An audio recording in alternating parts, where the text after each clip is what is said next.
qualifying is over, you may finish your lap.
I'm starting now.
Prototype qualifying is over.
So there will be a small change for the start. DPI and LMP2 will start at the same time.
Attention grid, will all non-essential personnel leave the grid now?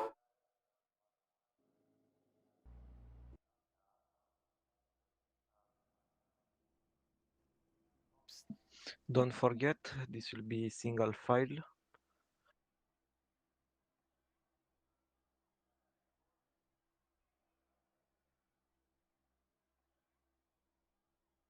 Check.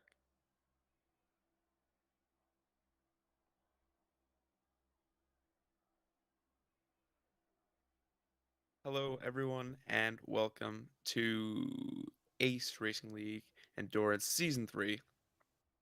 We're here for round 1 at Silverstone. Got 8 hours ahead of us of racing as the cars are lined up on the grid now for the formation lap. I'm Nick Barnsdale. I'll be taking you through the action today. We're currently awaiting the start. We've already been through 2 qualifying sessions and a warm-up. We'll go through the entry list in a second, but first let's take you through what is going to happen in the race today.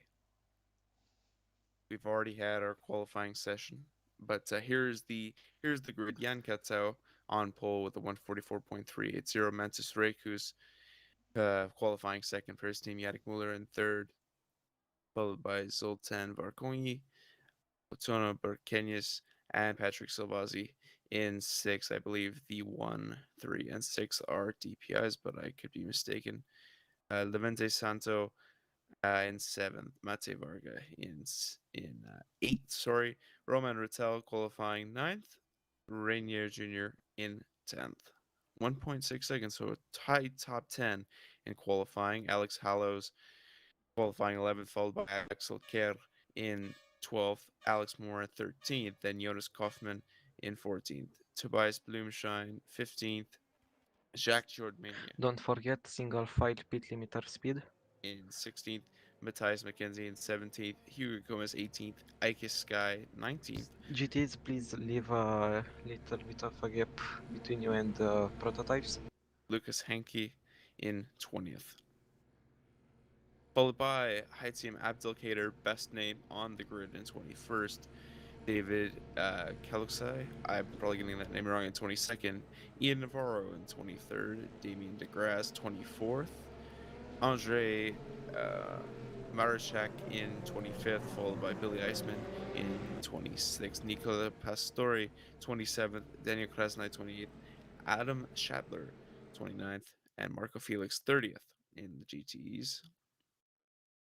Zoltan Toth leads. Leonardo Simoes, Johan Van Doren, David Bellaris, Chris Dunster, Dave Plummer, Marcius Kasprick, Sermet Osterk, Martinez J. Carlos, Hakan Kane,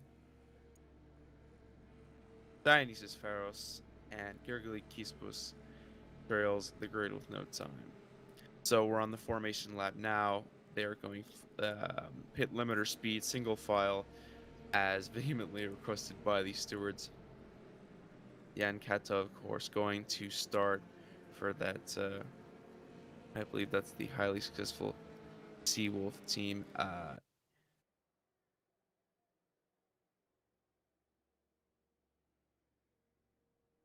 So I've got word that Magnus Kunnerup will be joining us for the race in the commentary booth. He can join in whenever he would like.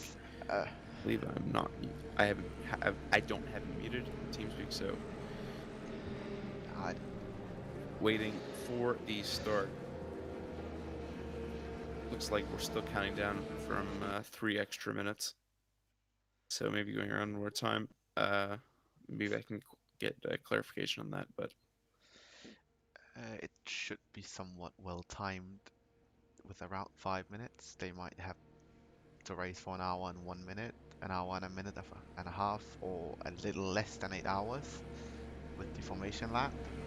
But other than that, the stewards should have it pretty well timed.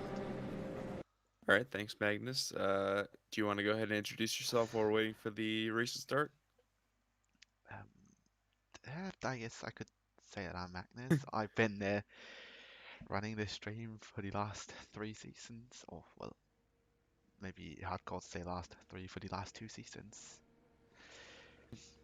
Seen a lot of great racing in here, improved racing over the year. Just pretty much looking forward to season 3. All right, me too. And well, we're at Silverstone for round 1. Classic track, very well used, very rubbered in tarmac here. So I would expect some pretty consistent racing, as I'm sure pretty much every driver in this field has done a lot of laps here. Yeah, I can agree on that. It's going to be a super fast track as well, so we gotta watch for tires. It's for everybody. They might slip earlier than expected. Yep, absolutely. And I don't know whether it's just me being bad, but I've driven these, and they have that characteristic where they do slip. And here we go. We are off for the 8 hours of Silverstone as they cross the line. And it's a great start from Jan Katau, still leading through turn 1. Not much of a change in the order as they go through that high-speed corner, but looks like a few moves going on in the backfield there. Someone going up the inside into that left-hander, as is so tempting to always do. But Jan Katau still leads by 1.5 seconds through turn 1 in the DPI class. So we will do a little bit extra racing today, about an extra minute's worth, as Magnus told us. Hauxai still leads through turn 1 of the GTE class, and Mantis Rikus in the LMP2s, all still in first position. Jan Keto for that Seawolf team, they've been really good in the DPI class the last 2 seasons. So no surprise that they're leading today. still sticking with that pretty and that striking yellow and light blue livery that's been a staple of ARL the past 2 seasons. Yannick Muller in second. I believe his name is. We got a yellow flag. First of the day, first of many, I'm sure, as rFactor dude just loves to throw out that yellow flag. Muller in second now, Silvazzi third, and Kaufman fourth, but looks like Blumschein could be making a move sooner rather than later, as he's only 5/10ths behind Kaufman as they head on to the end of the first lap of the race. There's the current leaderboard for the DPI class. Mantis Reikus consistent on the first lap at least. He's only 1 second behind Reikus now, so could be a battle for first today, judging just by the first lap, but of course there's many of those to come.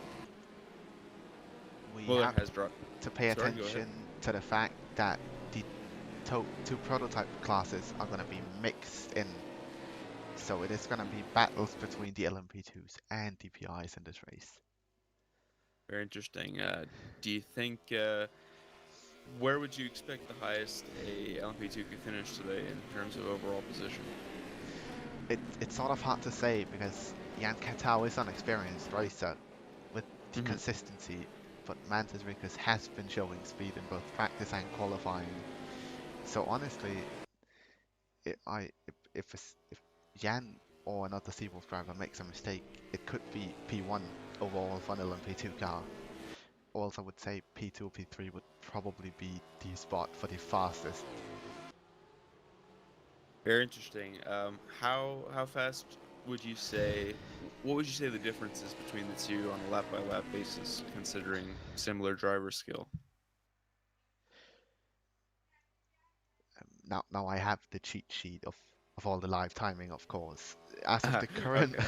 as of the current moment, Mantis Rikus is only 5/10ths slower on the fastest lap compared to Jan Katau, Interesting. but 9/10ths faster than the hypercar behind him with Yannick Müller in it. So I think it varies a lot, but between Jan Katau and Mantis Rikus, it's probably going to be around 5/10ths. Yeah, Mantis is a fast boy. So you're absolutely right. If Jan were to make a mistake, which in my experience of watching this league is unlikely, there could be an LP2 finishing P1. However, that doesn't preclude anything such as disconnections or dodgy lab traffic, things like that. So it'll be interesting to see, because you don't only have to deal with your own driving staying consistent for however long you're driving for, 4 hours, 5, 6 hours even. I don't know what the percentage rule is here, but I like think I said, it's 67% or 66 or 65, so right around 2/3 of the race you are allowed to do. But I think okay. most teams with two would split it around 50-50. Yeah, I would expect so too. Jan Kato's teammate, of course, is Ben Gilzinski, who was integral to their title challenge last season. He was driving a lot of the races, and he was uber consistent as well.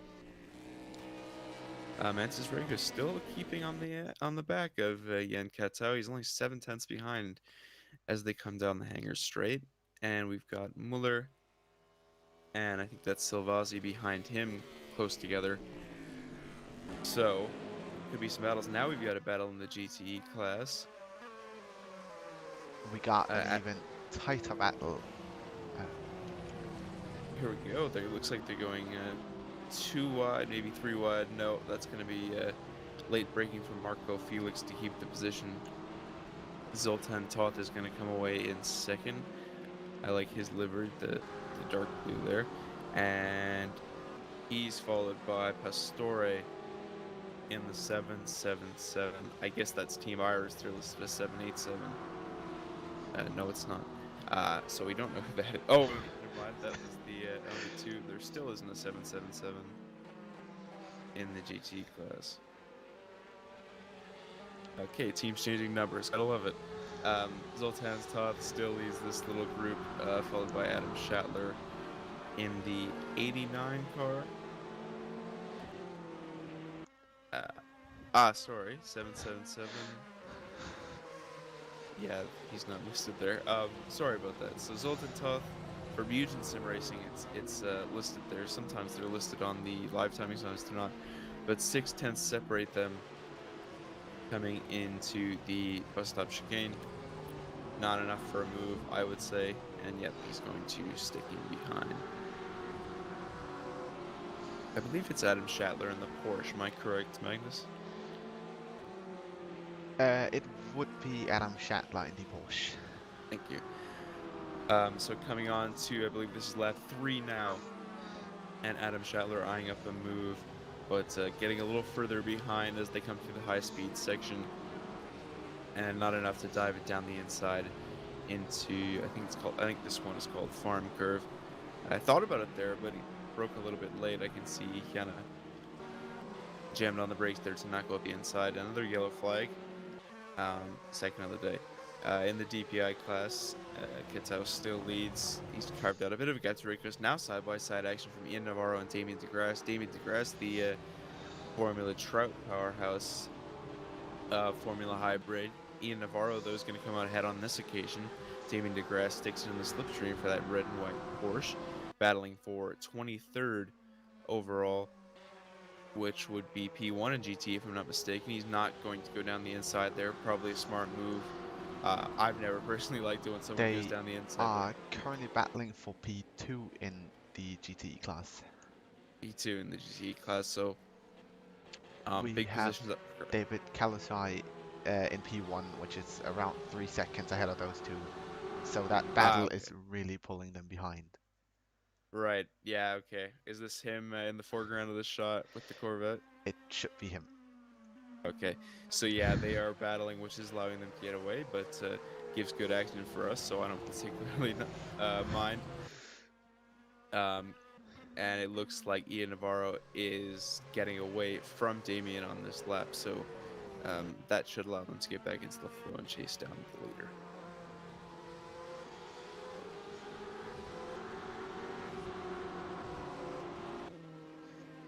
We've got a yellow in sector 3 now, and Stopped car at pit entry. Carlos attacking Johan Van Toren. We've got a stopped car at the pit entry. Was apparently the reason for that yellow flag. And Van Doren's going to come out ahead as the first lapping of the day is about to happen. Jan Katau is on the back of Martin.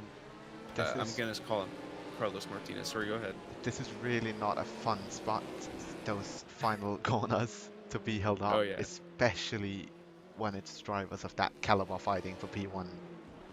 Oh yeah, and it looks like the P1 battle is really on because I think that's Mantis Riku's right behind Jan Katau. Especially in the DPI, you don't want to be in the middle of those really heavy, strong GTs. Oh, gotta love that 888 livery. Of course, I saw that in the ARL F3 League, but I'm not sure who's actually taking over for AAA Motorsports. Is Mantis driving for AAA? That's interesting. I don't have a full entry list.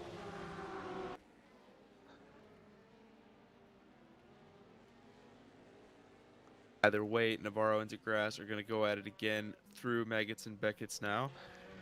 Looks like Navarro's got a bit of a better run through it, created a small cushion between himself and DeGrasse. We've got some close action just behind them.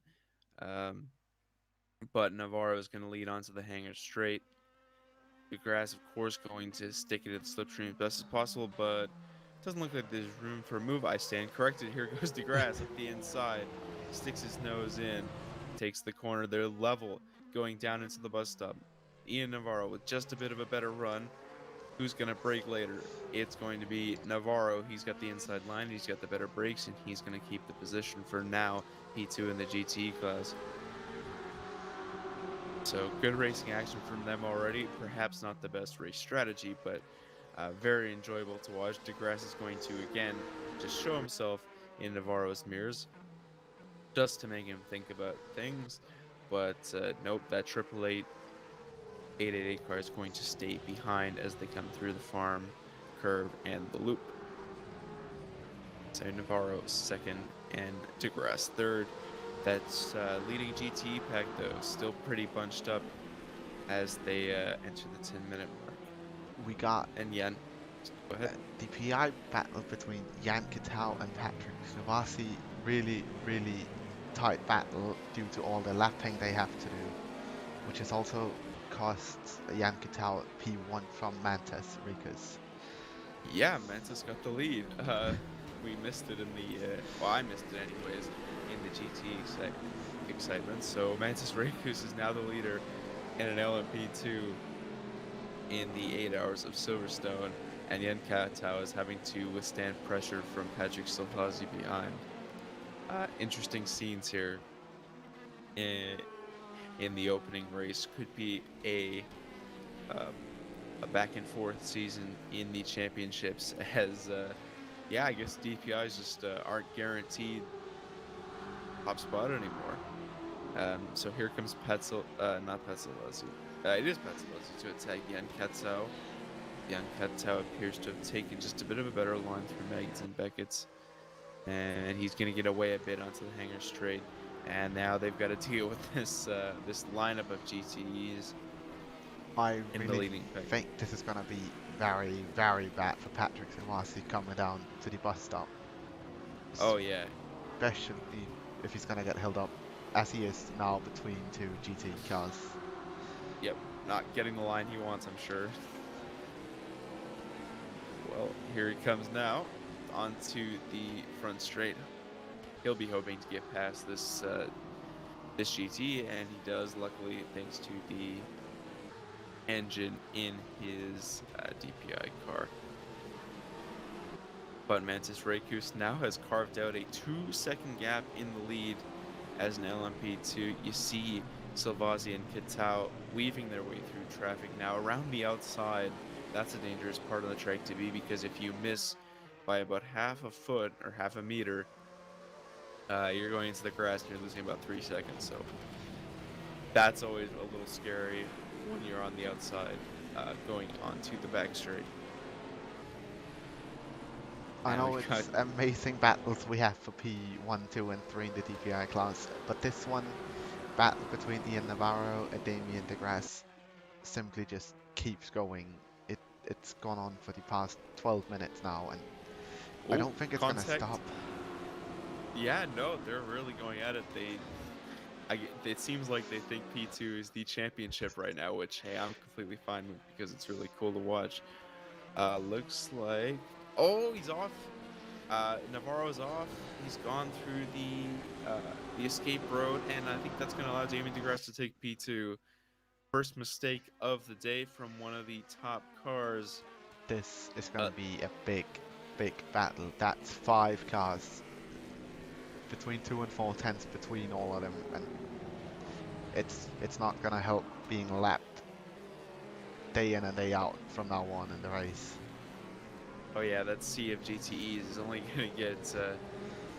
gonna get more interesting as more of the prototypes come through to kind of interrupt their battles. But that's really where a lot of your time is lost. That's where a lot of your paycheck comes from as a GTE driver, being lapped graciously and trying not to lose time to lapping LMP2s, and it looks easier said than done right about now as they're coming from every direction. And here we go, a send from Nicholas Pastore up the inside of Billy Eisman, and he's gonna get him, and he's gonna go down the inside again on this Porsche on Ian Navarro. Nicolas Pastore is side by side. He's gonna have to tuck in behind, but some very opportunistic moves from Nicolas Pastore there. And he's going to take, I think that's P3 for Iris Motorsport. It should be, but yeah, as you said, these moves, they are really risky for only being 15 minutes into an 8-hour race. Really is risking it all. They're still side by side now, coming through Chapel. Wow, that's not Chapel though. Good job though, commentator. And coming onto the actual back straight, the old front straight, and still side by side as the DPIs weaving it out. There's contact, and Pastore's off. Billy Eisman, there must have been contact on Pastore's rear right, and I'm sure there's going to be a steward report for that one, as Nicolas Pastore, who was charging through the field, is now picking himself out of gravel 15 minutes in. And Magnus, you said it, risky moves for 15 minutes into an 8-hour race. It really never pays off to gamble at all. No, no. Um, Consistency is key. I know it's overused, but especially in these races, consistency is key. Apparently, who's leading the GT class? Is Billy Iceman leading the GT class?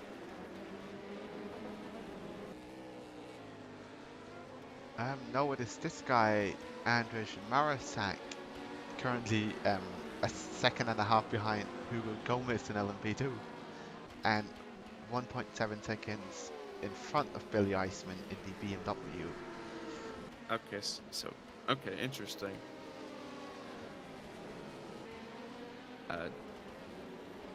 Tough because not all the drivers are listed.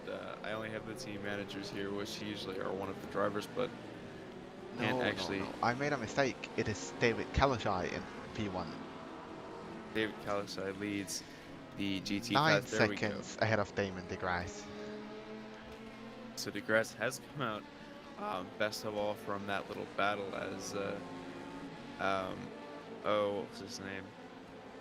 The Jorge. I completely forgot the dude that was making all those moves, but he got in the got in and interfered with DeGrasse's challenger, which led him to sit in P2. Hugo Gomez now going to attack.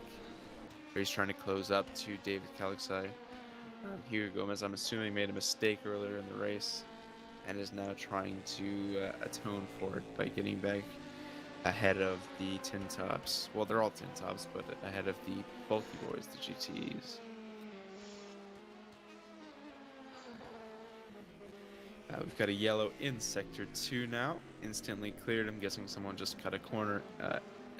As I said before, rFactor 2 loves to freak out immediately when someone goes off track. Yeah, it is really the slightest thing, and it tosses out yellows for days. So yeah, we're going to be seeing a lot of that. Doesn't necessarily mean a car's off, but yeah, it could just be something like a corner cut. Here we go. Leandro Simoes and Adam Schattler battling into the fast right-hander. Looks like Simoes is going to come out just ahead as he's got the outside line, carry more speed through there. And yes, he will. He's got a clear run into the bus stop chicane. Adam Schattler's going to have to stick it in behind in the mustard yellow via esports livery. Cool change for the season, I think. I like it when teams give us a new livery every season. It makes it feel kind of more like a real life racing outfit, but there's something to say for that really nice Seawolf livery. If it ain't broken, don't fix it. Yeah, I want to say, funny you say that, because we have esports teams like Seawolf, but we have real teams like Red Bull and F1 who has chased the last couple of years. So true. As you say, if it's not broken, don't fix it, but it's never bad for a change. Doesn't have to be much, just the tiny things. Yeah, but seems Red Bull didn't really even want to do that this year. The car is pretty much exactly the same. So anyways, that's okay. Seawolf not changing their livery. Looks like Jan Kettau has actually made up quite a bit of ground on Mantis Rekus up in the upper echelons of the DPI class, and he's right behind him now, going on to the this is the farm section, and Reiku's still leading, but Kettau trying to charge him down in the DPI car after an earlier miscue and some lap traffic. We talked about people joining Jan Kettau today. I see a comment on YouTube from Linus Lundvall saying that Benjamin is not racing, it is actually Linus hopping in with him. Interesting. Linus Lundvall is a pretty experienced guy in aerial endurance. I've seen him around quite a bit. It'll be a shame missing Ben Gilzinski, but I think Linus can step in and deliver the goods today. We'll have to see as time goes on. They'll probably be getting in the car in around 4 hours, because I know the Seawolf team loves to extend their stints. Yellow in Sector 1 now, cleared immediately again, and here comes a GTE to get in the way of this DPI chase. Wow, Jan's gonna have to go very wide on that corner, and that's brought the gap out to 1 second again. Mantis dealing a bit better with the lap traffic, it looks like, so far, with 20 minutes gone. I really think it helps Mantis be in the clean air pre-entering all the lap traffic, so he gets to carry that extra speed everywhere. Yeah, absolutely. Now, the difference between the DPIs and the LMP2s, would you say that's more of an aerodynamic difference or an engine difference? Oh, I'm not completely sure. I think it's a tiny bit of engine. I'm pretty sure on the smaller tracks like Daytona, we're gonna have the DPIs in the lead because, as of what I know, they are more what's it called, acceleration focused. But I don't Right. know specifically if that's the hypercar, the DPI setup for it, since Okay. we are running the hypercar setup for the entire season. And Right. I gotta say, I'm not the fastest or the best engineer around, so I'm not 100% sure, to be honest. Okay. So all we know it is a small advantage, but yeah, if Mantis Rekus can overrule, that's not the right word, but to, defeat that engine advantage by staying in clean air while Jan Kata's got to deal with... As you can Oh, see right now, it is raw engine power that there beats he him. goes. Oh, he's gone wide. This He might have misjudged to the be corner. given a position back, but don't know if he Yeah. already had the overtake finished. Yeah, he definitely extended on the end of that overtake, but I guess that'll be for the stewards to decide. Jan Keto seems to think that that was all well and good. So yeah, I guess we'll have to wait and see. But he's not giving the position back right now, and that's all well and good. I guess it was enough of a coin flip, I'd say, to want the stewards to tell you to give the position back rather than you do it yourself. So Jan Keto does assume the lead, a position he's been used to in the past. I That see the stewards have just given a drive-through penalty to the number 7 car. That is Tobias Blumschein. Or Team Iris, it looks like. So I they were am doing pretty quite sure. well, weren't they?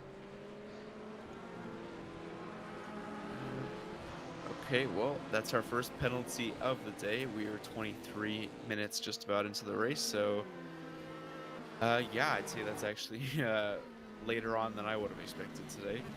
Here comes Jan Keto to laps and GTEs, and there we go. There's the penalty confirmed on screen. Tobias Blumschein awarded a drive-through, and here's Mantis Rekus going down the inside, and it's an incident between the top two, and Jan Katau is off into the gravel. Oh, that must be so annoying. When especially when you know Rekus is a driver of the caliber he is. Yep. I think he's simply annoyed of a mistake like that. Wow, huge contact between the top two. Looks like they were going 3 wide in a corner where you wouldn't really expect to go 3 wide, and I think Mantis just caught the rear of Jan there. I'm not assigning any blame, of course, but I just think that's what happened. I don't know if Jan turned in or Mantis didn't turn in enough. It's hard to say without looking at a replay, but I think yeah, one way or another there was contact with Ketau's rear, and he spun, and I'm pretty sure he's got a lot of damage considering he took a head-on collision with a GT car.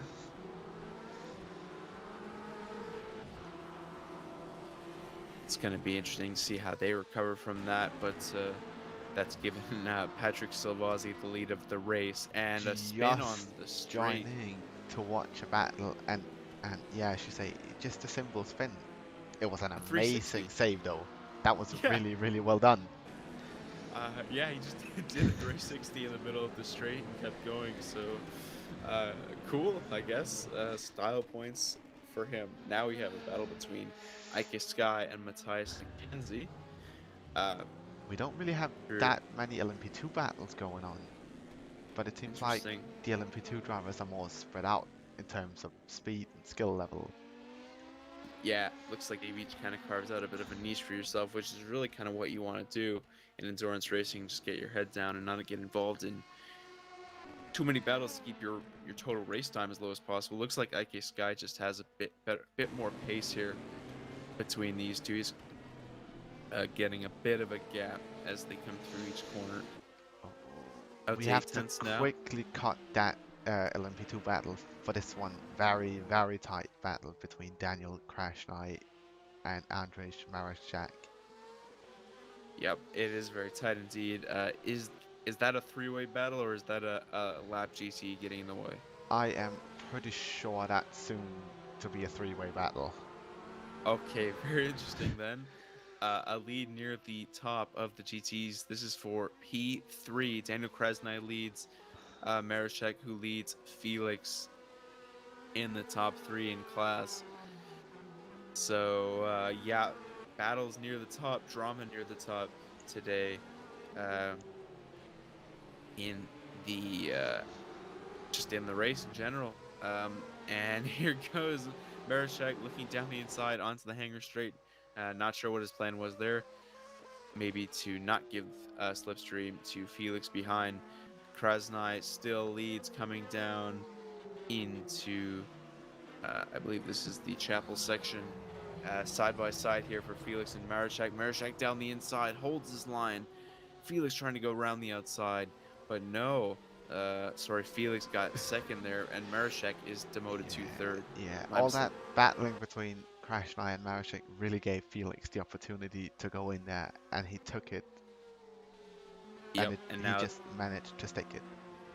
now we've got the Corvette splitting the two Porsches as we head onto the 30-minute mark. Still Daniel Krasny in second in the GTE field. Again, this is going to allow the leader to get away. But you know, if it is worthy to fight for your position, just I'm not sure how hard. So looks like they've got a tiny gap between each other, but I'm sure Felix is not content to sit third at the moment. Lock up there into Stowe. Krasny still ahead. Felix dancing around in his spears, looking for a way through. Outside, now inside. Here he goes. Felix down the inside of Daniel Krasny for P2. Looked like there could have been a bit of contact there, but Daniel Krasny gets out ahead. Marco Felix putting the power down, squirming on the throttle, and now it's wide from Daniel Krasny. Here comes Maraszczak. Could be 3 wide. Nope, they're not going to do that. Looks like Krasny is going to keep the position in second in GTEs. Marco Felix sitting in behind, looks down the inside again, a bit too far back that time, and the status quo is maintained for now. Marco Felix still looking up the inside in that Corvette. Looks like he's got a bit of a better acceleration, perhaps, than Daniel Krasny, and they're coming down the hanger straight now, single file. Who's going to be the first to pull out? Now here comes that's a DPI to get involved. He's going to go right by them also. Did the best he could, and now down the inside. Daniel Krasny makes a mistake coming in, taps the rear of Marco Felix. Marco Felix wins P2, and now Maraszczak That is is going to look to really costing Daniel Krasny a lot, that mistake. Well, here comes Krasny as an LMP2 just splits through them all. Looks like Krasny is going to come back at Felix. He hasn't lost too much time, but it did lose him a position, which is crucial in these three-way battles. A little bit wide there. Those rumble strips really upset the balance of the car. Don't ask me how, I know. And Krasny is going to lead. A little bit of time loss for Maraszczak there, as he has to let the LMP2 there go through. And now Marco Felix has maintained a bit of a gap in P2. So it's calmed down a little bit here as a DPI goes through. Looks like they're getting spread out a bit as they try to allow the prototype cars to go through as painlessly as possible. And yes, Felix has worked out about a 4/10 gap, which is just enough to probably not be worried about a move into every corner, but you still do have to be worried about a dive bomb into the slower speed stuff. That being said, it's only 1/10 now. A better run from Daniel Krasny through the final section. He's going to pull out. They're going to go side by side into the fast right-hander. No, they're not. Smart move there from Daniel Kresnay to stick back into the cover there. Headed on to this this right section now. Dive bomb from the LMP2. Harsh to call it a dive bomb when it's just lapping, but That dive bomb really cost Daniel Kresnay a lot of time. Yep. I want to go as far as to say almost ruined the battle between the two. Yeah, because it's 6/10 now. It's really what I know the stewards don't want to see: risky dive bombs from the prototype classes, because that is 80% of the time causing a collision, and it's almost always going to be the prototype's fault. Yeah, I mean, look, if you're a prototype, I'm not a great driver myself, but if you're a prototype, it makes more sense in my eye, at least, to stick behind for another corner and not risk a 5-way collision that ruins winter races. But I guess when you're driving in there, you may be further down than you wanted if you're and you just want to crack on with it. So I guess the heat of the moment kind of gets to you. You're like, I just want to get by, and that's what happens. And got away with it this time. No harm done, except to maybe the timesheet of a few GTEs. But yeah, no worries. Looks like the first pit stops of the day. Pat Silvazzi's into the pit lane, giving Mantis Rikus back the lead. Daniel Muller also into the pit lane in P3. Jan Katau is going to take P2 as he hasn't pitted yet. And I think his name is Maroslav Rakonyi, takes third place. Jan Katau still 5.5 seconds behind Mantis Rikus after the tumultuous first few minutes. Yeah, these first few pit stop rounds I think are going to be crucial, because this is where everybody has burned the most rubber, used the tires the most. And that's an update. I think it was for last season as well, but fuel and tires have been split in the pits, so it does take extra time to pit stop. Interesting. So perhaps a bit of an advantage to be gained from staying out as long as possible, or at least conserving the tires and perhaps sticking it on fuel mix too for as long as you can. Calculated fuel strategy, as I'm sure Vladislav Mochlienko knows, is very important. Could be. I know a lot of teams don't actually plan out their stops completely. They just kind of have a good idea of what they're going to do. But yeah, really good planning could save you some time in this race. I think here, after this first round of pit stops, is where you're really going to be seeing the stage set for the remaining 7 hours, because this is kind of where positions are defined. Here comes Jan Katau into the pit lane, so a 1-lap overcut from Jan Katau. Guess he was just doing okay on his tires, wanted to take an extra lap. See if that pays off for him in the next round of pit stops. Can't really tell if he gained too much time on that one, but he's going to be quite a bit of a ways behind Mantis Rakers, who still hasn't pitted now. We've got a crowd of GTEs going toward the latter stages of the lap. Looks like Nicola Pastore, who we saw was involved in the earlier incident trying to move up places, has made up places once again. He finds himself on the back of, I think that's no, it can't be P2 in class, but on the back of one of the upper cars in class, trying to make his way back through. That is the battle for P5 in class, I think. P5, yeah, that makes sense. Zoltan Toth just a bit further down the order than the other guys. He was up there at the start, but his pace hasn't been consistent with the top guys so far. Still would be, I think, a decent result for him to finish in P5 today. But I think Mugen will be expecting a little bit more from this season. Sorry, I shouldn't impose my own ideas on the teams. I'm just saying from we're past not gonna experience. give commentators curse on these guys. Yeah, I would feel bad.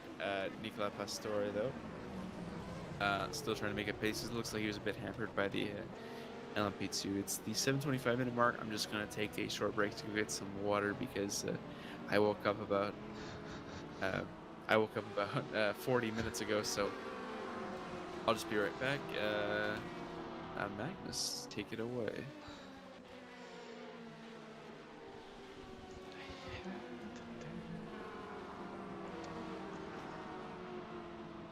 Yeah, the battle simply just keeps going on, almost into Magnus and Beckett's, which is, from experience, one of the scariest places, I would say, on Silverstone you could ever try to battle, because this stuff, you have to go fast, and you cannot go fast side by side.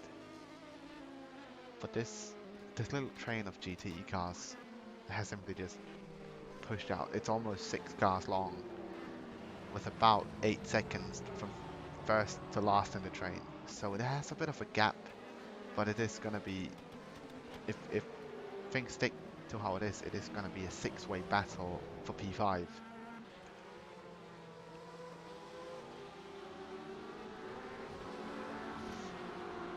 Especially if we look at the back of the train between Nicola Pastore and Ian Navarro, which has been battling for pretty much the entire race.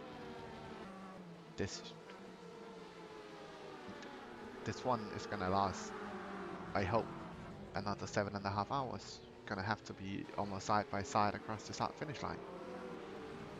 I would also like to see that. That would be some good thumbnail content. Well, if we have a thumbnail, but would be good social media content to post. The 2 cars going side by side across the line. But seems like Ian Navarro made a bit of a mistake going into these last couple of corners, which has given Billy Iceman the chance to stay on the inside, but he has to go around the outside now. Yep, tough spot, but And tough Ian spot. Navarro keeps him off quite well, having the preferred inside line. News from the top of the field, Mantis Rekus is into the pit lane, so first stop of the day for him. Zoltan Varkonyi in second. Now he's going to take the lead in the pit stop phase. Of course, he's yet to make his pit stop as well. Bertold Varga in the 66 car moves up the field. I think he is yet... Oh, sorry, that's Mate Varga, sorry. I was used to a different Varga on the timing sheets.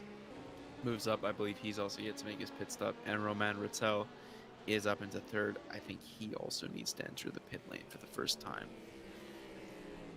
Yeah, we are starting to see in the next 5-6 minutes the final LMP2 cars are probably going to have to pit, so I don't think the order is going to be shaked up too much, only if some of them decide to not do tires. That's always a risky strategy in my view. We have not 2 only very close cuts. Obviously, they are in the pits, but does that mean, since Axel just left, does that mean he did not take tires in the pits? interesting. Would be cool to have a kind of who's the pit lane reporter for F1? Kind of have one of those to tell us, oh yeah, it looks like Mugen haven't taken tires on this run. That would be pretty useful, but yeah, we are in F1, so we can't have things like that. We sadly don't have the budget for somebody to virtually stand there and microphone us the stuff we want. Oh, maybe one day. But anyways, we've still got 1 car waiting in the pit lane there. That's the actual leader of the race, I think. No, that's an LP2. That's Zoltan Varkonyi, and here comes Mate Varga into the pit lane now. Wondering if Roman Rattel will follow suit, or if he's going to go for yet another lap and just try to leg it out on that initial set of tires. Yep, he is into the pit lane now, so I would expect a return to normalcy at the top of that table. Now a battle between Zoltan Toth and Ian Navarro, as Ian Navarro has slipped down the field a little bit here. It is amazing to see Ian Navarro pretty much has battled every midfield driver we have at the moment. It seems like just been battling like 25, 26, 7, 8, 9, 30. Like, Yeah. he's battling everybody, and it's amazing to watch on stream. Ian Navarro, great content you're giving us. Thanks. Quick question: is it too easy to call Billy Iceman the Iceman as a nickname? Can I do that, or is that not good? don't know, it's not. I don't think it's a copyright claim, but can we really take the Iceman title from the Iceman himself? No, I don't think so. But I well, think maybe if you do the intention as referring to him as his last name, Iceman, I think it's okay. And I don't think Kimmy is watching the stream. If you are, hello Kimmy. Amazing to see you. But I think you're free to call him Iceman. Obviously, if the team or himself doesn't allow it, that would be another thing. But I don't think anybody has anything against being called their last name. Right. Okay, that's good to know. He is currently trying to get past Ian Navarro. We got a penalty for Ranier Jr. In the LMP2s. I'm going to check the steward's announcement to see exactly what he did. Looks like I can't tell what number he is, but we had some incidents to report. Probably. Oh, must be a drive. No, that's a drive-through for number 7 earlier. Yeah, I don't see any. Don't know if that was penalties. given by the stewards because Yeah. he said he can't number 19, but Stewart hasn't really announced anything. Mhm. I wonder. Yeah, might be a corner cutting penalty given by the game. That is, I have to say, that is early if you in 40 minutes have cut the track 9 times. But Yeah. obviously, as we just saw on stream, Billy Iceman almost went completely off track simply for being overtaken by an LMP2 car. So it is really easy for all 3 classes to go off track because some of the places it seems like the prototypes wants to overtake are not really meant to be parts where you overtake, especially not lap. Yeah, like for example, this bus stop is meant for overtaking, but I would choose a better spot if I were an LP2, or at least try it. Well, that being said, Rainier Jr. is going to serve his drive-through. That was 3/10 turning into a pit lane. Yeah, I don't really see the point in that, but well, I guess want to assert dominance over those GTEs. I guess it's time to go back to Ian Navarro and Billy Iceman battling it out for the last like 5 minutes, which is amazing to see. But 5 minutes on Silverstone is around 2.5 laps only, so it hasn't been the longest of battles, but it's hopefully gonna last till at least the pit stops, so in a good 15-20 minutes. Yeah, it's interesting to see the 2 red, black, and blue cars going at it. The only difference really is that they're different makes. So the Porsche is currently winning out over the BMW, I think that is. What team is Billy Iceman? Billy Iceman is the 77 car. That's Team Iris. Ian Navarro, number 94. Sorry, no, 77 is not Team Iris for the GTs. Anyways, Ian Navarro, 94. Who is also not listed on the GTs. Apologies then. Regardless. Yeah, we are limping a bit behind in the what teams people are from, especially when they don't have a custom livery. And I can't remember specifically what teams they were, but some teams simply did not have the time due to anything like Photoshop issues or in-game issues causing it. So it is really hard for us, for these teams with the generic liveries. They are just gonna be names. Well, Billy Iceman Racing and Ian Navarro Racing are going at it again. 5 tenths only separate them. Billy Iceman did get quite considerably closer than he has now. They're side by side going into the first few quarters. The way. Oh, is that almost a 3 wide with Salt and Toth as well? Yep, almost a 3 wide. Here comes Billy Iceman around the outside of Salt and Toth. An opportunistic move from Navarro there to sneak up the inside and keep his position. Now they're right on the back of Salt and Toth. Looks like they've propelled each other into a possible gain of position. Nicola Pastore getting a penalty there. Not sure if that's a track cut or steward given. So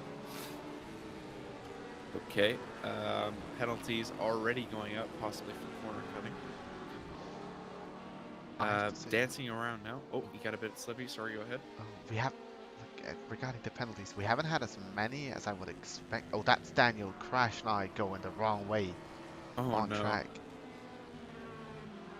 Bad luck for him again. Yeah, but on to, well, back to the penalties. Yeah, we haven't really had that many penalties as I would expect, especially for a season opener. With, I don't know every team on here, but for ARL, a lot of these guys are new. Yeah. We don't know if they're experienced teams, of course, but new teams would usually mean code 80s or penalties all along. But it seems like everybody's just been doing clean racing, almost clean. Of course, we Yeah, had a lot of tiny new penalties. names. Yeah. We've had a few warnings mostly. However, I think that last penalty that we saw was given for a drive-through. The number 94 was given a penalty for a collision. Sorry, number 777 was given a penalty for a collision with number 94. I believe Billy Eisman is actually the one that was given the penalty. I'm not sure if he's coming into the pits or if he's taking a drive-through here. We have had a couple of guys coming into the pits. This is, from what I remember, really early for GTE pit round, 45 minutes. Of course, we have to count in the extra 5 for the formation lap. But still, 15 Sure. minutes for pit stop is, in what I remember from driving GT cars, a lot. Not a lot. I would say you could extend an hour and 10 minutes possibly. So pitting like 10-20 minutes earlier than expected it might cost them a lot in the long run.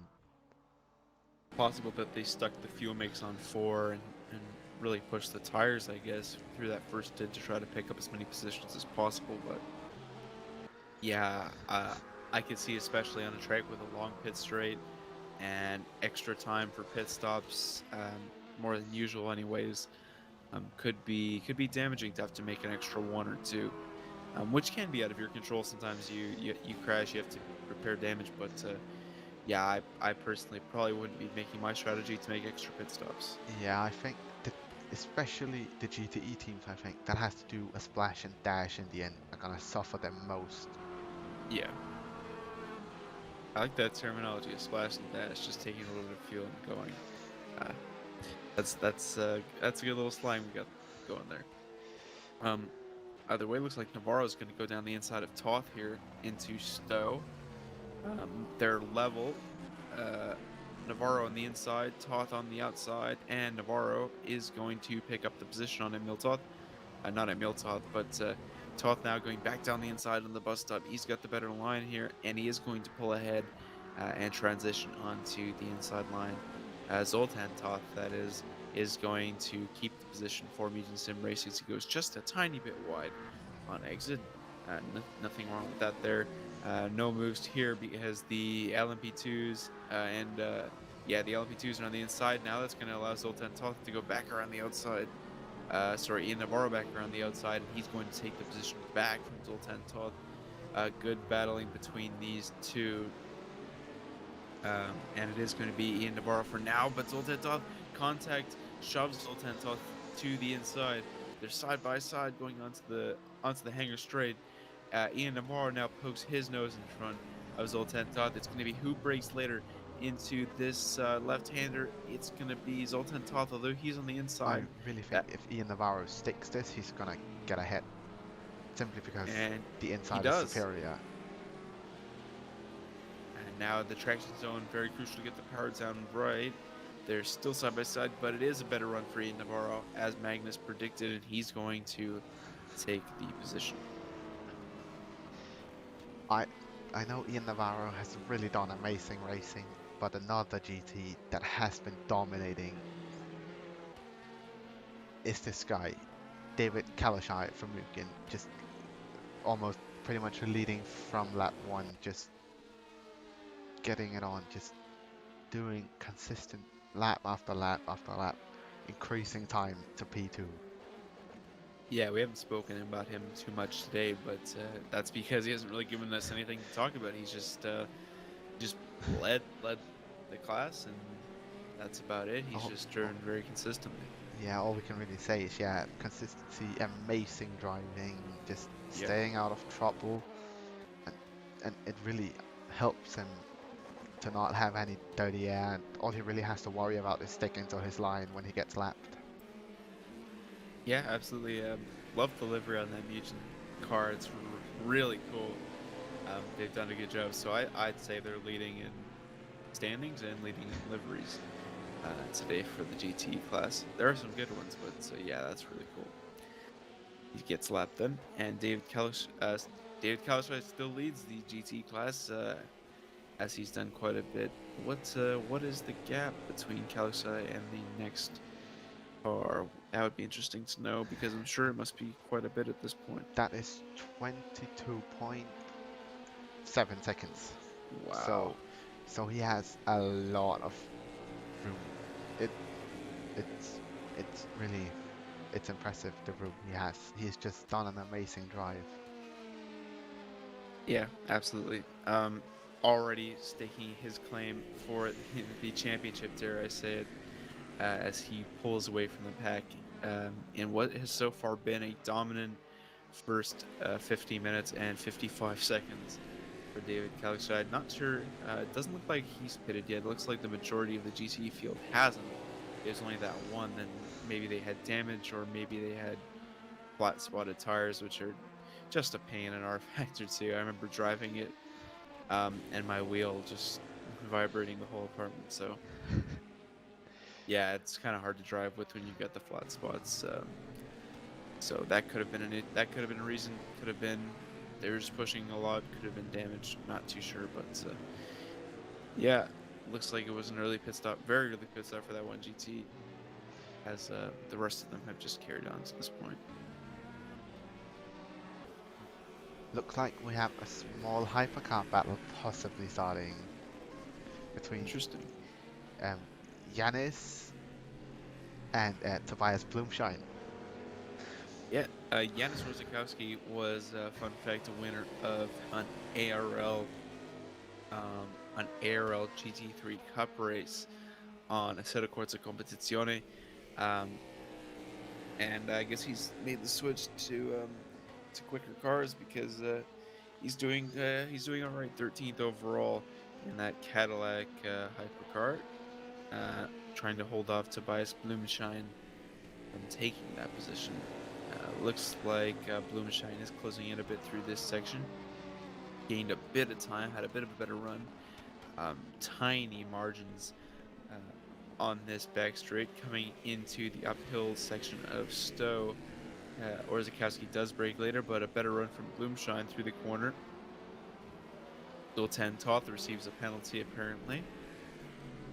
No word from the steward, so possibly just for corner cutting. Zoltan's been a naughty boy so far, apparently. Orzakowski still leads Blumschein, but it's only 2/10 separating them now. Will the good arrow convince Blumschein to stick it up the inside here? No, won't. He's too far back. Maybe Orzakowski is running a bit lower arrow as he was quicker through that straight. Yeah, Orzakowski's still leading Blumschein.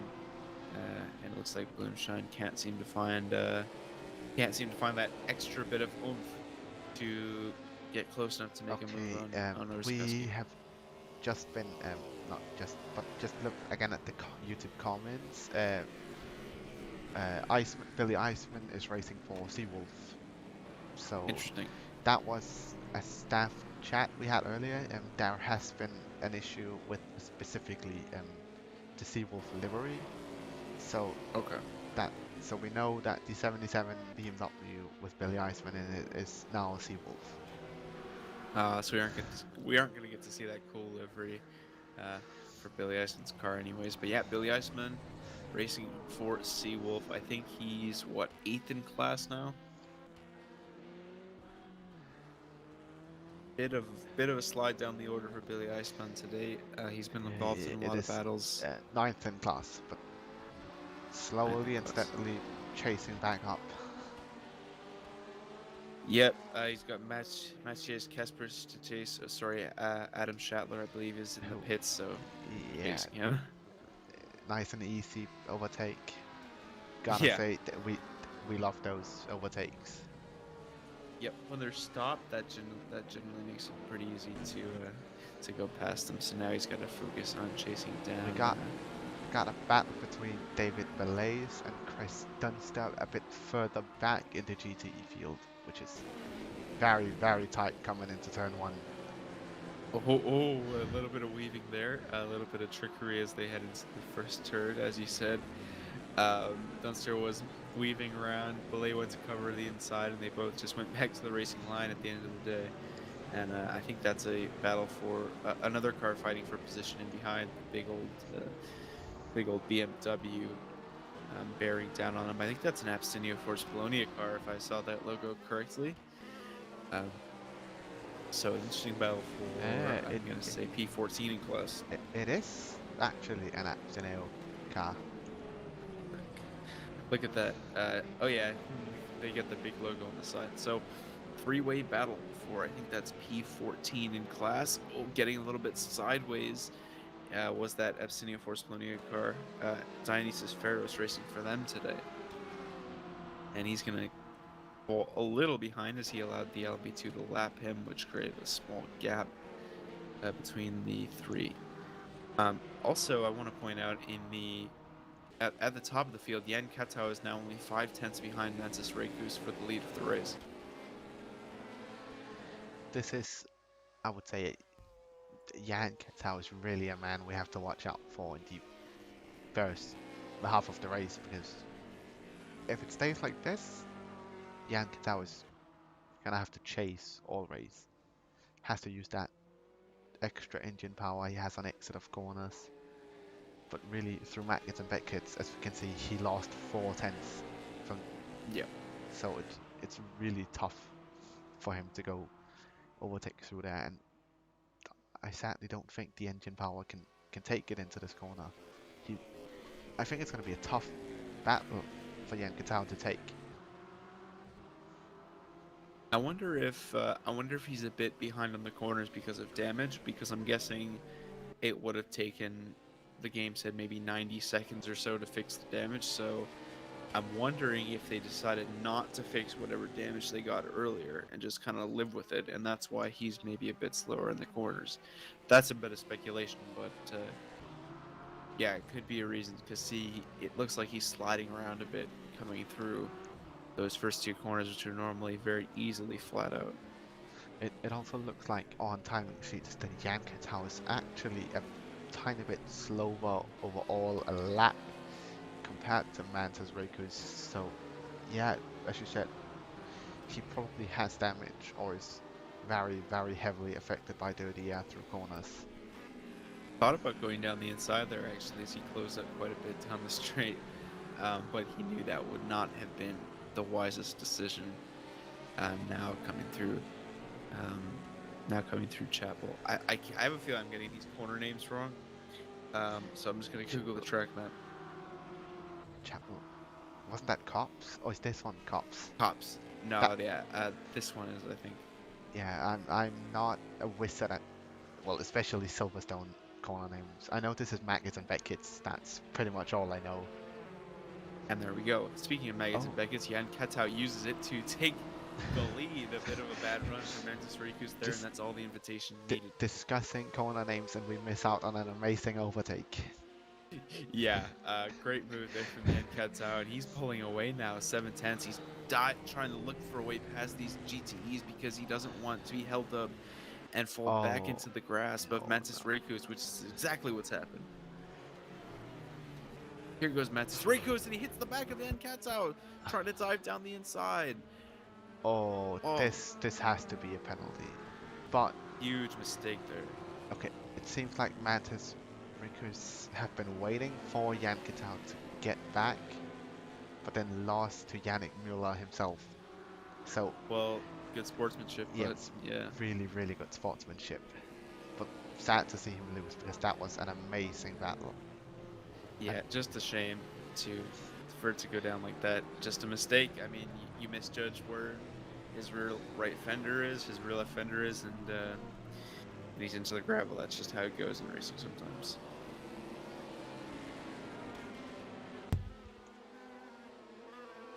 Yannick Muller now trying to capitalize on that error, perhaps even a little bit more damage from Jan Katzau as he took a hit on the rear left fender there.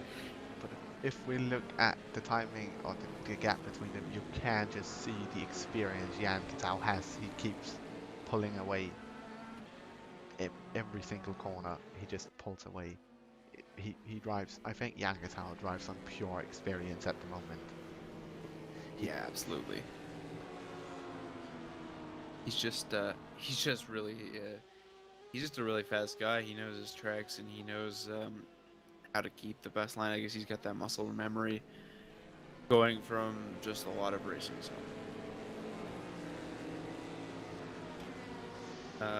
now we're cutting on to a battle between IK Sky and Matthias Mackenzie. We looked at this a few minutes ago, probably about 20 minutes ago, and now it looks like they're ready to commence round 2 as they're only 4/10 apart going down the Hangar Straight. IK Sky and Matthias Mackenzie doing battle. Here comes Mackenzie ducking to the inside. Oh, are they gonna catch that American Corvette into the bus stop?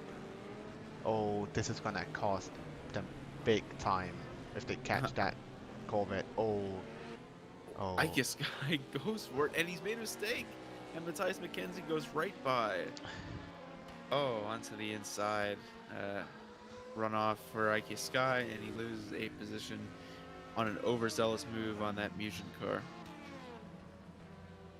Tough break there, but yeah, that was a risky maneuver. It looked like he just dived it down the inside there. And what is it? He's gonna catch it onto what's the Hangar Straight after these double hairpins or whatever they're called. Again, yeah, it seems like it's a tough place for them to battle at the moment, because I really do think Matthias Mackenzie and Ike Sky are around the same pace. Yeah, because they have been back and forward according to the lap time, the timing I have with me. Exactly, they've been really close together for the past half an hour or so. So yeah, shame to see another battle ended, but maybe IK Sky can pull out another few tenths of pace and catch up. Damien DeGrasse is into the pit lane in the GTE class. I'm not exactly sure where he was in class. I think he was. I think it was P2. Fifth? Second, my bad. Yes, but he is now down to 4th. Yeah, my mistake on that one. So yeah, Damien DeGrasse going to be the first GTE, well, the second GTE to take the plunge, but the first among the leading pack. We'll see how that goes for him. We know he was good in open wheelers and Formula Trout. But I think this is his first endurance race on ARL. According to the timings, almost every GTE car is in the pits or go into the pits or exiting the pits at the current moment, except for David Kalasai. Interesting, an overcut from the leader. I guess they've decided they can go an extra lap on the tires. But yeah, there you can see a bunch of the GTs in the pits, more towards the back of the field. Felix Van Doren, Simoes was closer to the top of the field earlier in the race, if I'm not mistaken. But he got a drive-through penalty, and now he's back down towards the rear of the GTs. Class leaders there on your screen: Jan Katzau, Mantis Rekus, David Kalksai. 3 consistent guys.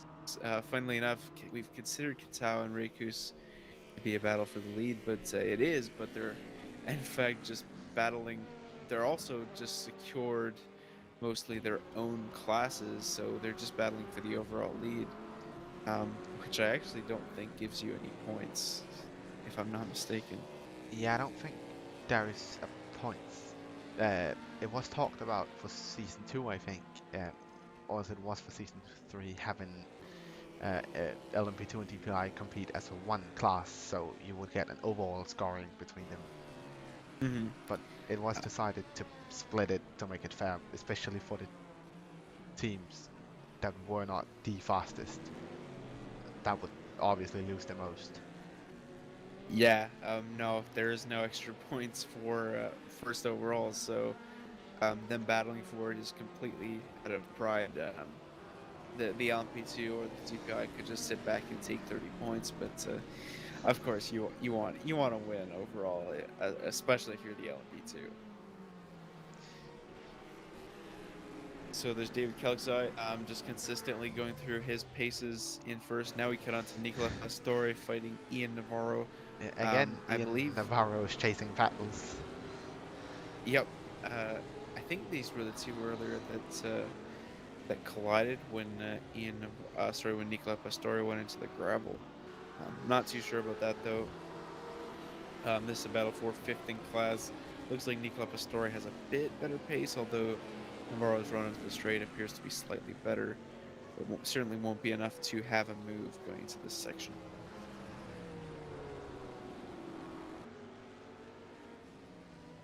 Yeah, it looks like Nicola Pastore is just a bit fast at the moment, so we're going to cut on to Billy Yes, I Eisman had and to David cut on to DeGrasse. this one for P2, which is really, really close. For two guys that has... I can't recall if Billy Eisman has pitted yet. Because if not, I think this is going to be a really tough battle.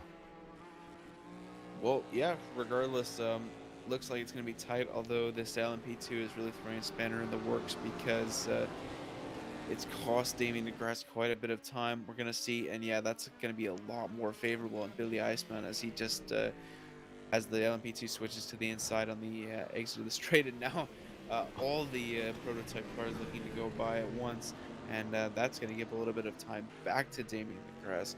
Also, can we acknowledge the little touch of 888 Racing having the number 888? I just thought that was that was good. I'm glad that that happened. Anyways, Billy Eisman still holding on to P2, but Damien DeGrasse has a better run coming onto the main straight. Will he look to the inside? Yes, but he won't go for it. It seems like both Iceman and DeGrasse has pitted, so this is hopefully going to be a battle lasting till next pit stop. Good news. Glad to hear that. And here we go, weaving to the outside. Billy Eisman, Damien DeGrasse sticks it down the inside. He's got the better run. Don't know if there was contact there, but Billy Eisman falls behind, and Damien DeGrasse takes P2 in the GT class. I wonder if Iceman actually got on the grass on the right side as I was talking about towards the start there. Because that's really a killer. I just noticed a tiny bit of flashing from Billy Eisman, which is usually a sign of you did something stupid.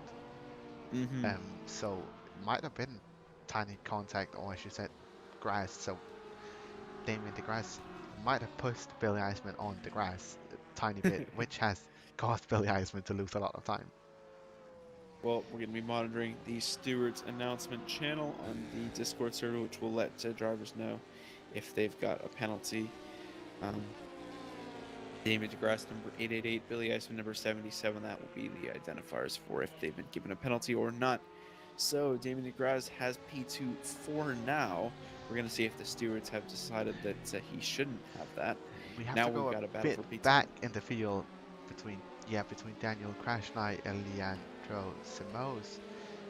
A driver I think got swapped in during the pit stop, and if so, it is a very, very early driver swap, only an hour into the race. Yeah, maybe had to go. Well, I don't know. I'm sure there's a lot of things that humans can do. Yeah, they might need to do, a lot but... of stuff that can be done, and stuff just. If you're a 2-3 man team, the other drivers has to be on standby, pretty much ready to go. Sure. Yep. Daniel Krasnot now trying to defend P10 after he was fighting for, I think, P2 earlier. He'll probably wonder where it's gone wrong today. I'm sure he'll point to the few crashes, but Leandro Simoy is looking down the inside, looks down it, but and he's gone down And it Daniel because Crash Knight went a big tiny bit a off. very bit wide. Yeah, Krasnov makes a big mistake on the entry to that corner, and Andrew Samoyes is going to take P10, which is worth a total of 12 points, 24 points as points are multiplied in 8-hour races. Now here we go, battle for P6 between Hytham Abdulkader, I'm sure I'm getting that first name wrong, and Lucas Henke Abdulkader has P6 at the moment for the Simsa car, and Lucas Henke just in behind for this is in the LMP2 class, so Uh, these DPI two class. apologies. Yep, sometimes I have trouble distinguishing the two. I think they have tagged green the LMP2 cars, so they have a green stripe on the timing board. That is confusing because green was always GTE in the past few seasons, but anyways, I'll get used to it, I'm sure. So yeah, sorry, this is the DPI class now. Abdulkader and Lucas Henke. Look, Henke is actually Henke. I'm confused. Never mind. Ignore my ramblings. Abdulkader, though, driving consistently at the moment, he's keeping the 4/10 gap between himself and Henke as they go through the bus stop chicane. Looks like Henke's got the much better run out of the corner. Could he attack Abdulkader into the first corner? It's only a 2/10 gap now. He's looking down the inside, declaring his intent. Just looking at the times quickly, seems like Jan Katau has been heading into the pits. So, again, well, not again specifically, but that's a very early pit stop for a guy that had a relatively okay run in P2. Yeah, maybe he's got to get out of the car. We're going to have to see about that. Maybe he wants to fix the damage now. Or maybe they're doing... He's dropping really far behind. He's down to P8 already. Wow. He's really dropping far behind. Yeah, sorry to take away the attention from this battle, but we know Jan Katau is fast and consistent, so it feels like it's odd to see him this far down. Yeah, no, absolutely worth talking about when one of the race leaders is either struggling or something happens to the order. Luckily, they've got a bit closer while we were talking about that. Abdulkader leading by about 3.5 tenths over Henke as we go towards Maggots and Beckett's. Henke looks to the inside, doesn't go for it, of course. Through Maggots and Beckett's now. Henke trying to keep as close behind as possible, of course. And it's a 3/10 now, 4/10 gap. Looks like Abdulkader got a bit of a better corner, but Henke's got a tiny bit of a better run out of it. They're going to go around the GTE car. Henke doesn't even think about it in this corner, but he's going to try to get a better run to go towards the bus stop. The B10 separate them still, and Abdulkader's still going to hold that gap coming down to the bus stop. Great driving from the two. Very clean, no rash moves so far, and they've both been really consistent to maintain the closest to each other, although as I say that, Henke has fallen a little bit behind. Not sure what's going on here with the timings. The battle stat is changing around a little bit. Janis Rosakowski, though, is into the pit lane. He's P7 on the GT class. Sorry, the LP2 class. I am gonna have to quickly move us up to this battle between between Alex Kerr and Levente Santo. They're tightly matched too. We've got the blue and yellow of Santo, and it looks like the orangey color of Kerr, and Santo got a much better run. I made a mistake. I think they do match the number plates. The LMP2 cars are dark blue, so yeah, I think it matches our DARL provided number plate. Yes. So green is GTE, blue is LMP2, and black is DPI. Okay, that makes sense. That makes a lot more sense. Okay, thank you. So yeah, Santo is ahead of Axel Kerr now after a bit of a careless mistake. Sorry, that was terrible. So yeah, Santo does take P4 in the LMP2 class. That's worth a lot of points. That's worth 48 points early in the championship. Of course, first place in each class will get 60 points. As I said before, 8-hour point totals are multiplied by 2. So normally it's 30, but in this race it will be 60 for the winners of each class, which at the moment would be Mantis Rekus. Not sure who's winning. The DPI class as the top 3 in the field are... No, that's the class leaderboard. This is LMP2 only. Yeah, Uh, my bad. Currently, Yannick Müller is the leading DPI car. Okay. So yeah, they would take home 60 points in the DPI class and restart another title challenge. We're an hour and 15 minutes in at the moment, and here we go. Levente Santo, I believe that is, going around the outside on pretty quickly of a GT car. We've got a yellow flag in Sector 2. That one's staying up for a while, so might actually be a car in the gravel. Won't take it down now, so I guess not. Still no word on that contact from earlier between the 888 car and who are they battling with? The 888 car. Memory is completely failing me at the moment, but I think it was Ian Navarro and the 888 car that had the incident.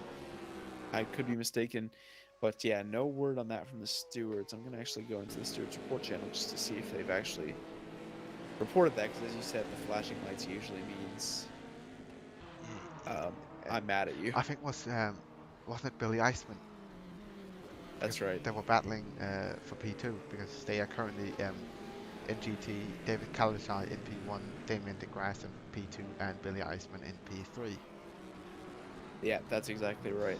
I've only seen one report on the 888 team, which is just about, oh no, it's actually them reporting other cars. I haven't seen a report yet accusing 888 of any wrongdoing, so probably no penalty there. They're gonna, yeah, no one's gonna appeal for a penalty for that move. Hightem Applicator and Tobias Blumschein now battling contact between an LMP2 and a GTE. That's never what you want to see. And there's just a throng of cars here going into the back straight. And Applicator. GTE car being pushed completely off track. Yep. Don't really know who it was, but during a lap, that must be a report. Yeah, Oh, so we have can't have the that. There's a car LMP2 stopped in the middle of the on track. Oh, that's a scary spot to be stopped. Yep. Especially if you're going around the outside, you may not even be able to technically see that car. I think that was a Sim Apex car. I'm disappointed to say, as a team boss for Sim Apex. Yeah. Now that you say that, why is the Sim Apex GT coming back to defend the championship? We are missing the Ferrari. Yeah, we're missing it too. Both of the drivers for the championship winning team, Max Janssen and Kronoslav Maitica, have gone to have gone to Speedy Might Racing. Okay.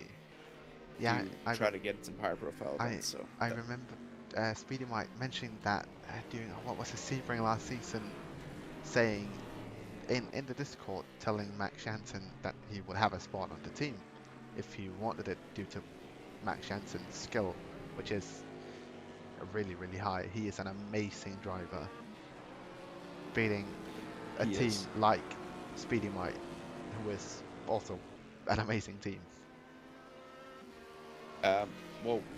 We've got a battle here between Tobias Blumschein and Ike Sky. Blumschein has one out at the moment. He's 4/10 ahead. I think that's a battle between DPI and LMP2. Oh, interesting. Yeah. There's a DPI right there, and yeah, it looks like the LMP2 behind got a bit wayward on exit and had a bit of trouble with the GT there. Tobias Blumschein, I can inform everybody watching that he should be in at the final part of the race, commentating with us, so we can definitely get some information out of him about the race. All right, great. Should be good to talk to him, especially as he watches his teammate probably fight for position towards the end to get some championship points to really start the season off right. Speaking of which, this is the first race of a long season. I think it might be worthwhile to just go through the calendar to let you guys know what you can expect from this season. So we've got the 8 hours of Silverstone today. That's what we're watching right now. The 4 hours of Sebring in 1 month's time on May 15th. Zoltan Verkonyi, by the way, pits from the lead. of the LMP2 class, or that might be overall. Regardless, he's into the pit lane. Then we've got 4 hours of Spa, about a month from that, on the 19th of June.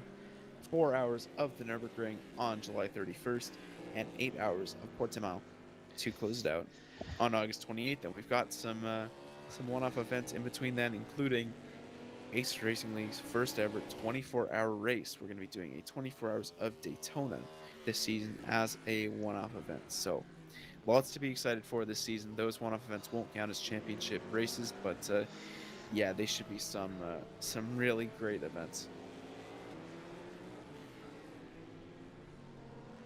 About 6 hours and 40 minutes to go now in the 8 hours of Silverstone opening round. Zoltan Varkonyi did pit from the overall lead. Now it's Daniel Muller, 20 seconds ahead of Jan Katau. I think Daniel Muller is yet to pit, although Jan Katau is making extra pit stops, so it's not exactly clear what the pit situation there is. And Mantis Reikos is only 5 seconds behind now Jan Katau, so we could be seeing another battle for the lead at some point in the race between those two. But right now Jan Katau is second in class, but I believe he will be first once Muller pits. Reiku's leading the LMP2 class. He's 11 seconds ahead of Patrick Silvazzi in third overall position. I am gonna have to stop you on your very nice grid run through at the moment because we had a very tight gap between Taka's mate and Axel Kerr 2 corners ago, which has sadly extended by around 4.5-5 tenths. But I do hope to see these guys go a bit closer to each other again. Yeah, always sad to see a battle brewing end prematurely. Takash Mate has backed off a little bit now. Looks like Axel Kerr ended up having a bit more pace than looks like Takash had a bit more pace than Axel Kerr did at the end of the day, and the gap is now about 1 second. So yeah, the battle that never was. Apparently it looks like it's a consistent 1 second, and now Takash might have to deal with this lap traffic right in the middle of the slow speed corner, which you don't want to be doing. Now here we go. Here's a battle between Andrzej Mareczek and Nicola Pastore. This is for 4th place in class, I believe. Correct me if I'm wrong, but Mareczek switching to the inside after going defensive on the first part of the straight, and Pastore closing down all the way. I think that BMW just has a bit more straight line speed than the Porsche does. And Pastore right on the back, looking up the inside now. Going to switch back to the racing line. And Pastore keeps his position. Mareczek biding his time. It looks like Mareczek has got the better run through the corner here. Pastore still trying to close up, but good driving from Mareczek gives him a small cushion at the moment. I want to ask, is that the symbol for Mind Charity on the side of the Iris car? Because it kind of looks like it. I was wondering if they might have some kind of a sponsorship. That would be really cool. For what? That. Go ahead. What? Who? Sponsorship from who or what? Mind Charity. I could be very wrong, but their logo is similar. It's kind of just a swirl there. It looks like they might have just scribbled on the Photoshop document. Well, so let's hope we get an Iris boss or an Iris driver in that could tell us a tiny bit about that icon, that logo they have on their car. Yeah, I'm curious to know what exactly that is, because I don't actually think it's the Mind Charity now. I think they might have just yeah, I'm not exactly sure. We'll have to get some clarification on that. Maybe an Iris driver is in the YouTube chat right now. They can tell us. Either way, Nicola Pastore is trying to close down Andrzej Mareczek. He has maintained a gap of about 5 tenths, but that's slowly ebbing away as Mareczek's got the better run now onto the back straight. Pastore a bit better in a straight line. Not too much though, only about maybe 500ths worth. Closing down on Mareczek, but no significant speed difference in the corner to be noted, which is really what you need to create to get close enough to overtake here. Yeah, I want to say all the GT cars are somewhat equally placed, but it is rFactor 2, so I think everybody watching and racing knows that it is not at all true that these cars are equal. So it might just be that the Porsche is better or has a better setup that allows it to produce that extra corner speed. And usually I would say in other games as well, the Porsche is a cornering beast compared to something like as heavy as the BMW. Yeah, it's an interesting dynamic that adds just a little something extra to the racing. Different car characteristics, of course. It's just a little extra something, rather than having equal performance or the exact same car throughout the field. So I like to see that. Makes teams strategize, makes teams have unique setups, so you don't have that one kind of alien setup that just everyone uses. And I like the addition of having not equal performance on cars of the same class. Oh, just looking on the looking, Mantis Rikas has gotten a penalty. Ooh, big possible That news. is the question: is that a steward penalty or a very very sad corner cut?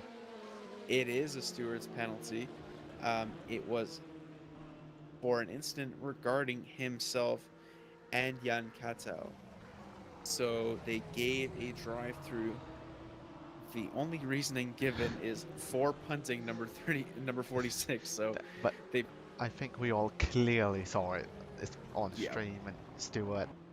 I don't even think Stewart has to look at it twice. That was a mistake that sadly shouldn't have happened, but it's racing, yeah, so it happens. yeah, good sportsmanship. Props to the 38 car for waiting to get the position back. But yeah, in the course of that accident, you do cost the car you crash into a lot of time regardless. So yeah, penalty has to be given there. Lock up into the right-hander from Andrzej Marszak, possibly struggling with worn tires at the moment, although probably not, because they're only about maybe 30 or 35 minutes or so into their stints. So I wouldn't expect them to be struggling with tires just yet. So it could just be a simple mistake. It happens.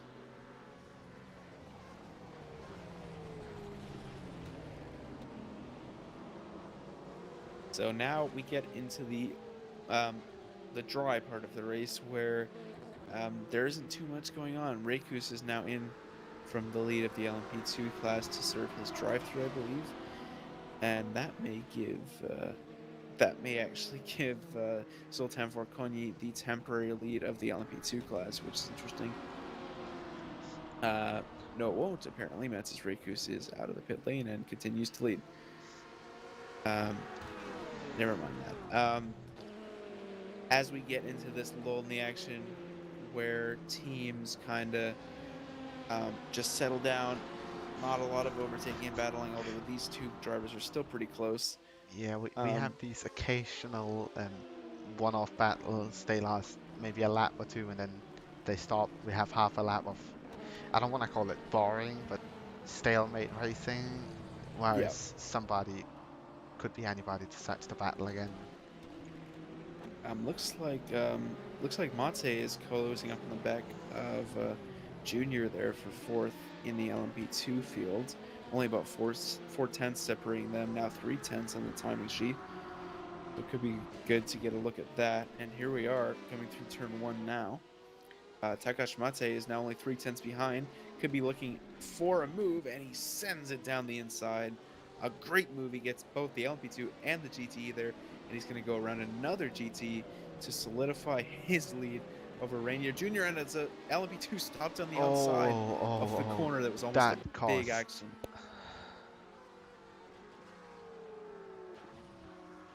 Sorry, I just had to cough there for a second.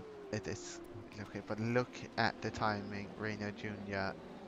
is pulling so much time on Takashi Mate and lost it again already. But down, it just looked like he almost had it going for him, but then he Yeah. lost a good tenth to the original time. Probably really cost him almost crashing that stopped LMP2. Yeah, for sure. That must have been a heart and mouth moment too. You know, you're coming around the corner, you're like, "Yes, I've just got my overtake done," and you see a plume of grass smoke, and a car stopped on the outside of the corner. You have to duck to the inside. Um, so now, as we do actually get into a lull in the action, which definitely wasn't before, um, I'll just say a word about our sponsors for today. We've got Lift Esports. It's an esports brand that helps. Um, that can help sim racers or other esports players with personal development. Um, they should have some cool new products soon. Our sponsors, Lift Esports. Sadler Computers is our server host for today. If you want to host your own server consistently and not worry about downtime and with excellent customer service, Sadler Computers is the way to go. We thank Lift and Sadler for sponsoring us today. 1.5 hours gone in the 8 hours of Silverstone, and the field is settling down now. Damien DeGrasse is And into the I pit lane. will have to be back in a couple of minutes watching this simple battle. All right, well, see you in a minute, Magnus. Looks like we're going to be treated to Rainier Jr. battling Alex Kerr for the next few minutes, although I'm sure that will be interesting as Alex Kerr looks down the inside, only 2 tenths behind at that moment. Now he falls a few more tenths behind us. That's not the ideal line into that complex. Rainier Jr. just 2 tenths ahead now, though, of Axel Kerr as Kerr closes back up and they head on to the back straight. Into club corner, I think this is Kerr still 4 tenths behind now, so had his one attacking move, probably wasn't the best way to go about it. Now he's got to do a little more work to get back up again and earn the chance to attack again. Also keep an eye on the timesheet on the left-hand side because Pastore could close up on Marashek at any time, so we'll have to keep an eye on that for the overtake. That being said, though, Alex Kerr is going side by side, pulls out, weaves to the right-hand side of the circuit to go by Rainier Jr., but he won't be able to. He's going down the inside now, turns his headlights on for some reason. Alex Kerr around the outside.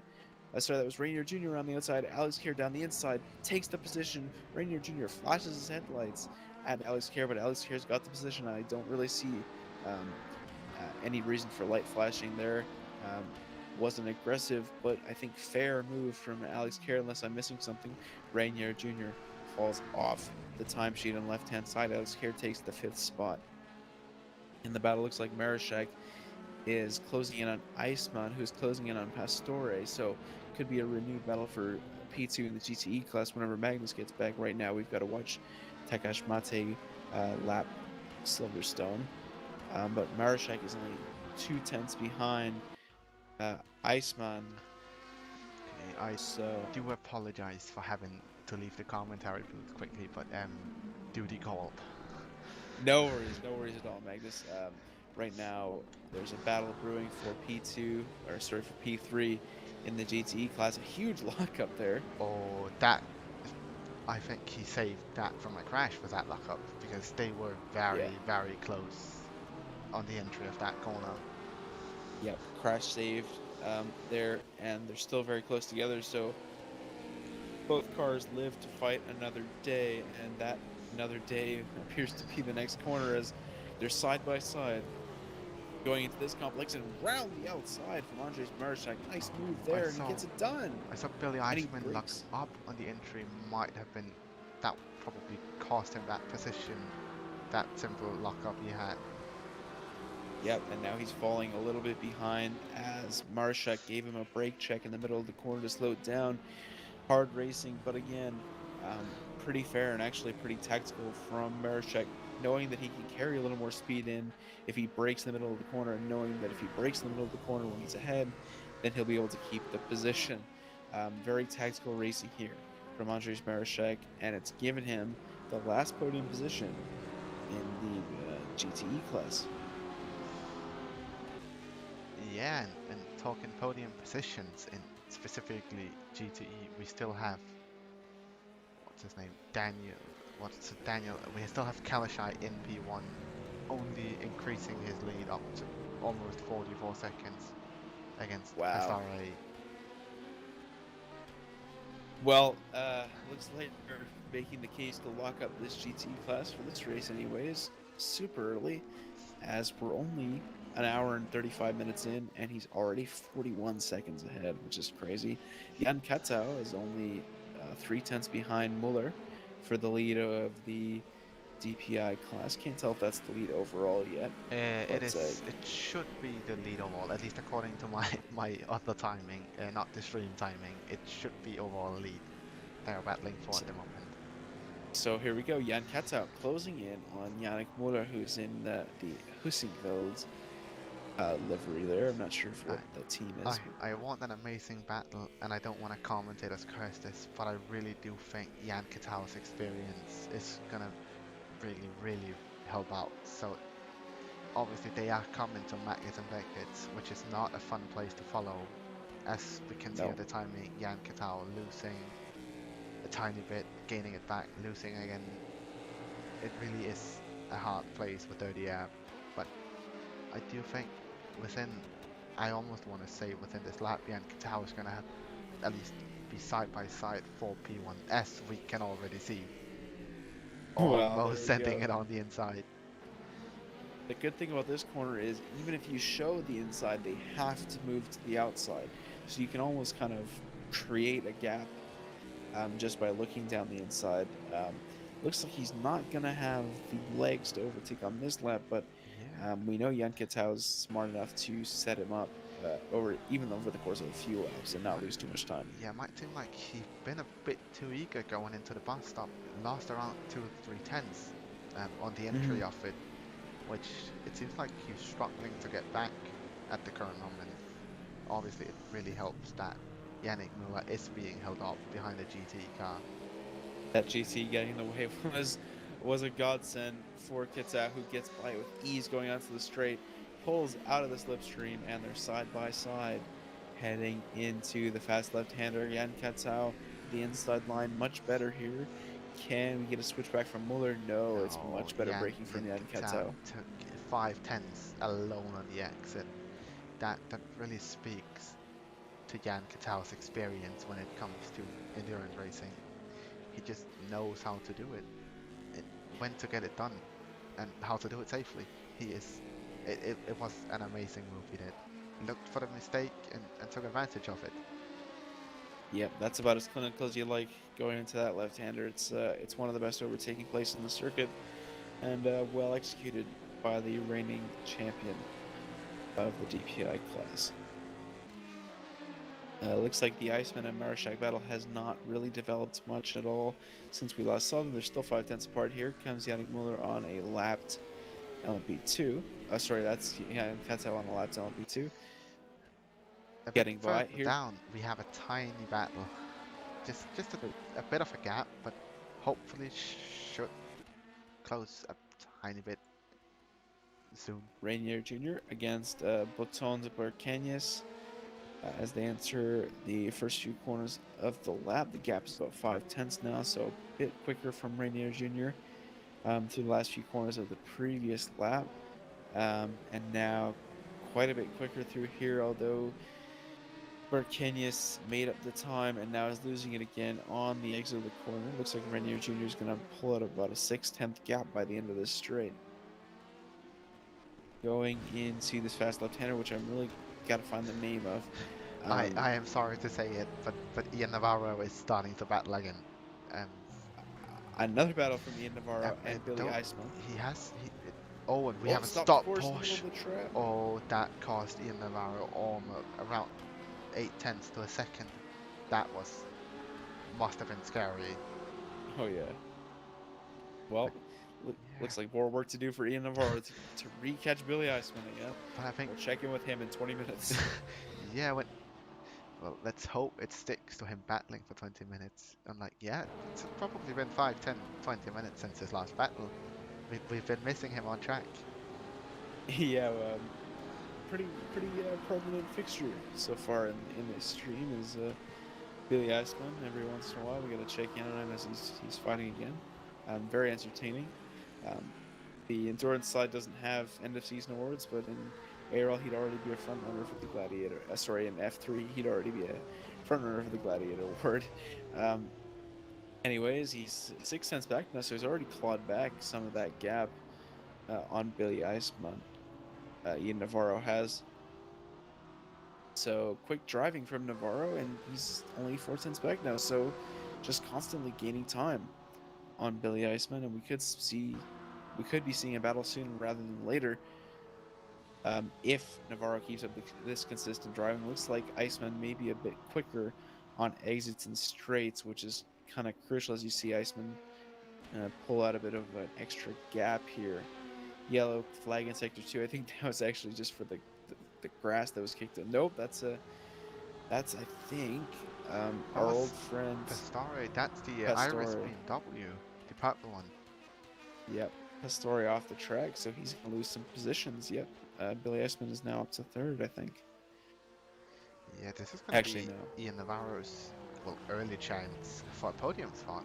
Obviously, it is sort of hard to say if you get on the podium now if you're going to stay on the podium for the next 6 hours and 20 minutes, because it's a long race. It's not a 20-lap race. This one, you No, really yep. have to think that anything can happen over the course of 8 hours. I know we started at 2, so around 2 hours ago.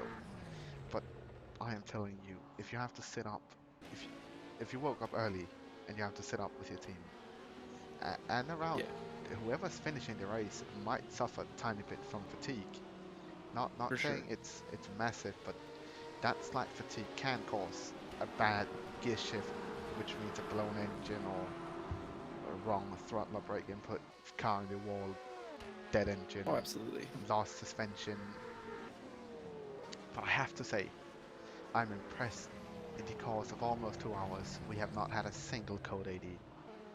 That is, Yeah, I think that's a record in virtual in sim racing. Like, I you don't know, think I've seen a league that hasn't had a code AD in almost 2 hours. yeah, and you know what else? I think we haven't seen yet. I don't think we've had a DNF yet in this race. No, you're actually completely right on that part. That is impressive. Yeah, we're about an hour and 45 minutes in now, and they're all still going, which is also, I think, possibly an ARL record. Very clean I, racing so far. I think that's again another just sim racing record. Maybe, I yeah. don't think I've seen a sim race where everybody has survived. Not even. We had a guy, we had a team race on Discord that ran out of fuel. So it would have been qualified as a DNF if our nice steward Robert Pawn, another host, did not, wasn't as not. Since he was nice to let them back in the race, which is amazing, having a full grid at all times, because it would be sad to slowly see people go out. Yeah, for sure. Thanks, Robert, for allowing us to keep our clean sheet for now. I am almost certain that we will see at least one DNF over the course of this race, but if we don't, that would be pretty impressive. Pat Silvazzi's been in the pit lane for quite a while. Looks like he's taking fuel and tires. We've been talking so much about mistakes and other stuff that we missed this battle starting to go on between Billy Iceman and Nicola Pastore. Yeah, Pistorius closed up after he made that earlier mistake. E2 BMWs, I think. I think that's a BMW that Billy Iceman is in. Could be mistaken, but It is a BMW. it is BMW. Okay, so yeah, those two going for another battle. They had one earlier in the race, which ended in Pastore's untimely demise, at least from the position in the gravel. So I'm sure Pastore will be looking to push back through the field and kind of claim back what's rightfully his. He's had the pace today. It just hasn't gone right for him. Sometimes that's just how it goes in sim racing. Yeah, just having a look at leaders at the moment, and Jan Kitao has increased the gap to. Well, okay, that's sort of hard to say now since Yannick Muller pitted, but before pits he had increased it to 23 seconds already. That's what you'd expect to see from him. Consistent driving, and he really wants the win today, it would appear. So, yeah, very good from him. Obviously, it is early to say, but it seems like Seawolf is going to be the dominating team again this season in the DPI class. Did amazing last season with Jan Katau and Benjamin in the car. Today, it's going to be Jan Katau and Linus Lundvall in the car. So Yeah. it's going to be, it is fast drivers, consistent drivers. So it's probably going to be, what's it called, a solid win. Don't want to be that rude commentator, but I hope they're gonna make a mistake to cause them to battle for the win. Oh So no. Okay. we get to feature them a bit more on stream, because it's not the most exciting thing to look at somebody just racing, going No, I get that going feeling, around but laps. I get that feeling too. But yeah, But no, obviously, I'm I not never gonna. hope a team crashes Yeah, to of go course. battles. Well, not too much action to commentate over at the moment. Field is pretty spaced out as far as I can see. I'm also not really able to get live timing up, so I can't really see what's going on track. Regardless, Yeah, I Billy think Eisman the has. smallest gap we have is the current one we're watching. Doesn't really get any smaller than that. Then there are a good second or more between everyone. So yeah, we have gotten into the state where people have settled in, sort of found their pace, just making sure they don't make mistakes anymore. Correct me if I'm wrong, Magnus, but you can see the pit stops on live timing, correct? Yes, we can actually see every single stop that has been made. Oh, there we go. So, looks like Patrick Salvazia has made an extra stop, and Yanis Orzakowski's not made a stop, but Nicola Pastori gets onto the grass, and I'm sure he was getting flashbacks to his last incident where he went onto the grass, but no harm, no foul, makes it back onto the concrete, okay. Orzakowski, like I said, is one stop behind the rest of the field, so might be falling behind as he has to make an extra pit stop, unless they've got some crazy tire strategy that they haven't told us about. Henke has made an extra stop, Salvazi's made an extra stop. Here comes Jan Katau into the pit lane.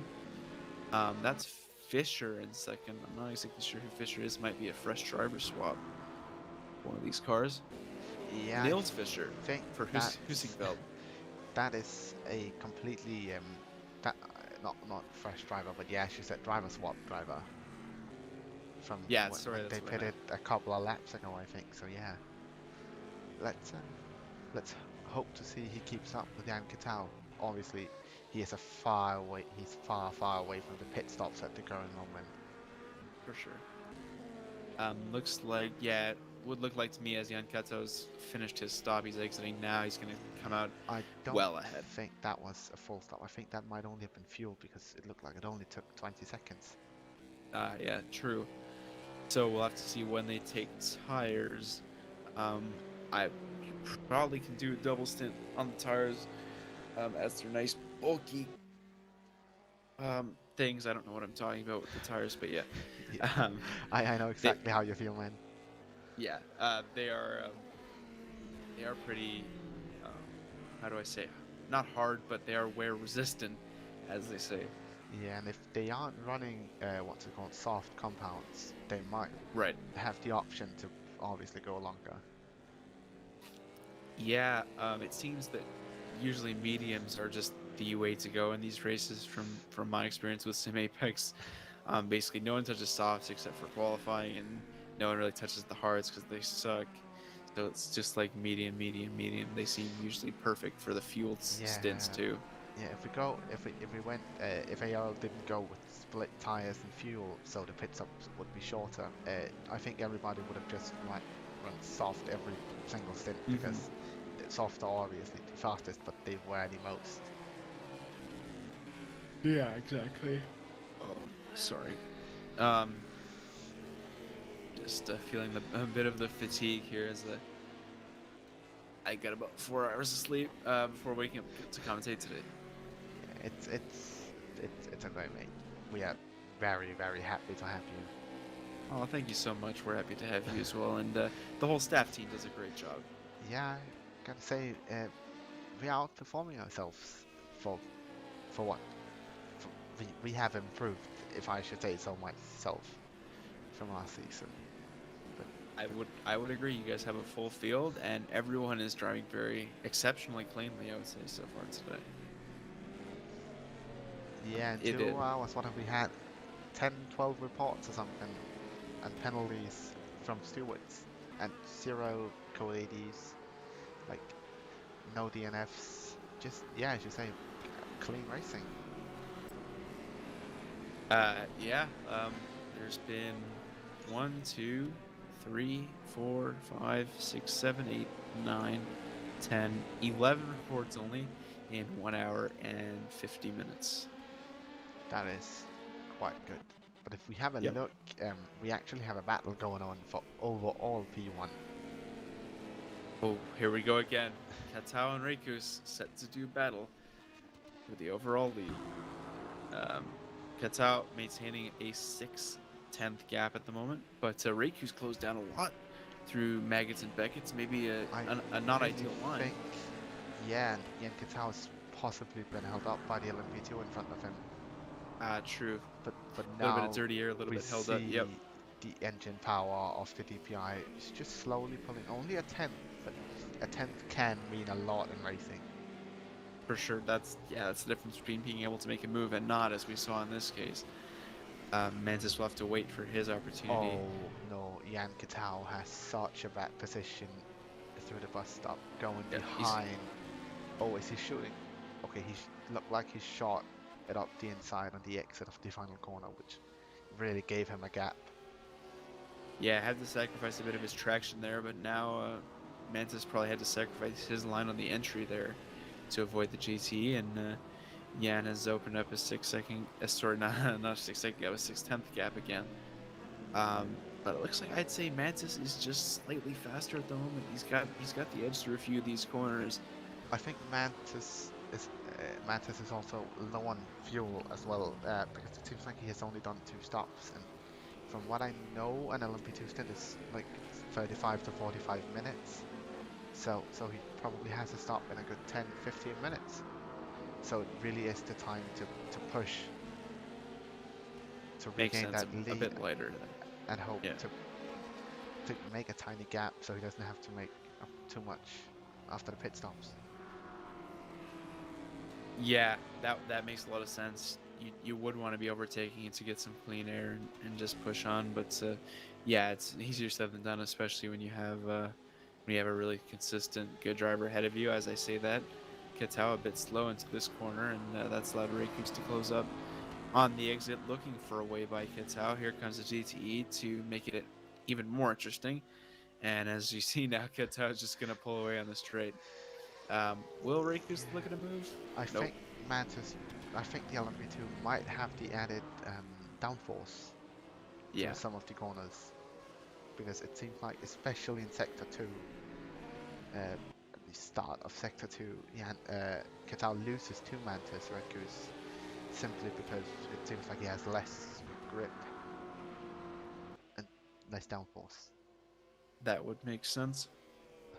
Oh, this one is bad as well, being stuck behind the GTE car.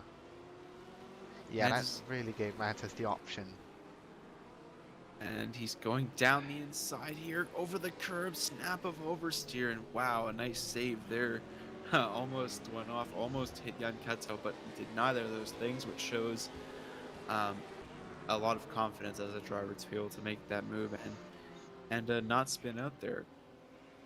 So good job to keep it by Mantis Reikus. Bit of an audacious move, but he backed it up with his ability to keep the car on the track.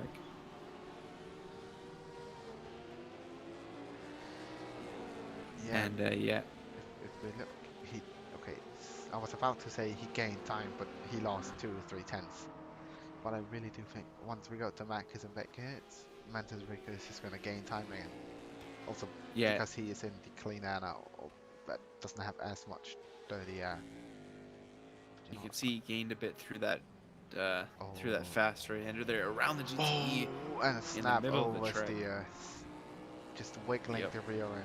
That cost him so much to have that GTE car in the middle of the corner. Yeah, that's a tough spot to see a I GTE in. I think I think it's gonna be tough to gain those 2 seconds now. Yeah, 2 seconds back, you lose kind of that sense of, okay, just keep pushing. We'll overtake him in a few corners. Just get into the position. You kind of lose that sense. I guess it depends on the driver really, but it's a little bit less motivation to be pushing, knowing that an overtake could be just a few corners away. But We I'm are sure he will. down to 2 teams. Sorry to cut you off, but we have a battle Go ahead. between um, adding Baha and Gagli Kispas um, down for P17, which are 2 drivers we have actually not yet featured on stream, I think. I remember Gergely Kispus from last season. I remember commentating his name, but I think Erdens Bahar is new, and these two are going to battle as an angry DPI barges down the inside. No. We jinxed the race earlier. We have a DNF. Daniel Crash and I DNF'd. Oh, it's just that's just kind of fitting into his day, isn't it? It's been a lot of misfortune for him. Started well at the field, had a few incidents, fell back down the field, and now he's out. Unfortunate day for Krasnai, but I think I think I'm justified in saying that he will be back and doing better in the next few races of the season. If we are lucky, he gets to get back like the out of field team. Don't really know who it was, and because it could be amazing to have him back in the race, but still, I think there are limits to how many people we put back and for what reason. Yeah. But I know now Santo took over, but both Santo and Roman are nice guys, so I couldn't see a reason why they shouldn't be allowed back in, because that's the advantage of sim racing. If you die, kill the engine or whatever, you might get put back in. You possibly get the option to get put back in for a penalty, like as in this case Daniel Krasnai is obviously last now. Yeah. But any experience is good experience, though as of what I know, Daniel Krasnai is not a bad Oslo driver. No, not at all. He was pretty quick in the opening stages. It just hasn't gone very well for him so far. And in terms of the racing, it's just been a series of misfortunes, kind of. So we'll see if he does get to continue his race, try to pick up some points, see what he can do. But yeah, that's not a great start to the season for him.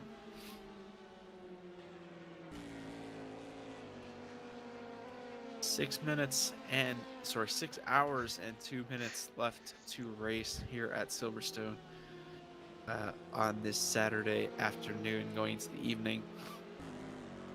David Kalushai still leads the GTE class. He's made one stop, just in line with the rest of the field, although Felix has made one extra stop, so maybe making up a few positions in the pit stop phases. Marashek sitting second, and Pastore has made his way back up to third. He's had a bit of an unfortunate race too, a few incidents there, but he's made up quite a bit of time. And then we see Gergely Kispus towards the rear in 18th position. Felix in 4th, making 2 stops. Garcia in 5th. Butters in 6th. I think that was a driver swap. I don't think we've seen him yet in this race. I don't think so either. Oh, that's the Seawolf BMW again, isn't it? Since that's running the generic livery.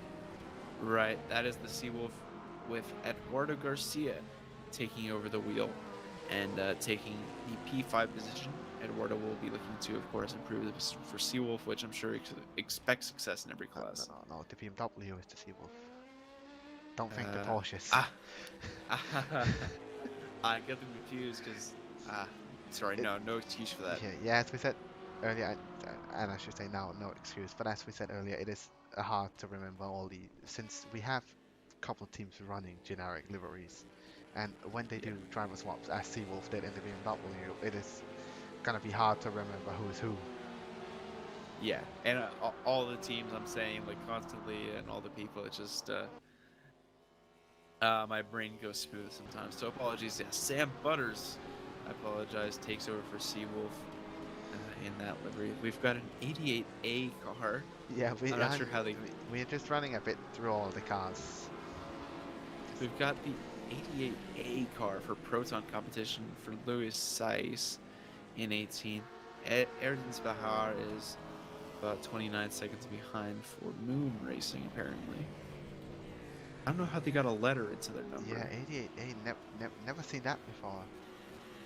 Maybe there's two 88s. I didn't look. I looked at timing. I don't think we have double GTE 88, so don't know what's the issue. Might just be a slight skin peg error, but we never know. Yeah. It's gonna be fun calling it the 88A.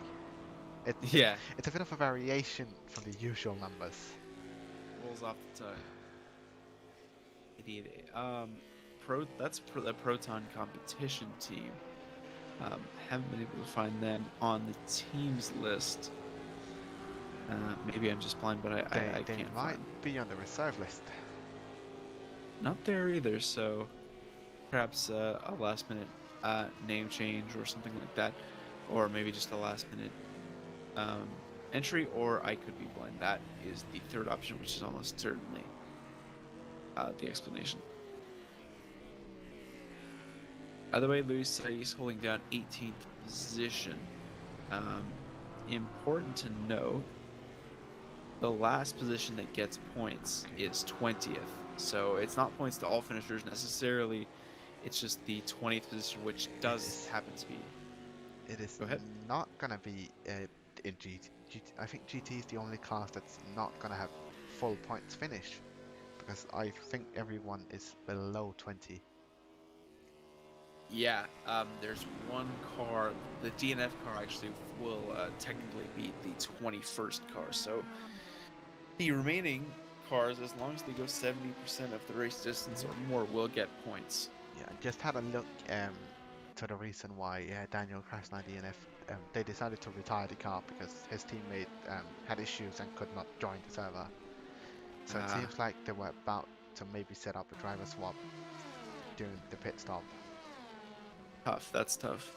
That is not fun. And I know the team and the team boss, and that team is always the unlucky one. Every race they have some mistake. They get hit, stuck in a wall. Shit happens to them. Just disappointing to see. I mean, engine blow-ups are one thing, things like that, crashes, but connection issues are the bane of every sim racer. It happens to some more than others, unfortunately, and yeah, I hope that that team can rebound and hopefully get some good performances this season. Looks like we're on board with Mustafa Batswan, and I can't see his last name, but that's the Moon Spirit Racing car. Yeah, we're just going through a couple of different cars that hasn't been featured too much since action is a bit low at the moment. So we're just pressing around. Apologies, not Moon Spirit, Moon Star, and there are two of those kind of in tandem with each other. Bartosz Binchik for the Deja team, David Belay behind that. 16 seconds separate those two. We haven't talked about Bartosz yet too much. And there's David Belay's on the timesheet, 1 lap behind the leader, 16 seconds to the next car. We can go up to Bartosz Binchik and go in a very, very dark Ferrari. Yeah, that looks like something out of a. I say that I am looking forward to seeing that car on track at night. I think that's gonna be fun, seeing how people are gonna manage to go around something that's almost fully black. Yeah. Another interesting dynamic could be the livery colors just messing with people. But yeah, Bartosz Binchik, I think I remember him from last season. About a midfield run. This is about where you can expect to see him. Maybe a little further up usually, but yeah, he's a pretty consistent driver. I know Cutting we're onto going Mate Varga now. through stuff, but we should have a battle going on up here. And there we go. Mate Varga down the inside. I can't tell if he's... yeah, he's the one that's leading, so it's Axel Kerr attacking Mate Varga now. Going down the... I think this is the Hangar Straight. Correct me if I'm wrong, but... I think it yeah. was. Oh, Mate Varga increasing the gap a bit to Axel Kerr. Love that livery on the on Varga's car there. Not sure, I don't think that's a default. I think that's thrown. In that case, it's really cool. I am pretty sure Any- that's custom made, yeah. Yeah, very nice. Anyways, Axel Kerr now falls a little bit behind Mate Varga. Nice little breathing space for Varga. Up to 1 second now, so a little bit more pace now. Mate seems to be able to pull out of the bag to get away from Axel Kerr. And now he's getting caught up in lap traffic, which may allow Kerr to close up a little bit, as Kerr may be able to get by on this little straightaway here. And yeah, he's gained about 2.5 tenths from the lap traffic. We are now more than 2 hours into the 8-hour race. The race is 25% complete. Let's just give another reminder of our sponsors: Lift Esports, an esports development brand for sim races and other kind of esports professionals. Gotta interrupt that now as Joachim Lovesen is going by. Yeah, I do PA. apologize. But I just saw it on the timing. They had like a 10th and then again a one corner battle. But yeah, you are free to go on. I'm sure Lyft will appreciate the need to stop the ad to discuss the race, as that GT gets that all sorts of wrong, but he does get out of the way for the leaders, so I guess mission accomplished. And yeah, Thiago Santana just completely backed off. Joachim Lovesen took that position quite easily, all told, and didn't really have to deal with any blowback. So next to the ad, yeah, Lift Esports development brand. I believe you can find them at liftm.eu. I'll make sure to have the website right before the next ad, but Lift Esports brand, our sponsor. Thank you for sponsoring us, and Sadler Computers, who is the host of this server that the race is taking place on right now, ensuring seamless connection for all drivers and quality customer service, customization options, and consistent performance. So Sadler Computers, if you want to host your own race server, and that looked like he was going really fast in the pit lane there, but yeah, that's a pit lane entry for Pastore. And we've got hits. Looks like we got a driver swap from the lead of the GTE class. That's number 99, taking Gabor Hutzti. Sorry if I got that wrong. The Mugen Sim racing car takes Gabor Hutzti in the cockpit. That was a very, very long pit stop because they had a 50-second gap to the car behind. But it seems like Nicola Pastore is in the pit as well, with the increased time gain Gabor has against him. Yeah, be interesting to see what the gap is when the pit stop phase is over. Pastore is still actually in the pit box taking tires or fuel or repairing or driver swapping. I'm not too sure. Be interesting to see if they driver swap here 2 hours into the race. May want to go for a longer stint. Garcia now is going to take second place. DPI dives down the inside. That might have been an LP2. And Pastore is out of the pit lane, so it's a 42-second gap to Eduardo Garcia for the leading Mugen Sim racing car driven by Gabor Hutzti now. I'm not sure how long his stint will be, but he did get in quite early, about 2 hours into the race, so maybe one more driver swap to be made for the Mugen car.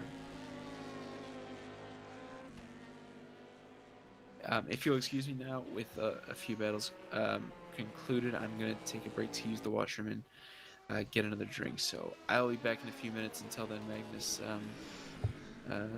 enjoy the racing. Enjoy this battle.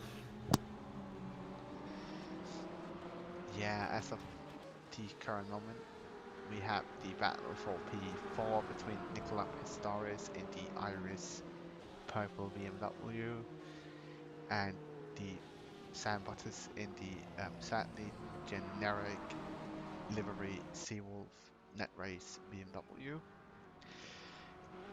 The these guys have been battling the Seawolf cars, Seawolf BMW, and the Iris BMW have been battling pretty much all race, not specifically with each other, but with multiple other teams. And it's amazing, even 2 hours into the race, to still see teams battle for positions. Obviously, these guys know that it is going to be a long race, left still a little under 6 hours. So they know to be conservative during their battles. But these are two very, very fast drivers having to battle it out over, well, what we here at the Commentators booth hope to be the next 6 hours. But it seems like Sambutters has lost a lot of time to the round of quick lapping he had to go through, which really favoured Nicola Pastore, increasing the gap to 1.5 seconds almost. And back up here we have Mantis, Rikus, let's see, and Jan Katao with a 40-second gap. And last time we left these guys, the gap was 2 seconds, or 1.5, 2 seconds, simply because of a bit of lapping they had to do. But yeah, as of the current moment, the race has just sort of been, it's a bit of a stalemate at the current moment in the race, because all the leaders in their respective classes, as we can see on the timing, are good. Jan Katao is a minute ahead to Nil. It's a minute in front of Nils Fischer. Mantis Rikus is 70 seconds ahead of Sultan Vakonyu, and it's called Geba Husti is 41 seconds ahead of Eduardo Garcia, sorry. So specifically the leaders has really gone into a stalemate. So what we hope to see is these midfield cars start to battle it out, but they are starting to increase gaps to each other by a lot. We have some that are almost 90 seconds behind, whereas I think that Nicola Pastore is only 1.5 seconds behind Patrick Rusinak.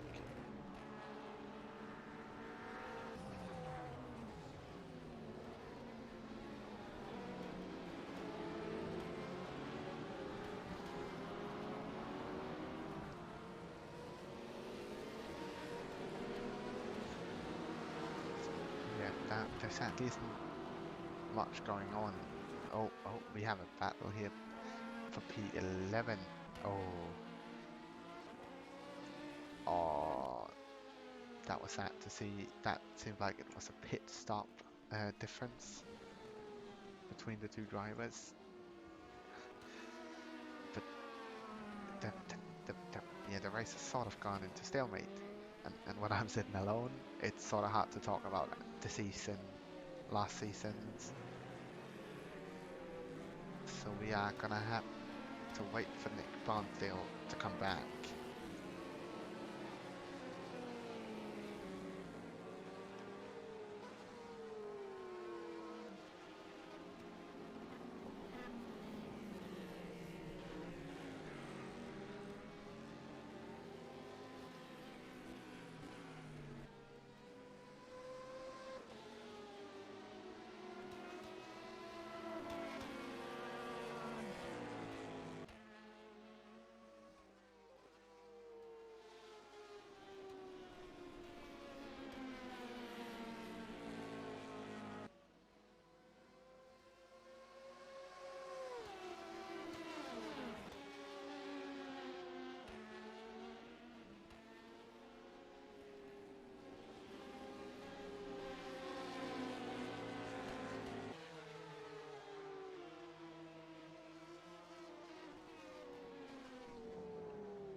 I'm back now.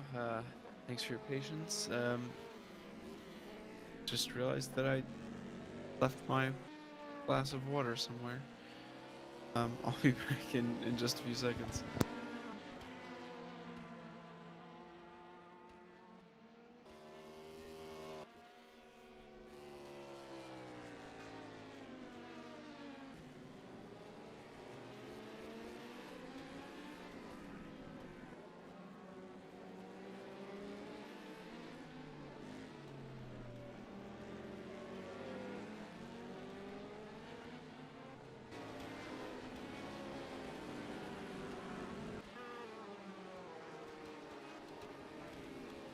Poured it and left it on the counter. I returned with water and in a better mental state to commentate over the next few hours of this race. We've got 5 hours and 44 minutes to go in the 8 hours of Silverstone, the first official round of this third ARL Endurance season.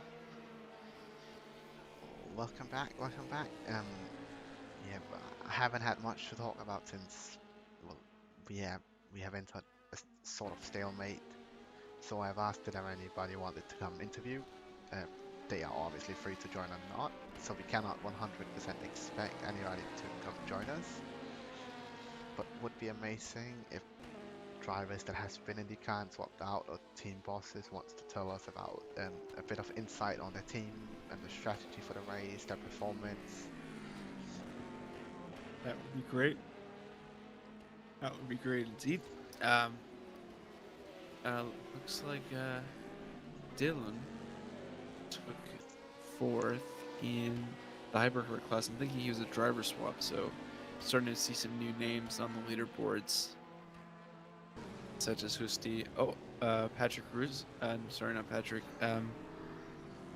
Rusinak, who I remember from the past few seasons, has returned to the car, and he's in 5th place in the GTs. Do we have a battle going on?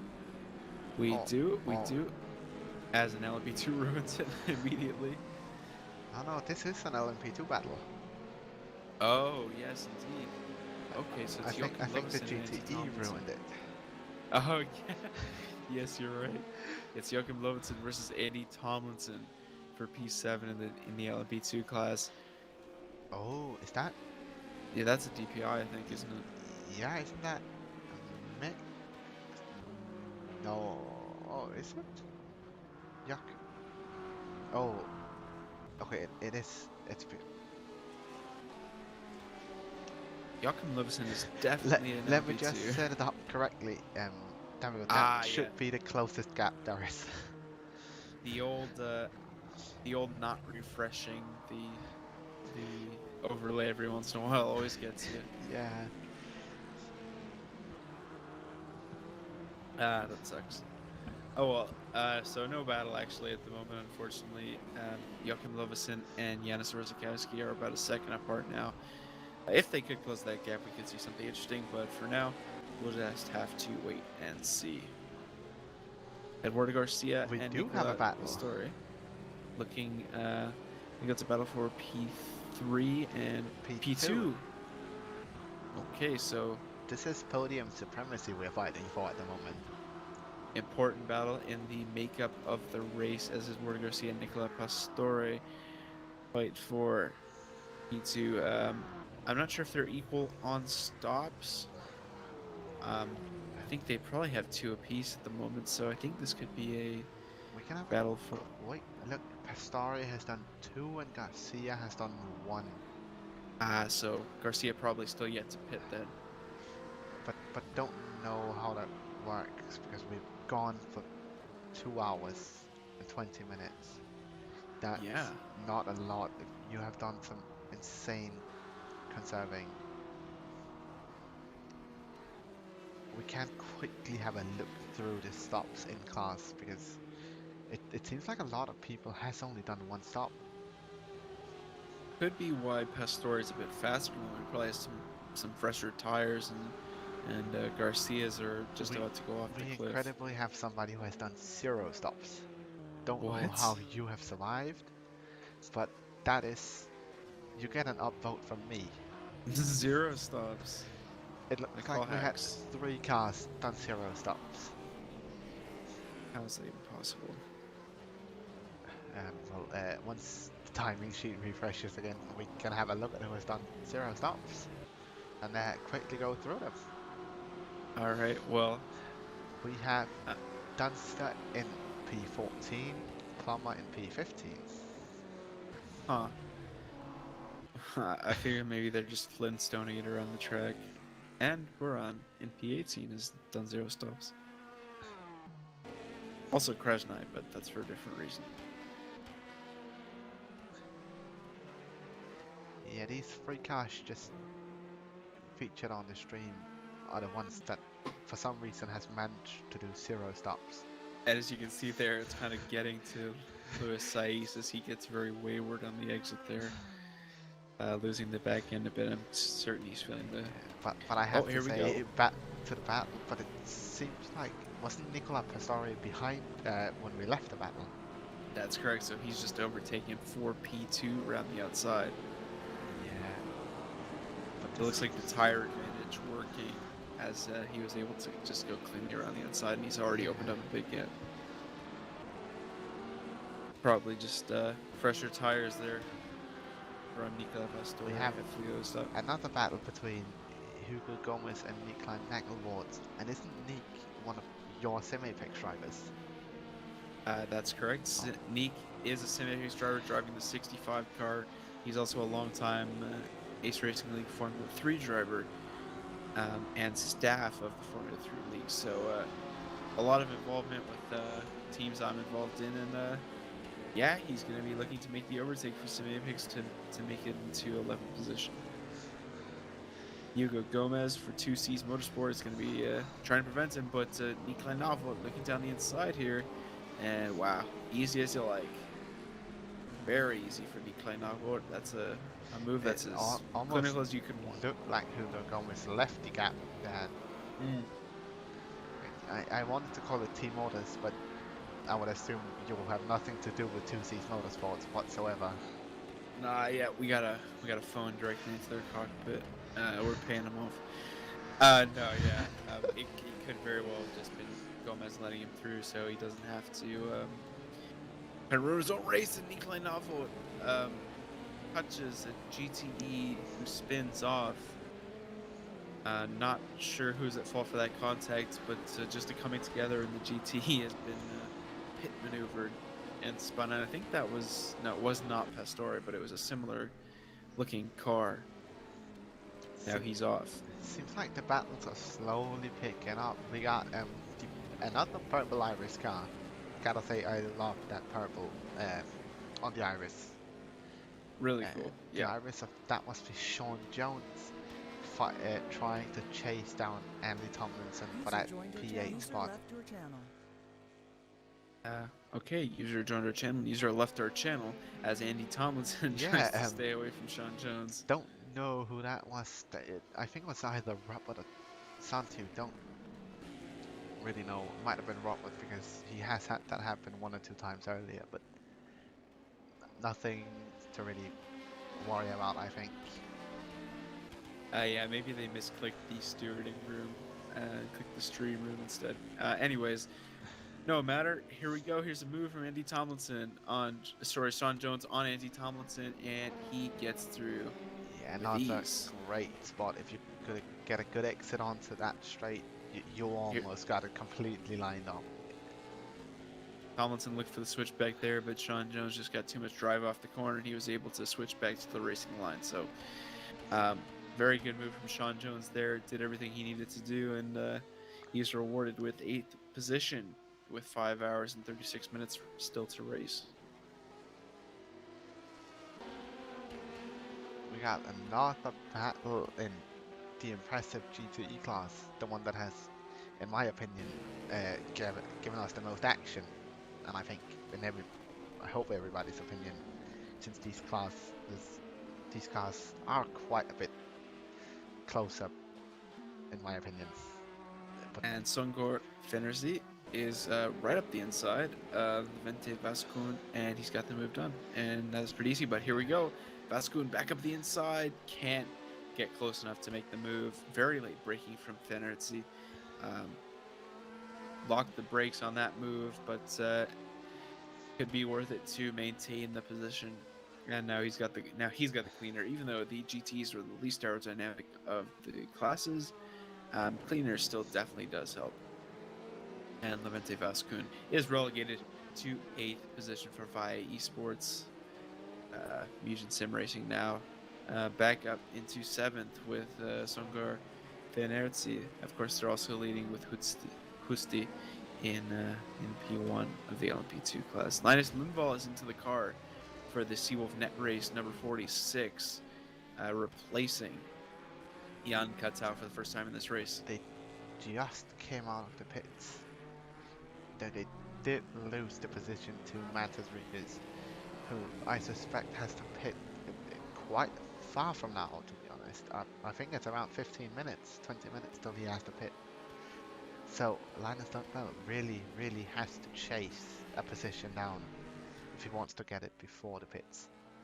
Yeah, our first look at Linus this season, and well, it's a crucial time for him because he's got to get his head down and do some consistent driving if he's going to secure the overall win for Seawolf. He's got to make sure that he is slowly catching, probably because of newer tires, and the car has that extra top line speed. But yeah, he's got to be consistent. He's got to be consistent. 34.5 seconds is still a lot, and against Rikus, who is also a very fast driver. It's a very clutch first stint of the season for Linus Lundvall. He's under a lot of pressure to perform right now. I'm thinking with that driver swap, we'll probably be seeing Jan Katau one more time towards the end, as driver swaps don't take extra time. I think you can just switch anytime you want. Am I correct? Swap drivers? Or yeah. Yes. I wasn't really paying attention. Looking at YouTube comments. Sorry. No worries. We had a guy saying that the hypercar is OP.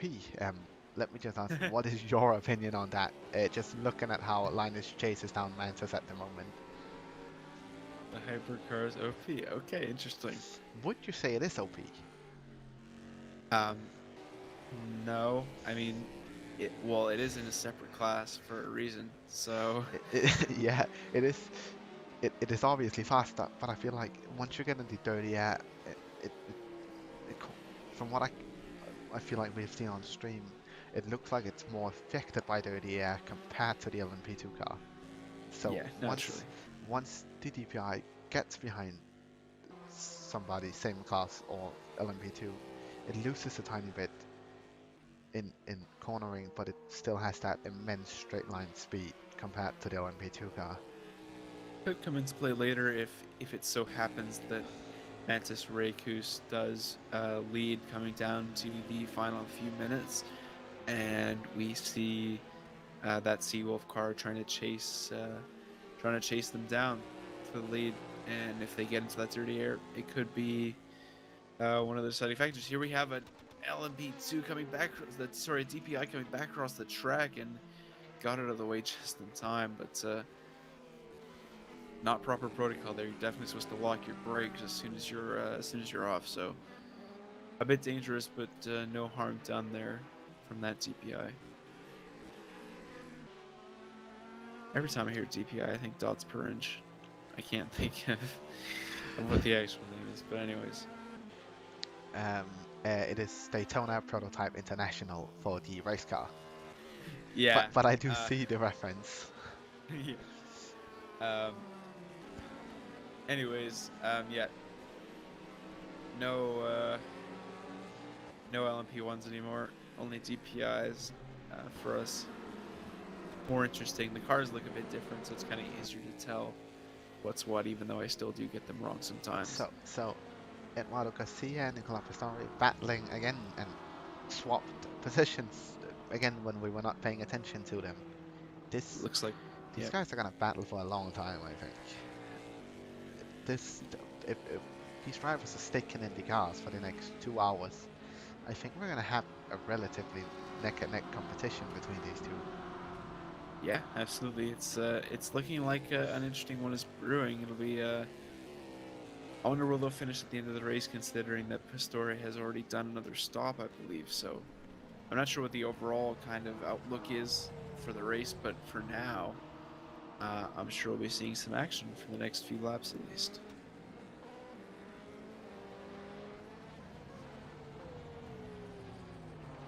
Five hours and 30 minutes to go now in the Ace Racing League.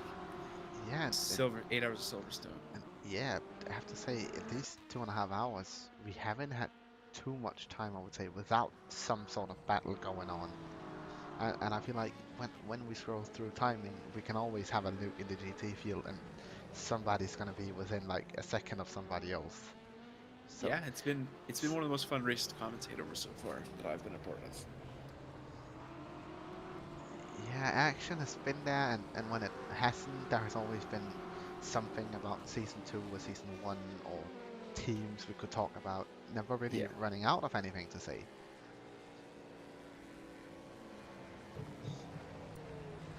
Looks like Nicola Pastore does have a little bit more pace at the moment, closing down on Eduardo Garcia as they come into Luffield now. Right on the bumper of Garcia is Pastore. Garcia does get a better run out of the corner, but Pastore is right on his rear and could think about a move as they come in, not through these fast sections, but perhaps into the slower speed section or that fast right-hander up the hill if he can keep close enough through Maggots and Beckett's. As we have, I believe, a lap to GT in front of them, or perhaps that's for position. But just looked like it was going slower. This will be the deciding factor I on whether or not think Pastore can make a move. that's a lap GTE car. That's the Abstineo for Polonia car. Right. Because the current battle we have going on is for P2, and P1 is still the Mugen Corvette C8. Right, so it is a lap to Absinia Force Polonia car. No move here for Nicola Pastore, still 4/10 behind, going into the slower speed section of Silverstone. So it'll just stand pat for now. We're gonna have to wait until either Pastore can get close enough for a move, or Eduardo Garcia can find that extra speed to get away from him. Right now, they're just maintaining the status quo at about a 3/10, 4/10 gap between the two, and no real possibility to overtake at the moment. Yeah, it seems like if Eduardo Garcia just has that consistency of what might be old tires, though obviously we cannot know because I think the pit stop, the number of pit stops we saw might have been a bit broken because some people had done 0, some had done 1, when some had done like 2 or 3. So it might be a bit broken. So I think they might be around the same time since they pitted. Okay, so what you're saying is this could just be a complete on-track battle with no Yeah, I pit think stop so. considerations. Because if somebody has done 0 pit stops according to that thing, they are running in safety car mode and doing a Sunday stroll around the track. Yeah, that seems impossible. And I gotta say, if you can stay 14, 15, and 18 doing Sunday strolls around the track, there's something wrong. So I think the pit thing on the overlay has an issue. So I think Eduardo Garcia or his team has at least pitted twice. Okay, so But good update there. it might be wrong. Well, But either Magnus way, and that's Beckett, something just to keep in mind. Sorry, go ahead. I just want to say that was quite the gain for Eduardo Garcia, having Yeah. everybody lap him like that, compared Oh, to yeah. Nicola Pastore pretty much being pushed around through the end of Magnus and Beckett's. Yeah, look at the gap fall. He lost like 3/10, being loud to those cars as he was, and he still got cars behind him. Look, 5/10, 4/10. Watch it fall as his line is completely compromised. Here comes Pastore down the inside, and he's got through. Incredible Tragedy. for someone that looked incredible from Pastore when it looked like he had to stop on the apex. Yeah. And Nils Fischer got a penalty, if I'm seeing correctly. That's right.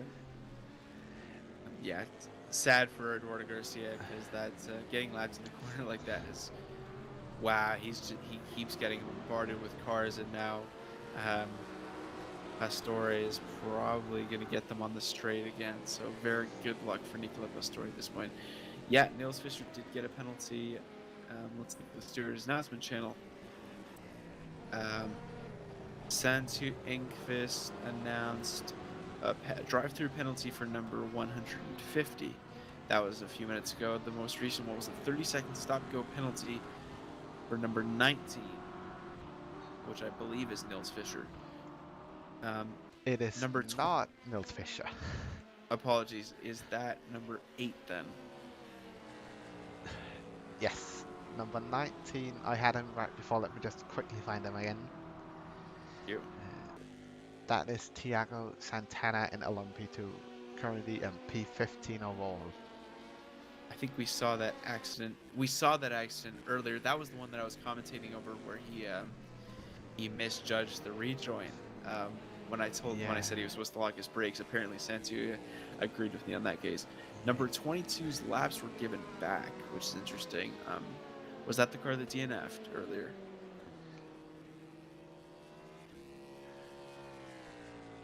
I quickly have to find them. I seem to be blind at the current moment. No worries. While Magnus is looking for that, we'll report that Nils Fischer was given a 15 stop-and-go penalty for rear-ending one of the GTE cars. That's the penalty for Nils Fischer, so on his next pit stop, an extra 15 seconds is added on.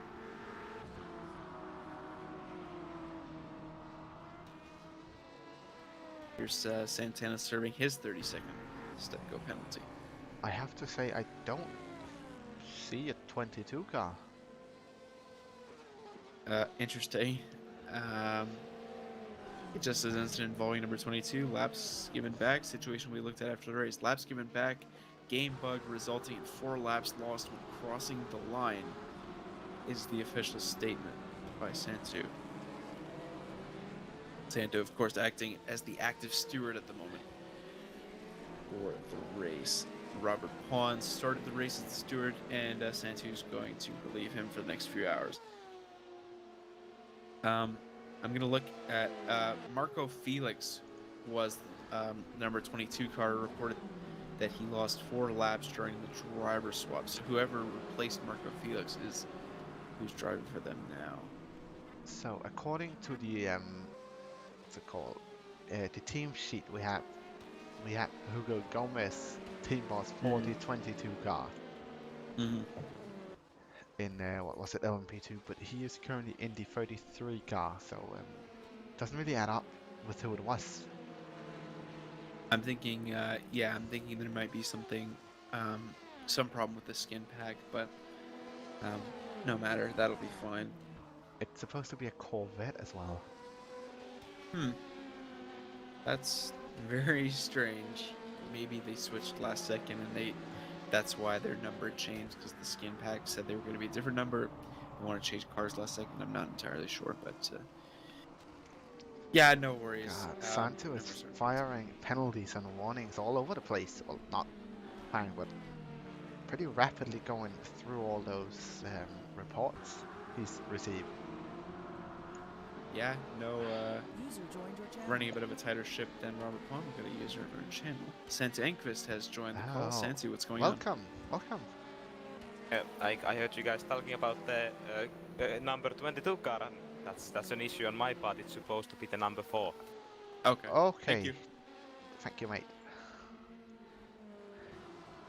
It seems like they've lost 4 laps when crossing the line, and I have no idea how that happened. It seems to be a game bug, and we've given the laps back for that reason. We will look at it after the race. We are currently on board with the number 4 car. Thanks, Santu. Thanks for the update. Just an rFactor 2 moment, unfortunately. Yeah. Thank you. User left your channel.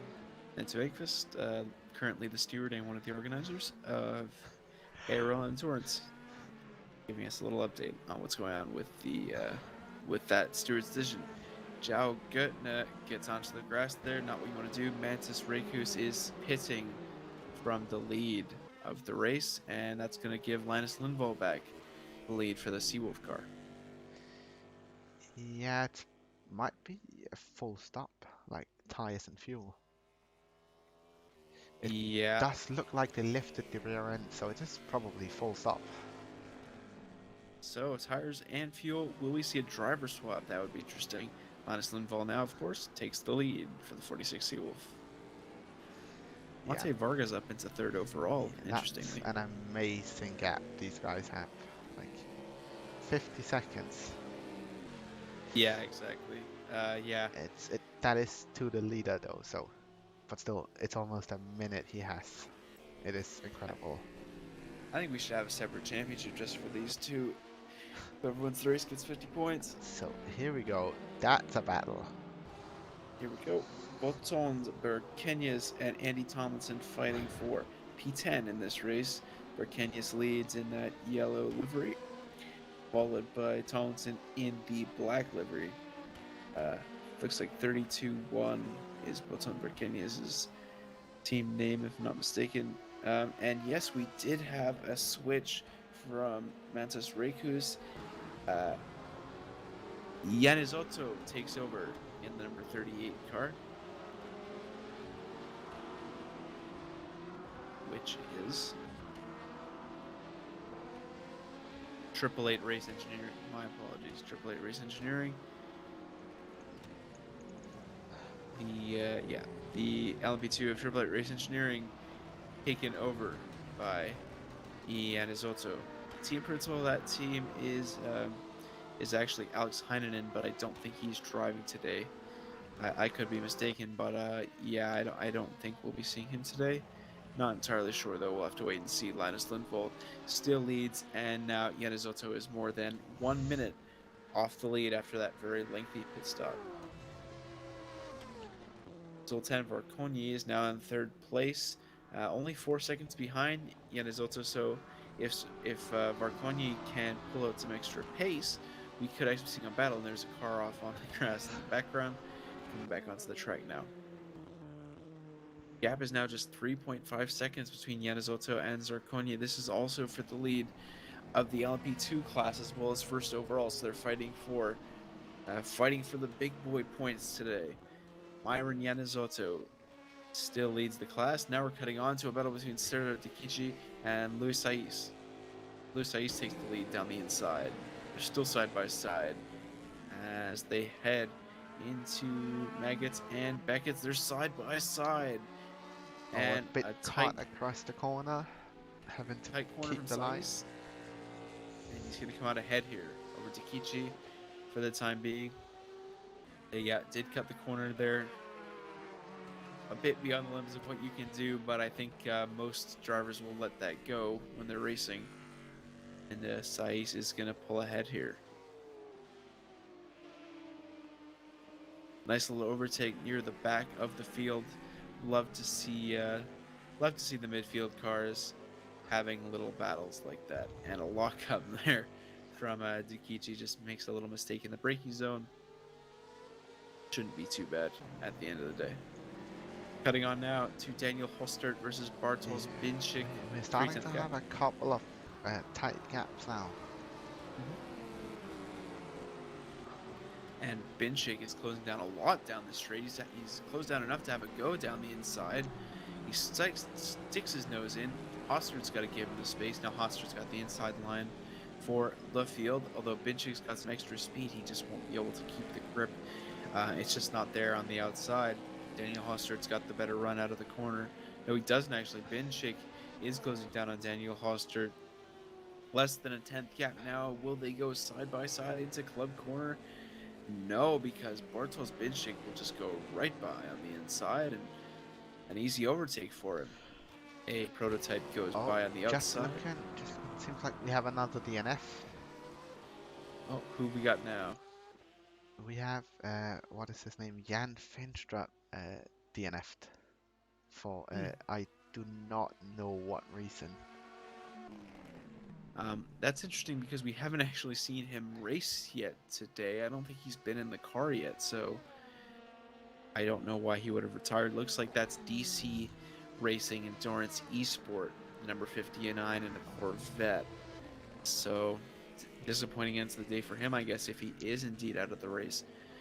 But I guess we'll have to wait and see. 1 second.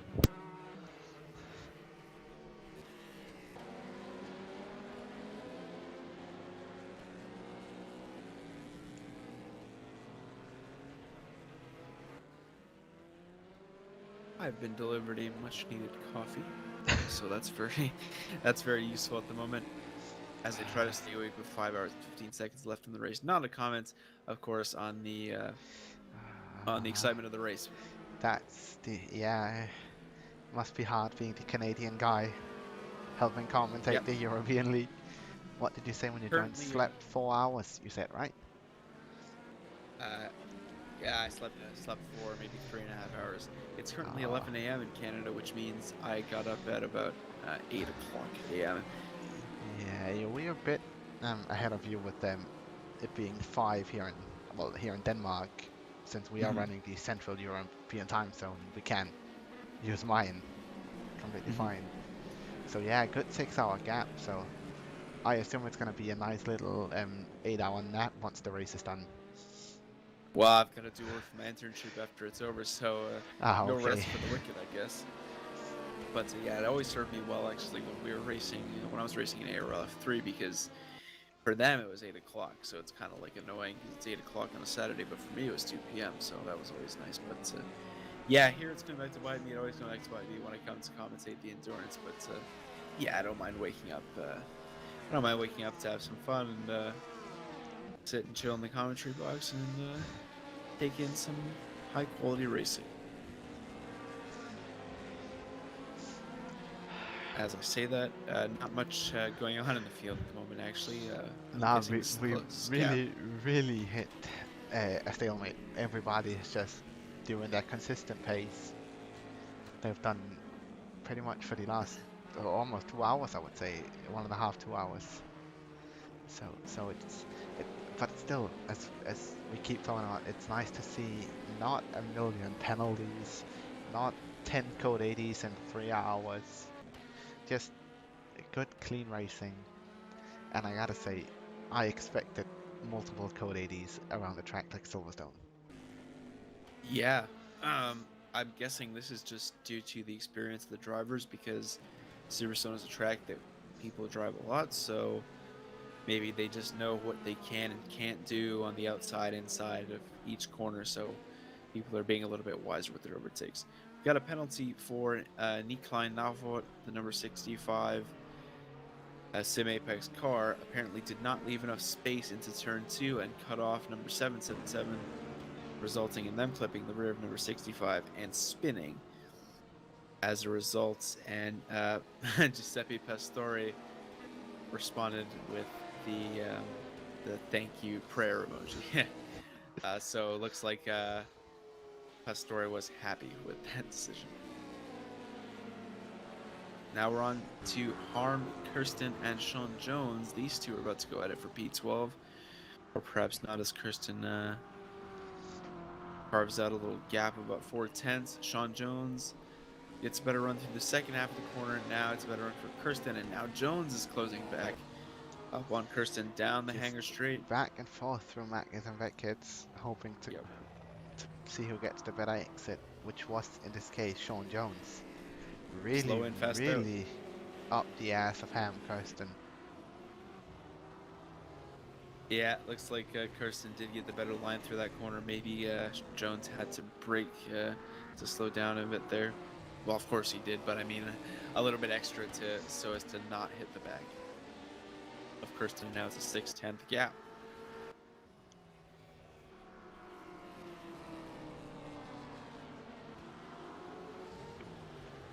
It's been a while, so let's well, there's too much action going on now. Let's talk about our sponsors again for today. Lift Esports, an esports brand specializing in helping the performance of esports athletes, useful for sim racers or any esport player really. And they should be launching some new cool stuff somewhat soon. At their computers, the server host for today's race and all ARL endurance races They offer customization, consistent performance, good connection, minimal lag, etc., etc. A very good company that we've had a great relationship with over our 3 seasons, and we thank them for sponsoring us for a 3rd season. Sadler Computers. Those are our sponsors for today's race, the 8 Hours of Silverstone, first race, of course, of Season 3 of the Aero Endurance Championship. And looks like we're seeing a bit of the same, at least in the DPI class, as the number 46 Seawolf car is well out in front of that. I have to ask you, since you shot me this question at the early parts of the race, about what position you reckon an LMP2 would finish. I want to return that question to you now. Do you think, Aha. but specifically I want to ask the 888 LMP2, do you reckon it could finish P1 this race? Because it seems like between the Seawolf and the 888 prototypes, it has been a lot of a pit stop battle, because the Seawolf DPI is a bit faster. So just wanting to know what your opinion is on this. He is a minute behind at the moment, though. That's a tough one, because 5 hours is a long time. But on the current trend, I would have to give the edge, to that Seawolf number 46, because a minute, even though 5 hours is a long time, a minute is also a long time in racing. And with the slight advantage that DPIs naturally have, it's going to be really difficult for the 888 to make up a minute, even in 5 hours. Of course, this is endurance racing, and we've seen a lot of crazy things happen, and we know disconnects and DNFs can happen at any time. So, yeah, I'm gonna back the number 46 Seawolf at the moment, but that could all change very quickly. But yeah, I think barring anything crazy happening, I think it's Lundvall and Katau's race to lose. Okay. It's not showing it here on the battle function, but Nicola Pessore is only a little over 6 seconds behind Gabriel Hosti, who is in P1 in the GT class. So Interesting. it seems like Gabriel has had an early pit stop, because he might have felt it was safe to pit at this time. Pastore has been really charging through the field since his earlier incident. Really hasn't let it affect him. I'd be interested to interview him when he's done his stint, because he's done a great recovery drive. I mean, I'm hesitant to call it a recovery drive at this point, because well, he's challenging for the win. Really, usually when you think recovery drive, you think like 17th to 4th, but things like that. But he's fighting for the win. So after his earlier incident, he really got his head down. I think even if he finishes P2 or P3, it's gonna be amazing. Yeah, like that. for sure. Yeah, I should say the recovery drive for him is gonna be amazing for him and his team. Solid performance so far for Nicola Pastore, who has driven all 2 hours and 53 minutes of this race so far. So the number 77 Iris should be seeing a driver swap maybe in the next pit stop, or they may go one more stint. We'll have to see. Legally they can go up until the 2 hour mark, just about, or maybe the 3 hour mark. They can roughly do what's it called, 5.5 hours. Okay. It would be risky to carry it to 5.5 hours, because of course depends on how hardcore the stewards decide to be, but even a second or a minute more could mean a DNF. Whereas rather keep it safe, max, I would say stay in the car max for 5 hours, just to be safe. I remember last season, that car that Lundvall's in, the 46, where we had Jan Katau and Ben Gilson's. Yeah, sorry, the DPI. My apologies. would often go long stints. I remember Ben Gilzinski would usually go 5 or 6 hours in races sometimes. So Yeah, I remember that as well. It was like you would sit as a commentator being like, is this guy gonna get disqualified? yeah, Because it's like 2 minutes before the max driving time he pitted. Like really, right. it was pushed to the limit. So yeah, these the Seawolf guys really must have a lot of endurance. Probably a key factor in endurance racing. But yeah, they really take the endurance part of it seriously. They tend to max out their stints. So in this case, I would probably think that we would see a driver swap because they've already swapped drivers. They had Jan Kato start the race, so I would probably think we might see Kato jump in again around the 2 hour mark because I think Lindvall would be over time at the moment Yeah, if he were to complete the race. I'm pretty sure you're right on that. Palos it would be right on the edge because I think what they pitted last stop, which was what half an hour ago or something. Around that time they swapped, I think. So they will either go a bit over or a bit under, I think, if he finished the race. Yeah, But I don't think a team like Seawolf is going to take the risk. no, they've got two very capable drivers, so I don't see why they wouldn't just switch to Jan Kato for the final 2 hours and let him finish off the race. There's been no reports, no stewards' decisions, or even reports for about the last 30 minutes, which is pretty impressive. It's been pretty clean so far. Yeah, only 2 DNFs. So Yeah, I want down to what is it? It's 40 drivers now, I think. So still a pretty. pretty high number. Yeah, big field for this season once again, as with last season as well. There's been this has been a pretty popular league. I'll say credit to the organizers. We've had full fields. We have a pit stop battle going on between There we Eduardo go, yeah. Garcia and Sam Butters. Is this going to be a full stop for both of them? Because if one decides to do tires and fuel, and the other one doesn't, it's going to be a 15-20 second gap, I think. Now here's two fun things about rFactor 2. A, in the pit stops, there is a slight randomness to it, so you could be doing the exact same thing as someone else and have a difference of half a second or a second.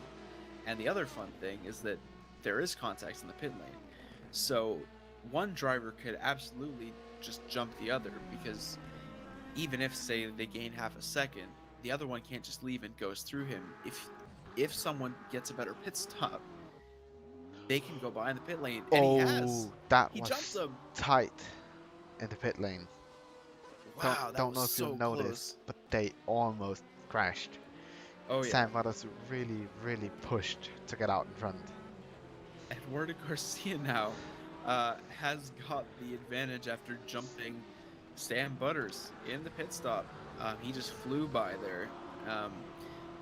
I might even call it an unsafe release from Sam Butters, because you've got to check your mirrors there. But Yeah, Sam Butters might have had to go a bit more straight, but they stayed safe. I don't think it didn't look like any of them got hit, but we were in a blind spot as commentators on that part yeah, because they were right underneath the wall. yeah, I'm pretty sure there was no contact there. But yeah, very risky. That was really close, and it was interesting how it exactly happened like that.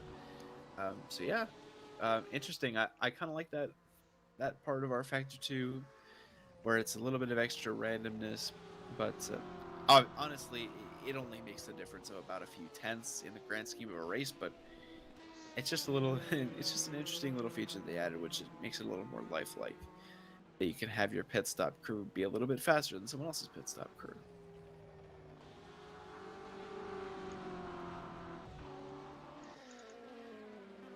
So, Sam Butters isn't going to take that line down. He's closing down on Eduardo Garcia down the hangar straight. Watch the relative fall to less than 3/10, although Eduardo Garcia has got a better entry to the corner, and Butters has a slight better exit. But will it be enough to go down the inside? No, absolutely not here. I think Too far back. Sam Butters is experienced enough to know when to take the gaps and when not to. I think that's the key word from what I get from the Seawolves team. That's experience. Yeah. They seem like they've been in the business for longer than some of us has been alive. I doubt Yeah. that's true, but they Seems that way. they really are a bunch of A move from Sam Butters. experience. Nice. Speaking of experience, Sam Butters went right down the inside. This there. one is exciting. This one is for P1. This is between Here we go. Gaber Husti and Nicola Pastore. All right, and they're side by side coming onto the back straight, and looks like Nicola Pastore has edged out in front, and he's gonna get a full car length ahead. Will Gabor get on the inside? Nope, thinks better of it, and Nicola Pastore breaks way later into that corner. They might have setup-wise focused a lot more on straight line speed for the Iris BMW compared to the Mugen Corvette, because it seems like he just kept pulling on the straight compared to Gaber Husti. Yeah, I'm not sure what's going on with Gabor here because Might have He- damage. he took that corner very slowly, and he's really backing off now. Yeah, this. I honestly want to bet that he has been hit or something, taken damage by someone or something. So we should probably have a look out in the Stewart Report channel in the next 5-10 minutes to see, because Yep. that could, if that's damage, that could cost him the win. Yeah, Because- that would be a real shame, honestly, for it to be decided by damage. Because if we're looking, he has the better. Seems like he has the. No, not even better corner entry. He is just getting slower. Maybe if we can switch onto Gabor Husti, maybe some of the camera angles will show us whether he's got damage or not, like a dented fender or dented rear wing that our Factor 2 likes to give us, kind of like iRacing. Actually, no, our Factor doesn't do a dented rear wing; he just snaps it off. No, Um, if we just look on the speed relative, he is generally like 20 to 30 kilometers an hour slower. Yeah, I'm thinking it must be some kind of damage because for a car that was driving pretty well before now, I would find it hard to believe that Yeah, he is it's going so much slower. 30. He is gaining a bit. He was in a tiny bit of slipstream from an LMP2, but he is probably a good 10-15 kilometers an hour slower on average a lap than Nicola Pastore. I do think he has damage. That's a problem, Oh, and he's and- going into the pit lane here. Yep. I think we should watch out for how long his pit stop takes, because I think if it's 35 plus seconds, he does have damage. Yeah. Yeah. I would place my bet on that because he's going into pit lane basically immediately. It might have even happened right before we cut onto their battle, because that might have just been what allowed I'm that story to get by. When I sit here and sort of watch the pit time while we have this sweet battle between Kirsten and Sean Jones going on while in the Alright. middle of lapping traffic. Oh no. Yeah. Sean Jones gets a little bit hampered there by the traffic, and he's gonna have to postpone his move to a later time at least, because he's now 6/10 behind. Might just have been looking at the pit stop times. Might just have been really dead tires from Husti, because it was only a 30-second stop. Interesting, and contact into turn 1, and both are off. That Arm Kirsten and Sean Oh. Jones make contact, and they collect a GTE with them. Oh no, this one, no. That's gonna be a penalty. That's gonna be a hard penalty. Or display into turn 1. Very avoidable contact. Generally not a place you want to be going side by side, because in my experience it's hard to keep it flat taking the correct line, but if you're taking the wide line, you're just prone to lose grip through there. And there was contact, and that was all she wrote. All three cars were gone, and yeah, they've lost a ton of time there. just looking at the gap between Linus Lundvall and Patrick Savasi, it's 91 seconds. So Wow. only a good 15-20 seconds till Linus Lundvall has lapped Patrick Savasi, who is this P2 DPI car, which is Interesting. So, incredible pace from the Seawolf. oh yeah, for sure. Patrick Silvasi's no slouch himself. He's No, a he's pretty fast driver. incredibly fast. Lewis Fischer is a really good driver too. So, quite surprising that Lundvall Yeah. is just so good today, and Jan Katzow himself, of course. Yeah, I have to say, speed-wise, the top three at the current moment in the hypercar, or DPI class as it's called, tagged hypercar because of that's the package they are running. But the top three in the DPI class really are not very separated in pace-wise, I would say. Might be separated consistency-wise, but laps, like the speed is equal or almost equal. Yeah, it looks like the Seawolf car is just better today. Some days different cars will be better than others, as of course everyone knows. And it looks like the Seawolf team is just a bit better today. Well, just a lot better today. I can inform that Linus Lundvall is also a two-time LMP2 champion in the ARL series, so he Right. has won both our seasons. So it's And, amazing to see him move up a class and possibly take the championship in the fastest class. That could Yeah, be... if this race is any indication of the future, it looks like he could be on track for another one. This is... I almost want to call it a triple crown, but it's only going to be a hat trick in championships. Linus, we need you in the GTE next year, so you can take them all. We do have a report, I believe, on that incident from earlier. KBR number 24 reports Iris number 77 on the turn 1 incident.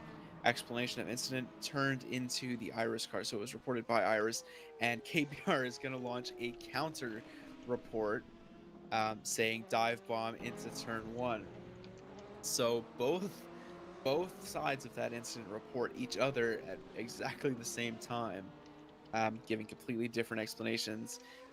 Whatever Santu decides here, he's not going to be a popular guy with the other side. But yeah, I wouldn't want to be in his shoes right now. This is a tough decision he's got to make. At least I think we could agree that Santu is quite an unbiased steward, so there isn't any team favors or he doesn't get bribed by somebody. He is, I would say he's probably the most fair steward out there I know. Oh, for sure. He's really knowledgeable and pretty level-headed when it comes to these things. So whatever his decision is, I would expect it to be a good one, or at least a fair one. Again, not too much action going on at the moment. The biggest action we've had is actually in the last few minutes that accident, and the reports that I find quite amusing that they we came actually have another DNF who is fighting to get back into the race. Oh no, who's that? That is Rob Sanderson in the 98 car. That would be disappointing. And we haven't seen too much of him so far. Is that the RSMS team that also has Chris Dunster? Yes, it is. Yeah, they were in midfield if I remember correctly, so it would suck for them to be denied some Yeah, points. They were doing pretty good, to be honest. It would really be disappointing to deny them some points due to well, I'm not sure what it was, but yeah, just to some kind of a DNF. Just looking at the current GT standings, Gabriel Hosty is all the way down in P5, which is really, I think some mistake must have happened for him if he's all the way down there. They were leading by 40-50 seconds at some point. But if yeah, it must have been a spin or something. I have to say. maybe we'll hear from them in the future.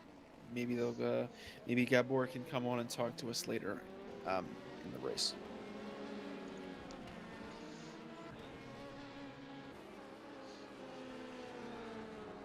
Got a yellow flag in Sector 2 once again. Seems like that's where most of the incidents are happening, Sectors 2 and 3, although we just had a big one in Sector 1 a few minutes ago, which was the reason for the most recent report. I'm waiting with bated breath for the decision. Yeah, for the from 10 that 1 incident. incidents, Yep. that is gonna be that's gonna be the most exciting thing in this hour, I think. Yeah, I would say it's controversial. I think you can make a case for either side being at fault. I think you can make a case for it being a racing incident. And we've got a Sim Apex car stopped on the side of the track there, which Oh, hurts my heart. yeah, I have to say, it can't be that nice when the team boss sees it.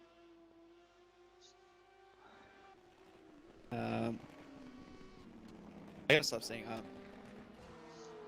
on board with Sean Jones here, just watching him go through his paces. By the way, if anyone wants to see a specific car while we're in a lull in the action here, if they want to see their own teammate, just comment in the stream chat. I'm sure we can get that on for you. I know how much fun it is to see your own car on stream during a race.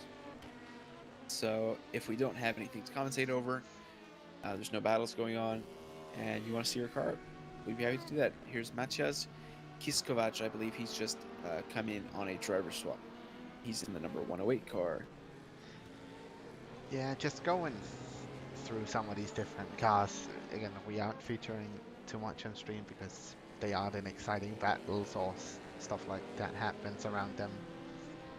Looks like the number 108 is a ground effect AM car, currently 15th in class, so picking up some decent points at the moment. Not an ideal start to the season, but yeah, I believe this is a new team in Ace Racing League at least, so would be some decent points. They are managed by Gergo Betsori, We can who have has a raced an aero look before. here. Now he is in pits still, but Rob Sanderson should be back out, allowed to race. Don't really know why he's still stuck in there. There we go. He's out. I don't think that's Rob Sanderson. I think he is still Oh. in the garage. Okay, yeah. Interesting to see that. But going from the bottom up, here we have adding Baha. Only 9 seconds behind the car in front. Slowly slowly catching him. Gonna be hoping to find a battle between him and Mustafa Gimici, who is the car in front of him in hopefully a bit. Erdin Spahar, I don't know if that's how you pronounce the name, but he's racing for, I believe, the RSMS team. No, wait, that was Chris Dunster, so I don't know. No, I think Baha is racing for the Moon. I can't remember if it was Moon Star, Moon Dust. You're gonna have to correct me on whichever one it is. It must is be Moonstar Moonstar. Phoenix. But yeah, that's listed as number 99 in the And team in sheet. front of him, we have Mustafa Gimici in the sister car, the 99 Moonstar. Interesting. So, okay. So just some number changes there. No worries about that. Interesting how the Moon cars have kind of lined up this race.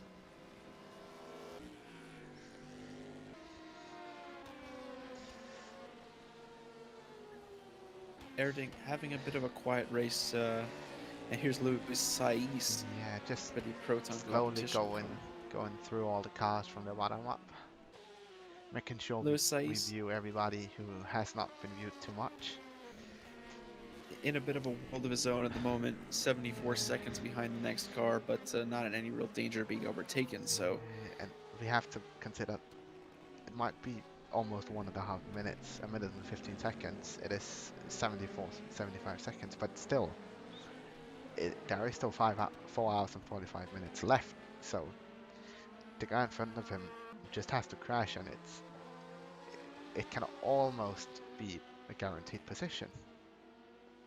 It's a cliche. We always say it every stream, but I mean, it's just so true that we've seen it every race pretty much. Anything can happen in sim racing. So that's why it's worth it to always keep pushing, because you never know when someone ahead of you is going to disconnect or crash or get taken out. Here's Dave Plummer. He's been a mainstay in the ARL series. I remember him seeing a lot last season. Pretty solid midfield driver. Racing today in the number 170 Hex sim racing car, the Corvette's the gray and blue Corvette there. 2 laps to the leader, 37.7 seconds. I think we have to do that. I think that's an Aston Martin. It is an Aston Martin. I don't know what I was looking at. But it's supposed to be a Corvette. Being chased. No, because some teams asked if they could swap, and I think they might have been one of them. So it might be written on the sign-up sheet as a Corvette, but swapped to an Aston. Yeah, that's an Aston Martin. Funnily enough, he was just lapped for the 3rd time by that. That's what's it called? Nicola, the leading GTE car, just going past him. Pretty clean overtake, to be honest. Yeah, I think there's a little bit of class solidarity, not to get political, but only in sim racing. I think there's a little bit of class solidarity where generally you're more willing to let a leader from your own class lap you, whereas the LMP2s are kind of, the LMP2s and the DPIs, if you're a GT, are kind of just annoying. And you're just like, yeah, fine, go ahead. But when you see the leader of your own class, you want to make sure not to take him out. I think. I personally feel that way. I'm not sure if that's a thing for other drivers, but I think that is a thing that sometimes is maybe an unconscious factor in the lapping process. Here we have another car we haven't seen so much, and a driver we are looking at for the first time. At least for the season. I'm not the best at remembering names, but it is Daniel de Souza, 103 seconds behind well, not the guy in front of him, that's the Moonstar 99 he just lapped. Racing for Crom Esport, which is actually managed by Rafael de Souza, so it could be a sibling team or a father-son team. Be interesting to know what the relationship is between the two de Souzas. Yeah. But yeah, Daniel de Souza carrying the flag for Crom Esports. Yeah, same with, don't know if it's exactly the same. But what was it? We have, just looking on the timesheet, the, what's it called? The leading GTE car has actually swapped drivers to, I'm gonna butcher this name. It is to... Let me see if I can take a look. It is to Giuseppe Pastore. Giuseppe Pastore. Yes, there we go. Sounded way better than mine. No worries. I'm sure there's no worries. I butcher names every stream. But is that not another Pastore in the car? It was Nicola before. Yeah, so 2 different Pastores. And cannot promise, but we got a comment from another Pastore on YouTube 30 minutes to an hour ago. So if the Pastore siblings or family could confirm if you are related, is it a brother/sister team? Don't want to assume genders, 2021 life. Yeah. Yeah. This maybe there's a huge watch party going on at the Pastore house. Well, hopefully not a huge watch party with COVID, but could be a watch party going on at the Pastore household. Maybe there's a whole family of 5 watching this race, watching Giuseppe and Nicola race for P1, and if there is, I'm sure they'll be satisfied with what they've seen so far, as Giuseppe and Nicola are. So you said something about De Souza having a brother or father team. We had a comment from someone, I'm not gonna even mention the name because I'm gonna butcher it, but he says that Daniel, I assume it's Daniel De Souza, is his brother, so it's probably a brother team. Okay, cool. So we've got a sibling team. Yeah, this has happened ever since season 1. We had the Ritter team, which was father-son, with Kevin and Marcel Ritter in the car. Yep. The season 1 champions. That's really cool. So now we've got possibly, if Giuseppe and Nicola can convert this for Iris, then we would have a sibling team or possibly father-son team leading the championship. Big news in the LMP2 class, Yanizotso has pitted from the lead. Looks like they've only taken fuel because it was only a 19.7 second stop. I don't think that's a fuel and tire stop. I think that's only fuel. Am I correct, Magnus? I sadly have to get that again because there has been a steward's announcement regarding the turn 1 incident, and Okay, both cars got a drive-through penalty. understandable. I think that's a fair decision from Santu because both were culpable. So I think it's kind of difficult to give them nothing. He did say, if it wasn't for the danger of other cars, probably the GTE they hit, it would have been a no further action because they pretty much took each other out. Yeah, that makes sense. But you were asking, so I can get it again. I lost my train of thought. I forgot what I was saying. I was asking you something.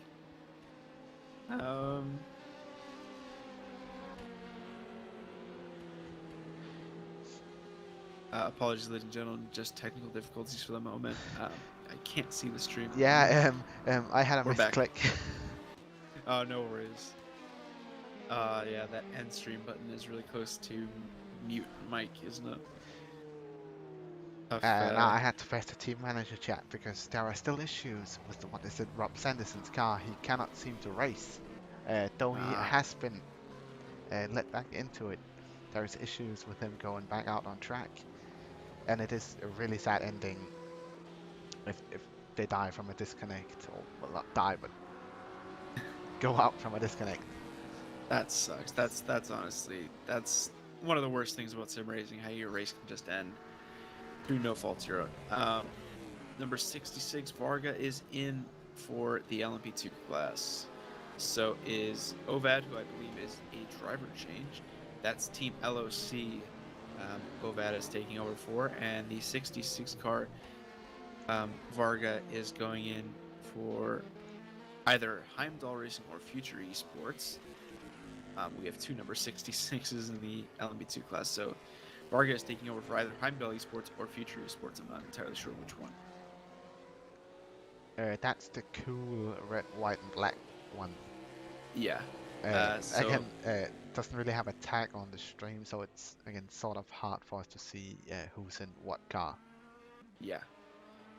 Mate Varga is into the pit lane. This is looking like a long pit stop, so I'm guessing they're taking fuel and tires and maybe even repairing damage here.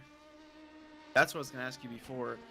One of the cars had about a 23-second stop, so I was going to ask if you think that that was just fuel or if that was fuel and tires. I think that is just fuel. Okay, that's what I thought as well.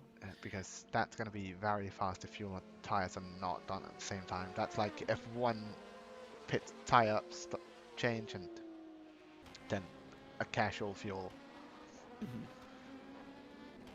Well, I can tell you that Varga had a 1 minute and 2 second pit stop, which is insane. They must have had damage. Yeah, that must have happened, like heavy suspension damage or something along those lines. You may want to refresh the overlay because I think we're getting some incorrect data here. Oh, never mind. I think it's fixed now. So Varkonyi has taken the lead of the Zoltan Varkonyi has taken the lead. No time to talk about that though, as Pascal Eggert, freshly in from his driver swap, is battling Mate Varga for third in the LMP2 class. Eggert is in front for the number 137. No. Oh, that's Fania Avon Esport. Totally destroyed that name. Sorry, Pascal. I'll just call it Avant Motorsport. He's ahead by about 5/10 to Mate Varga, who's chasing him down. And Zoltan Varkonyi is into the pits, so Yanizotto is free to resume leading the LMP2 class. Yeah, just looking at the times, we have Linus. Well, He's actually dropped down by a good 10 seconds, but 2 minutes ago he was 110 seconds ahead of Patrick Swayze. Interesting. So possibly a small mistake there. Yeah. To lose 13 seconds. And Pascal Eggert and Mate Varga are battling now. Looks like Varga had a look during the last corner, tried to go around the outside there. Obviously, that's not going to work, but he's going to have a nice run due to the wider line onto the straight here, and he's in the slipstream of Pascal Eggert, gaining throughout the straight. I think Eggert has a bit better straight line speed, but Varga does have the slipstream. Won't be able to hook the inside here. So Eggert covers that off nicely. we actually got somebody waiting in the interview room if we want to pull them in next to this battle. Yeah, well, we can pull him in after their battle's concluded because they're side by side going down the main straight, and Varga is going to go down the inside here. We've seen an accident here before. Side by side, they're clean through that corner this time. Good driving from both of them. Mate Varga is taking the position now. Round the outside, a great move from Mate Varga. So have to inform somebody. Somebody informed us in the YouTube chat that a fuel-only pit stop is between 20 and 21 seconds. Got it. But I will pull Chris in here. All right, bring him in. User was moved to your channel. Chris, mate, if you're here, welcome to the stream. How you doing? Can you hear me okay? Yes, it's completely fine. Well, it seems like we're both doing relatively good. How about you, man? Yeah, not too bad, although I think we might be out now. Yeah, I think you were talking about us earlier. Rob Sanderson was driving the RSMS and we had a connection drop and we're struggling to get back in. So Yeah, we're following you in Discord. Seems like both you and Santu are doing your best to get you back into the race. yeah. Obviously, with the capabilities he has to, while still having to main steward Yeah, the exactly. race. But other than that, how do you yourself think your race has gone so far? I can't specifically remember where you started compared to where you were before the disconnect. Yeah, it was our first endurance race like this, so we really just wanted to make sure we weren't at the back, and we qualified okay and made up quite a few places. So I think we were up about 4 or 5 places from our quali position, so it was going quite well. And Rob was settling into his second stint when he had the disconnect. So it's pretty devastating, to be honest. But it was good fun up until then. Sorry to hear. That's tough. What exactly happened? What caused the DNF? We're still not totally sure. It was as though RF2 just crashed on him, just closed down. Man. But we've had no problems in testing or anything. It's just, yeah, it's one of those things. Yeah, the classic RF2 things, the ones that happen to all of us. Exactly. But yeah, sorry to hear that, mate. You got any? Not saying you're out, but now that you're possibly out, you can give us some insight on GTE strategies for the race. Like, what sets teams apart from others? Like, is there a major strategy, setup advantage from teams, car advantage for tracks? Like, do you have some insight on notes you could share with us? Yeah, probably not enough experience really to be super helpful on that, but we are noticing there's definitely some differences with the Corvette versus some of the other GTEs. Interesting. And we think we tried to go for a balanced setup, so we were running the soft tyres and we were able to stretch those for the whole fuel stint, which was giving us a bit of pace towards the end. That's great. So yeah, we'll see. We'll be back for more though. Okay, mate. Thank you. Good luck for the rest of the season. Hopefully, no repeats of this race. Yeah, thanks very much, guys. Yeah, Thanks a thank you, lot. mate. There's Chris Dunster. Unfortunately, looks possibly out of the 8 hours of Silverstone. Hopefully, he can get going again just to be able to finish and collect the points for finishing 70% of the race. But we'll have to wait and see on that. While we've been talking, I believe Martin Marguli was a driver swap to get into the car. I don't think he was in there before, in that number 14, the number 14 car in the LMP2s. I think you're right on that one. That Sol is 10 for Kanye got out of the car. For Mugen Sim Racing in the LMP2s. and he has Matej Varga relatively close behind him, right around a second, or a little under a second. Still quite far away, but they are reaching lap traffic, so things can go back and forth between those two at the moment. Yeah, for sure. So Martin Marguli is inheriting P2 from his teammate and has to attempt to pull away from Matej Varga. Looks like he's done a decent job so far. 1.3 second gap, enough so that he can focus on his own race and not be looking in his mirrors every corner. Well, that you should still check your mirrors, but the lack of true hairpins at Silverstone really means that you don't need to be checking mirrors all the time when you've got a car that's so far behind you, like 1.2 seconds. So We a little bit of actually comfort. got that is the two Mugen cars battling it out for P4. Little team infighting here. Zongor Ferenczi just 2/10 ahead of Gabor Husti now. Heading into this tight section, it looks like Gabor is rates a lot later and carried a lot more speed through that corner. He's more than a second up now. And I wonder if some issue is still plaguing Gabor Husti. Yeah, might be a good question. If we could, obviously that is up to the team bosses and the drivers, but it would be amazing to get somebody from, well, Yeah. one of the Mugen cars in here, so we can. It would be nice to know what happened since they lost their lead.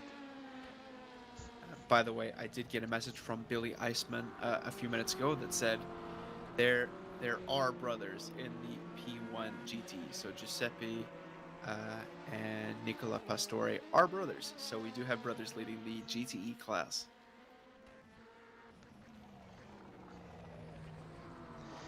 Always nice to see families sharing passion for the same things. Absolutely, that's really cool, and they're both obviously very good at it because they're leading Yeah, they. a very good It's field. just been after their early crash, they've just been consistently fast, pretty much, for Yep. for the entire like 4.5 hours after they crashed. It's been a really good race for them. Shows you why you should never give up because, yeah, it was a rough one. They were into the gravel and everything, and they picked themselves up, and they're now on track to possibly win the first race of the season. Niels Fischer is into the pit lane for P3 in the hypercar class. Just thought I would advise, by the way, we might need to refresh the stream graphics because Merguli's pit stop time is still up there.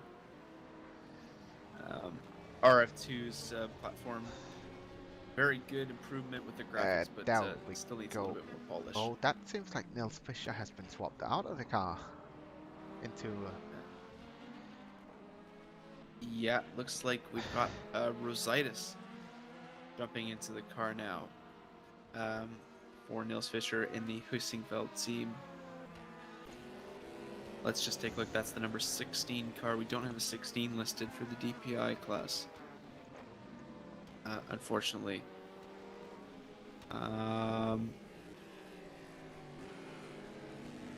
It has the green symbol, so... Oh, is that is 08, isn't it? The Hüssingfeld car is the 08, yes. But yeah, it does have the green symbol. That is. Oh, it doesn't have the green symbol next to where the GTE symbol is. Yeah, I think a bit of a glitch with the graphics. Ah, it indicates that we are on board with them. Right. Well, right. coming Okay. on to Market chasing down Martin Mercury, which is and a crash. That was the leading GTE car. That was the Brother car. No. Giuseppe Pastore, he's off. Yep, there goes Garcia into the lead. That cost him. Wow, a big crash, and Yeah, that's he's all the way down to P3. They must be furious on that team. That Sam Butters takes P2. Yep. Wow. this Dramatic oh, turn of events. As Giuseppe Pastore falls down to third, still not out of it at all by any means. Still only 4 seconds off the lead now, but went from, I think it was 10-15 seconds ahead to now 4 seconds behind. So a big loss. We have someone in the stream interview channel on Discord, but we need them on TeamSpeak. We have reports from Marco Felix in the Stewards Report channel. Tom Chassing, I still don't know how to pronounce his name, is now also stewarding with Santu to help release some of the load. A 15-second stop penalty has been awarded to number 5, which is Team LOC or Ground Effect AM. I'm not entirely sure which one because there's 2 number 5s. The Orica number 5 was the one reported, and there are 2 Orica number 5s. So either Team LOC or Ground Effect AM will be receiving a 15-second stop and go penalty. we will sadly be on board.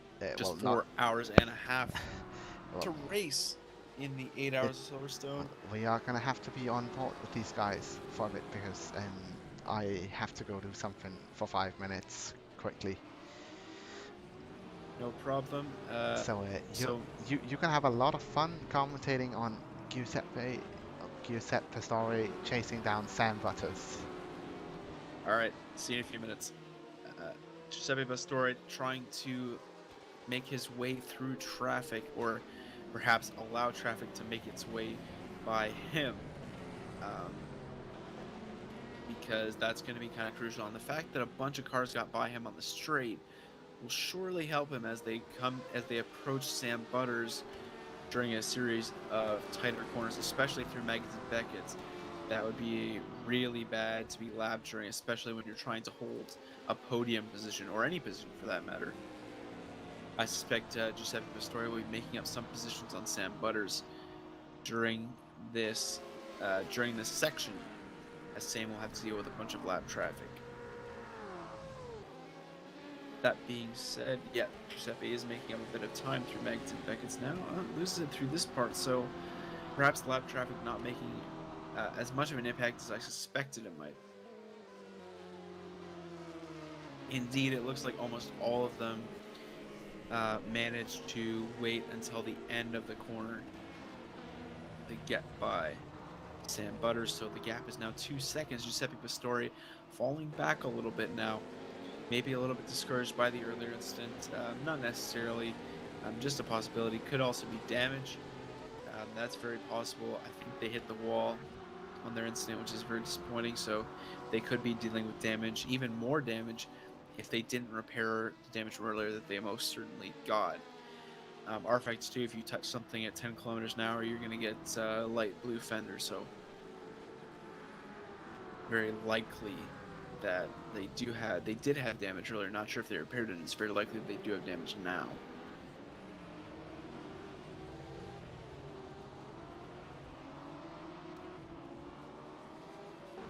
Penalty for Carlos Martinez, which I'm going to call him. I'm thinking his name is probably reversed. I think it's supposed to be Carlos Martinez. So that's what I'm going to be saying. If I'm wrong, I apologize. And he can correct me by tagging me after the race, and I will say sorry in person. Nevertheless, Giuseppe Pastore has closed up 5, 6, 7 tenths on Sam Butters through this section. He's only 1.2 seconds down now, and could be closing up and making a move somewhat soon. I figured it would take longer, or perhaps wouldn't happen due to the amount that he was falling back by and possible damage. He's not happy with that move from the prototype flashing his lights as they go through Maggotts and Beckett's. He's probably going to hope that this prototype waits till the end, which he mostly will. Going to sacrifice Pastore's exit onto the back straight, which is the most crucial part of the Magnus and Beckett's complex, and it's going to erase all the good work Pastore's done over the past half a lap or so, and the gap is now 2 seconds again to Sam Butters in P2.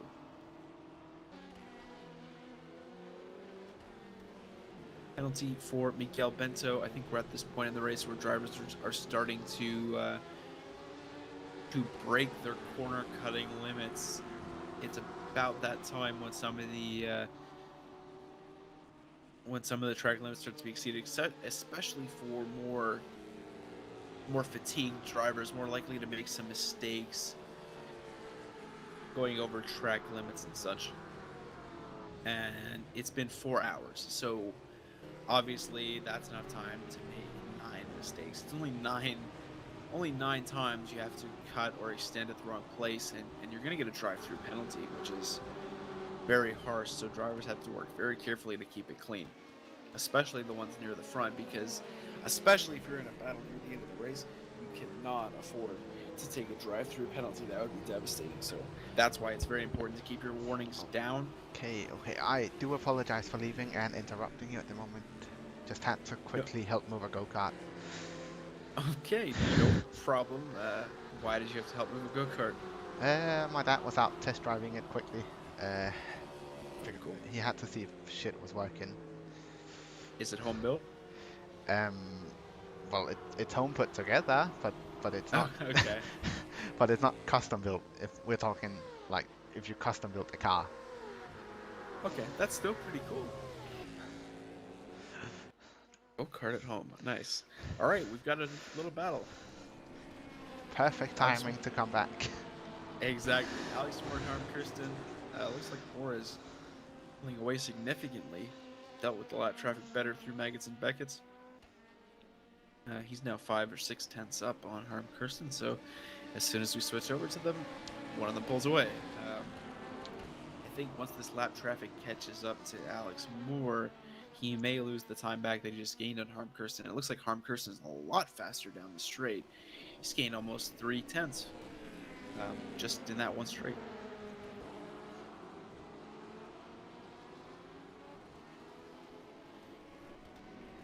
And yeah, it looks like that that gap will be permanent, or not permanent, but it will stay at least for now.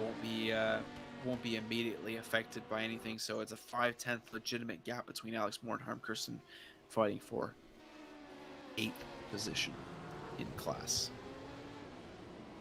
Moore is racing for the number 160 Hack Sim Racing, and Harm Kirsten represents number 24 car, which is Team KBR. Earlier, Joachim Lovesen was the driver in that automobile.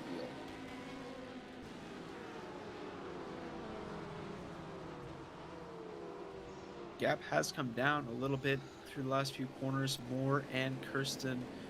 Kirsten looks like he's got a bit of a better run through this corner, but yeah, Moore was gaining down this straight. They must be running a very aggressive aero. Just seeing, we were talking about Alex Heinonen. He is actually currently in the 888 Porsche. So I was incorrect. Apologies.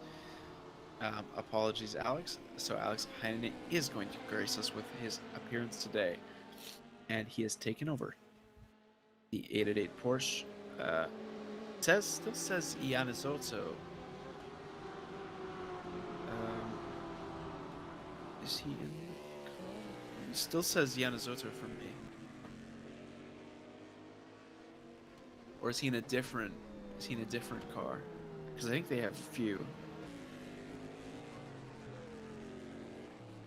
Yeah, he's in the GTE 888 car. That makes sense.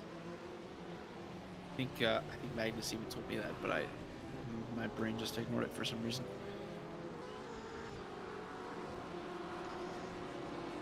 Alex Heinonen is in the number 888 888 Racing Touring car. Coming down to turn 1. There he is. Of course, the team boss driving the flagship 888 car. Currently in 8th position, funnily enough, in class. So yeah, flagship car being not P1 in class. yeah, well, I think maybe they're 8th on purpose. They must like number 8. Yeah. No, just kidding.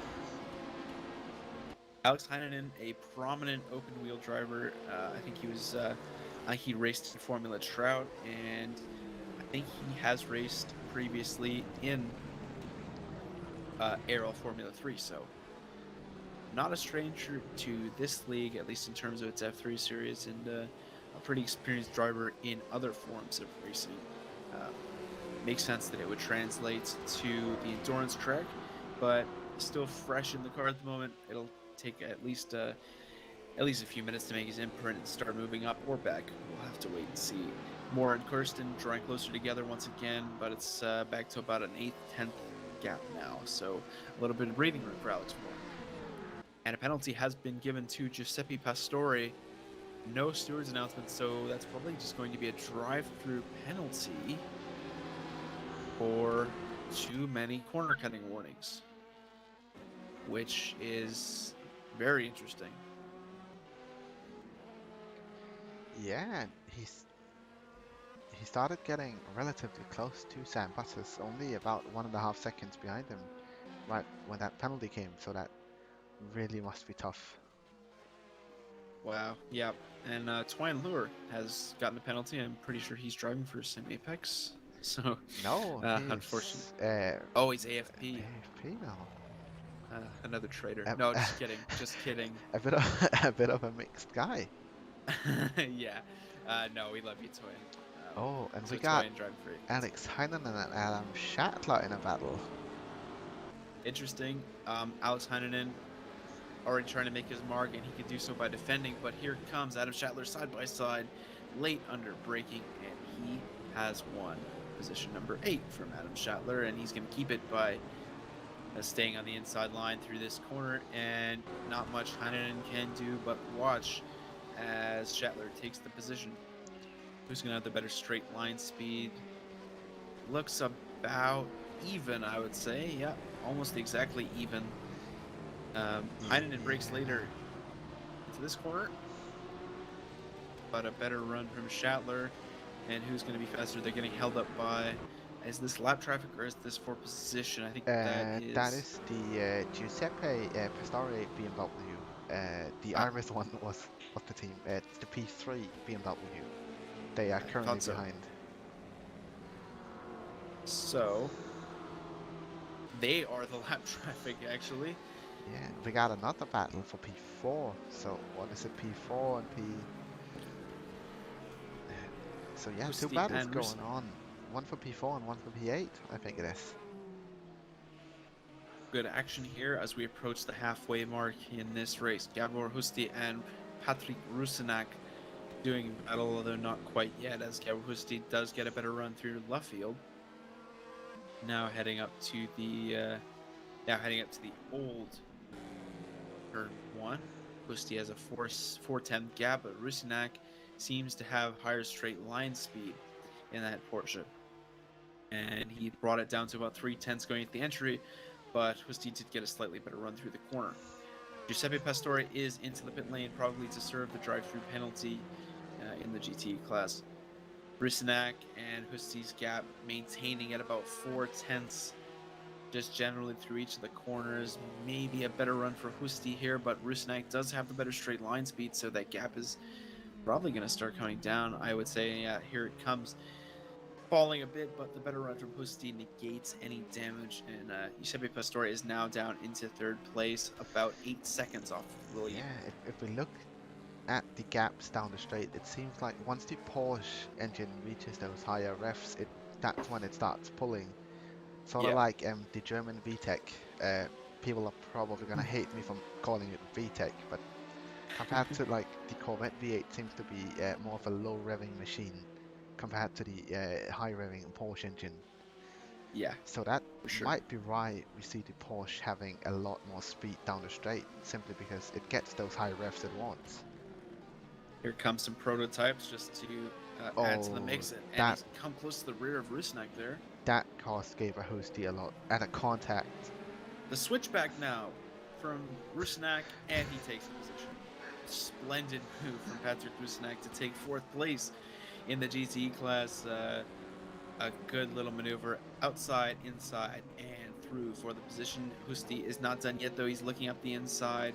Not going to go for it, though. Penalty for Linus Lundvall from first place, although he's about 100 seconds ahead of Patrick Silvazzi, who is in second. And The question is, No. how far ahead is he? Okay, he's a minute ahead of P2 as well, so that has just been a superb race for those guys. a drive-through penalty should take about 15 or 16 seconds, so Isn't the Silverstone pit lane a bit longer? Like 20, 25? usually, but a fuel stop only. Yeah, you might be right, actually. Yeah, I think you're right. It will be about 20 seconds, but still, just a drop in the bucket for a car that's leading by about a minute.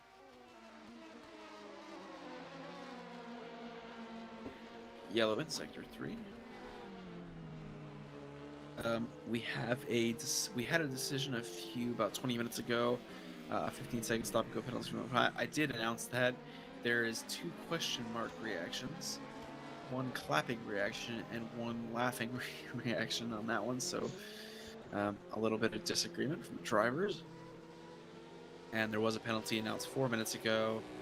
A warning to number 7 was given.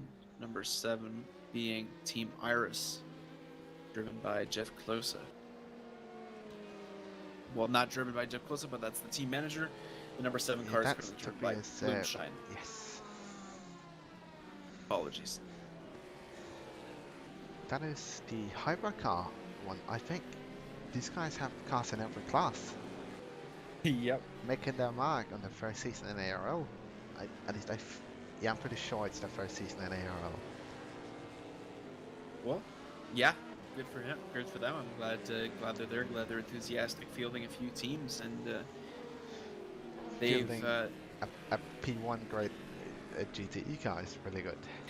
exactly. They've had an up and down day. Blumschein was further up the DPI class, or sorry, the hypercar class earlier. Of course, the Irish GTE is still leading, so that's I'm sure that will. No, it's not leading. It's P3. They had sorry. that crash. No, that penalty. Right. My So, brain is stuck an but hour they are past. only around 7 seconds behind the Seawolf GTE car. So there is still a big chance for them to take something back. A P1 challenging GTE, like you said.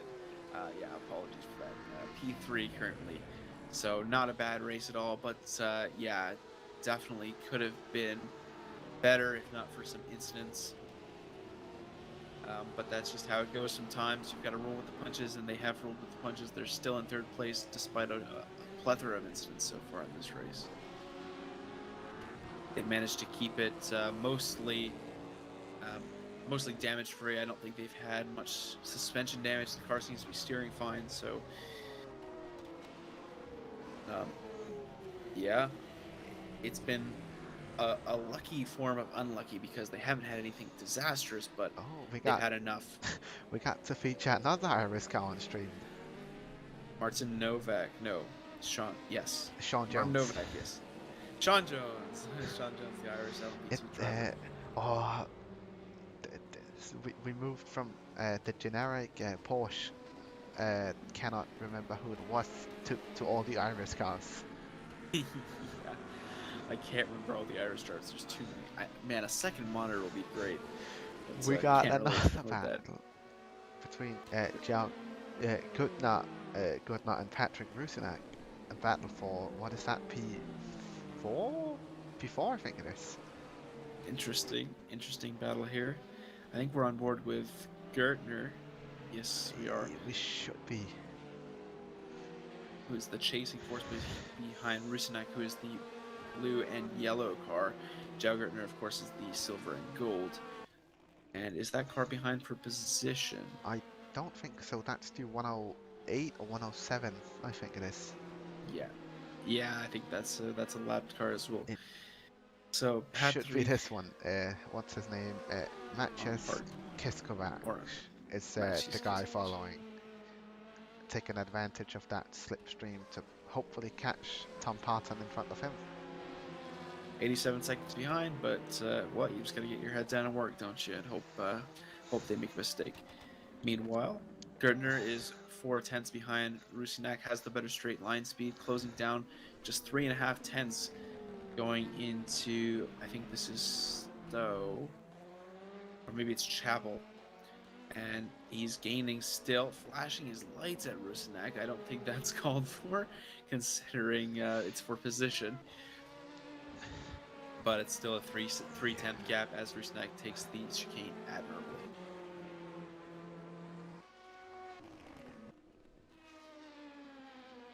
Gertner gaining all the way down the straight, a bit slower through turn 1.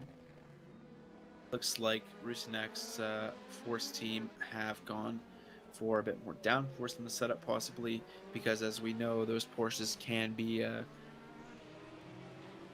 quite quick in a straight line if they're set up that way.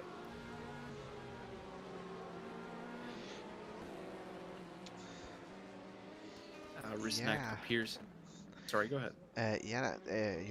Regarding setups, if we look at the teams, it seems like a lot of the teams in the top has sort of focused on one thing of the track. Like, do we want to maximize those couple of straights, or do we want to maximize our corner speed? Whereas some of the slower teams might have been trying to get a balanced car for more consistent driving overall on the track. It's always a tough choice because you have to take so many things into consideration. You got to think driver skill first of all, tire wear, where you think you'll be on track. First of all, which is more efficient? Like, is it better to have straight lines? What lap time in general? So even weather, obviously, no weather today other than beautiful sunshine, virtual sunshine that is. Also, Garcia is into the pits in the GTE class, allowing Pastore to take over second place.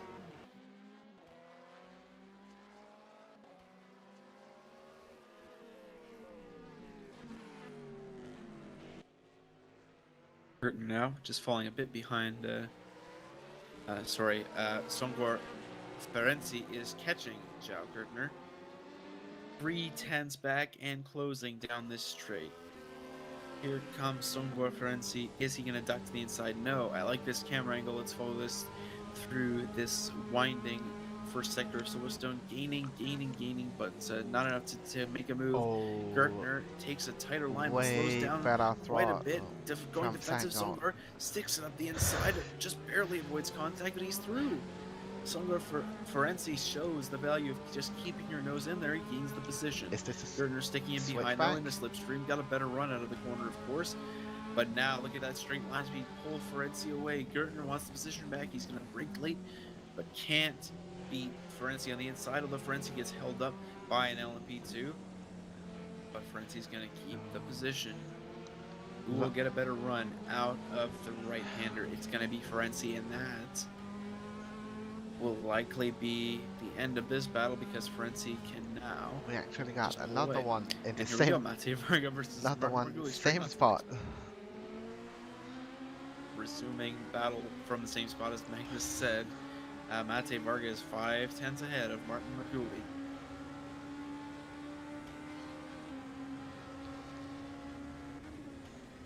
Through this right-hander can be very understeery if you don't hit the apex, as Matej Varga just found out. Well, I'm sure he's found out before, but as he just experienced, Yanazotto is into the pit lane. And we saw on the right, we had a guy off track. Everything's happening here. That's a scary rejoin. He's come back right on track, hasn't he? I think that's the 2Cs Motorsport. Yeah. Very interesting. I think they run the bright blue livery. Or at least shiny blue. So we've got a lot of pit lane action right now going on. We've got Yanazotto into the pits from the LMP2 lead. We got the sweet Porsche turbo whistle on board. Okay, yeah. Also in other news, Giuseppe Pastore has taken the lead of the GTE class, and LMP2 just flies right by. That was just scary. this view just shows how scary it is to be a GT driver when the prototypes just come blasting by. Yeah, out of nowhere. They carry so much more speed into corners. Mate Varga has taken the lead of the LMP2 class as Assetto takes his pit stop. It's taking over a minute now. Perhaps repairing some kind of damage. I wouldn't think tires would take 30 seconds. Assetto is going to remain in the car though, so no driver swap there. Gertner trying to close down on Rusinak once again. We resume their battle from exactly the same place last lap. Gertner now looking to the inside, can't go there because the prototype car takes that line. With 4 hours to go now, so we're halfway through the 8 hours of Silverstone. We do hope you've been enjoying the race so far. If you're watching, we hope if you're watching and you're racing as part of a team, your team is doing well and you're pleased with the result. As we hit 4 hours, I'd like to thank our sponsors, Lift Esports, an esports brand designed for gamers to improve your performance. Very slippy exit there for Patrick Rusinak. I think that's who we were following up with Joe Gertner. Apologies.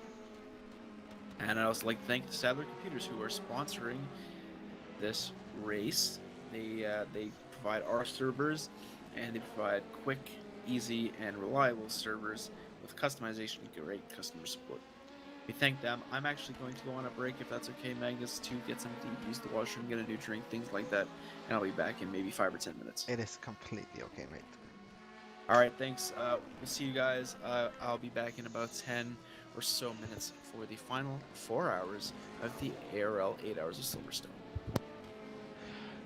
So, at the current 4-hour state of the race, since we have officially surpassed the 50% mark by a minute, we have Martin Mercury chasing down Mate Varga for P1 in the LMP2 class.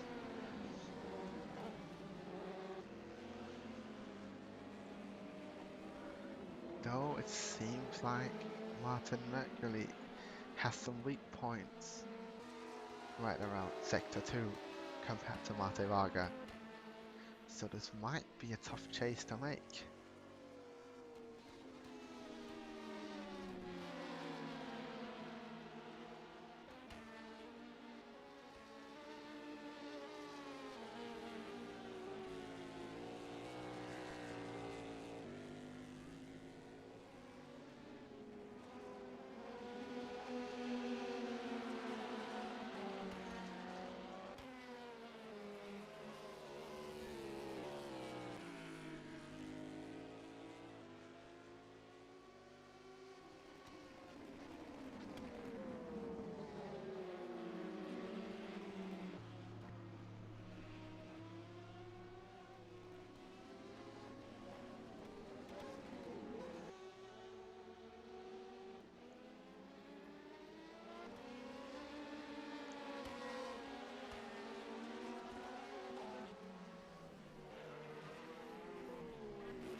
So it does seem like we have a battle going on between Oliver Hagitai and Myron Yanasato for the P2 in the LMP2 class.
I am back for the final 3 hours and 48 minutes of the ARL 8 hours of Silverstone. Ah, welcome back, welcome back. We've just been Thank you, Magnus. watching the battle for, well, what was once P2, which is now P1 between Oliver Prototye and Myron Ian Assetto. I've been It going looks on like I for missed the a last driver swap. 5-10 minutes. Yeah, they swapped right around when you left, I think.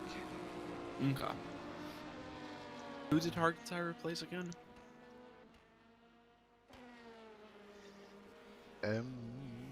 Whoever was in the former P2? Okay. Whoever was in the former P2. So, Okay, so the number 66 LMP2, we'll just say, which yes. is either Heimdall Racing or Future Esports, and we're not, and he's out. And we got, what's it called? We had a DNF, and Billy Eisman DNF'd, Oh no. Oh, which was that's the sucks. Seawolf BMW. Yeah, that's sad. He was doing pretty well. He was having some good battles. Yeah, Giuseppe Pastore is back in P1. I see. And we've had a driver swap in number 94 as well. Also, Gabor Hevesi, former Cinepics driver and mainstay in aero endurance, is in the 99 GTE. I believe that is the Mugen car.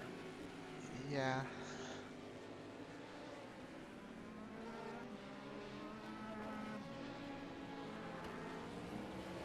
There was 46 seconds to go then. Still only about 3 DNFs in the whole race, which is pretty impressive. And only a handful of Stewart's decisions so far.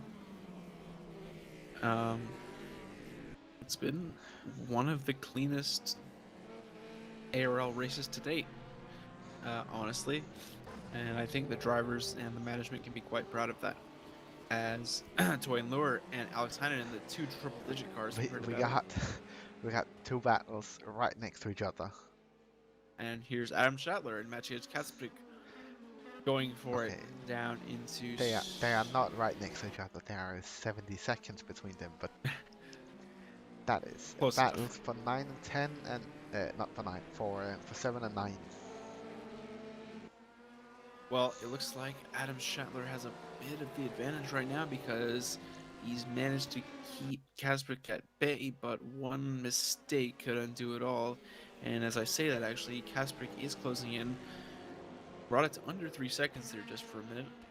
Just for a second, even. Now it's back to over 4 seconds. 4/10. Dang. Times are hard. And a bit of a snap of oversteer for Kacprik, which is going to allow Schattler to get away and get a better run onto the back straight, probably. And yes, it does. We Although- just got 2 new reports coming in. 2 new stewards reports. Let's take a look at those. Let's see. Yeah, don't know if they have been taken care of yet, though. We have 2 reports on Tobias Blumschein. That's the number 7 DPI currently in 5th place. I missed something when you were gone. Linus Lundvall lapped Gregor Ballo in the that must be the Mugen DPI car. Mm-hmm.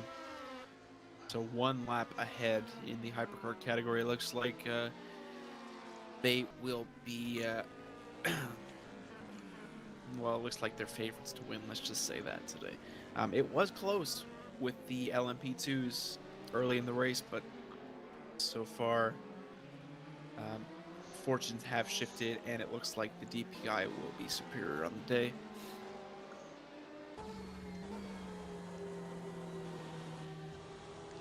Heinonen looking for a way past, Toy and Lure looking for a way past Alex Heinonen now as they head down towards Maggots and Beckett's. Heinonen a little faster on entry, but Lure gains it back mid-corner, and now through the 3rd part and through the 4th part, it looks like Lure is getting ever closer. Who's going to get the better run? Looks like about even as they turn onto the straight. Lure gaining ever so slightly on Lure throughout this whole straight thanks to the slipstream. He's going to pull out. Heinonen goes defensive. Now Lure looks around the outside. Not a lot of grip there. Lure slides.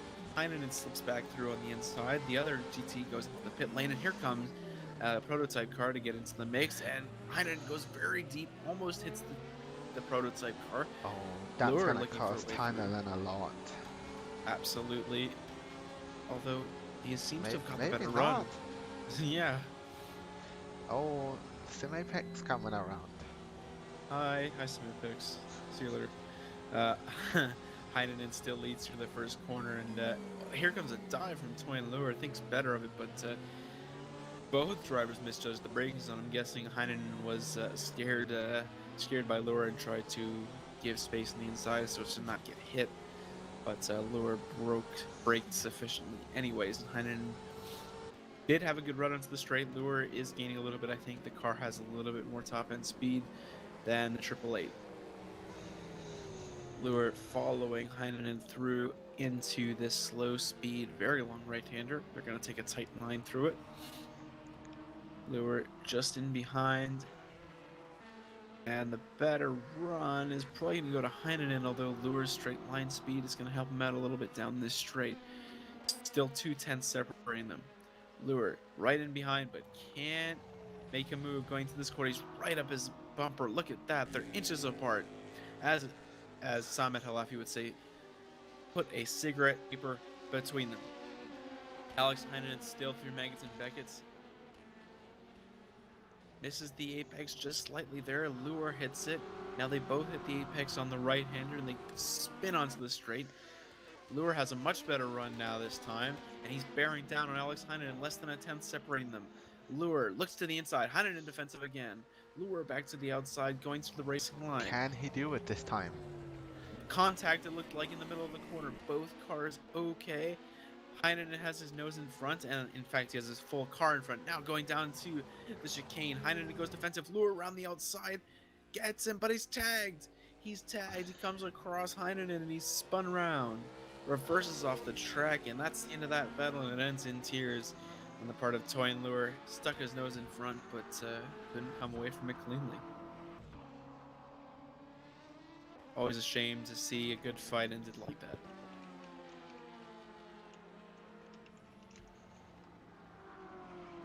Now the gap, which was once about less than a tenth, is now 7.7 seconds. Anthony Nitzbon, who is I think the team boss of AFP, is already typing a steward report. I'm pretty sure he's the team boss, but I'm not entirely sure. But I'm 99.9% sure he is an AFP member. He's immediately typing a steward's report. Let me just check in on that.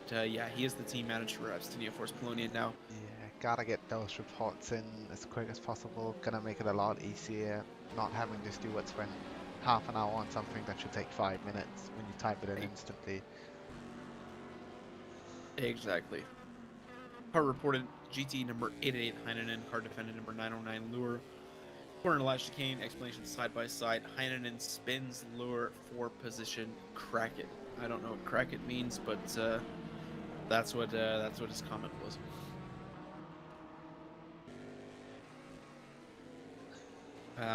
Yeah, I'm not entirely sure about that incident. I think Lure may be partially to blame. I think it looked like he kind of came across, but we didn't have the right angles. Yeah, might have been a racing incident, but we'll have to wait for the steward's decision to figure that one out. Yeah, for sure. Yeah, tough to make a decision when we don't have the chase angles all the time like the stewards usually use that tells you mostly all you need to know. Songor Ferenczi now, he's made his way up the field from Mugen. He's currently in second, trying to defend against Giuseppe Pastore, who is still trying to recover from multiple incidents. He was once leading, then had a big incident that sent him down to third, and now he is only 3.7 seconds off the lead, 7/10 off P2, and still in a podium position.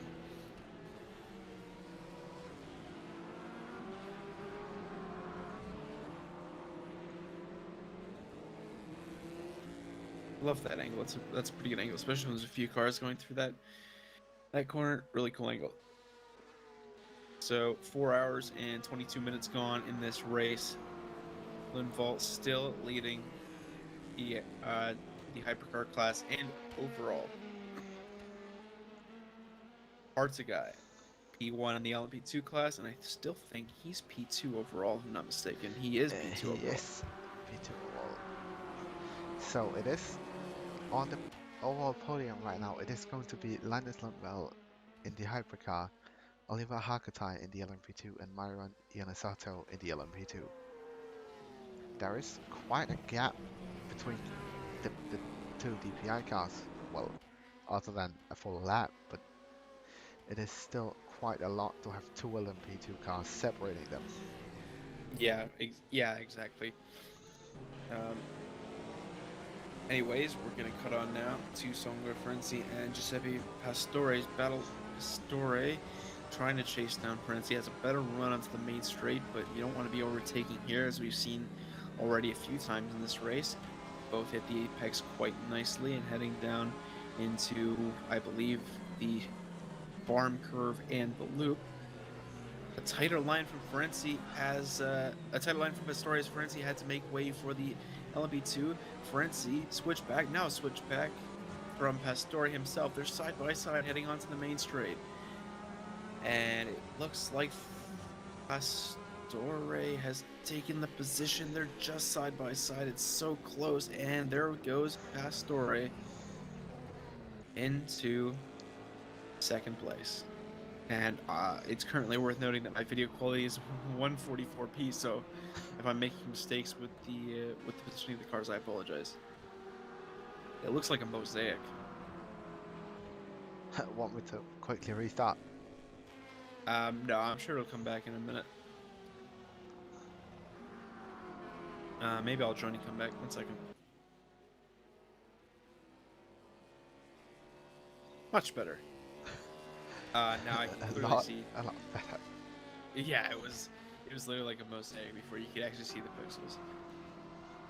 Oliver Hartzagai now trying to defend from Myron Yanazosa, who is attacking for the lead of the LMP2 class. These two have been fighting, or at least considering fighting for a few minutes at least now. Yanazoto was once way out in front of the LMP2 class, but now they're battling for the lead. 4 tenths separate them. Harketay, leading. We again got a double report in the Ton Lua and the Alex Heinemann thing in the final chicane. Yep. Mikhail Nizvitsky reporting for Alex Heinen and the 888 team, saying the number 909 lure turned in aggressively on us while holding our line, damaging our front right quarter.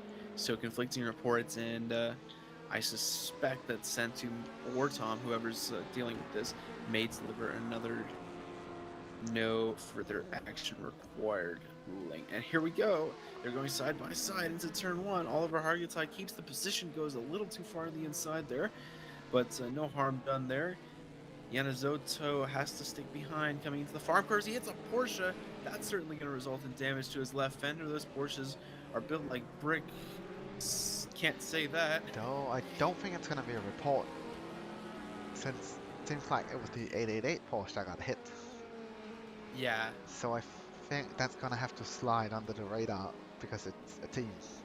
They hit themselves. Yeah, so I Still, I highly damage is not very fun in an LMP2 car. Well, that being said, Yanazoto is still sticking right behind Hargitay, so whatever damage it is, it can't be too catastrophic, but I imagine the aerodynamics and possibly the straight line speed would be damaged from that. On the left side, maybe it will be a little more difficult coming into certain corners than others, and yes, it does look like Yanazoto is slightly falling back from Hargitay here, unfortunately for them. We actually have an ongoing battle for P1 in the GTE class as well. So we have 2 out of 3 classes have battles for P1 at the moment. You'll love to see it. Emilio Castro Balea is defending from Giuseppe Pastore, who is trying to finally regain the lead after probably about an hour of trying. Very slow run, Castro Balea. Pastore is going to look for a way around. Penalty for Martin Novak. Coming onto the main straight, will Pastore go to the inside? The Seawolf passes them both. Pastore breaks just in time. He'll have to stay behind as they head towards Farm and the loop. Pastore unfortunately has to sacrifice his run to avoid contact. They're very slow on the apex from Balea. Pastore trying to close up as much as possible, taking a wider line. That's it tighter, but Balea appears to have gained through that section, and it's now a gap of 5/10.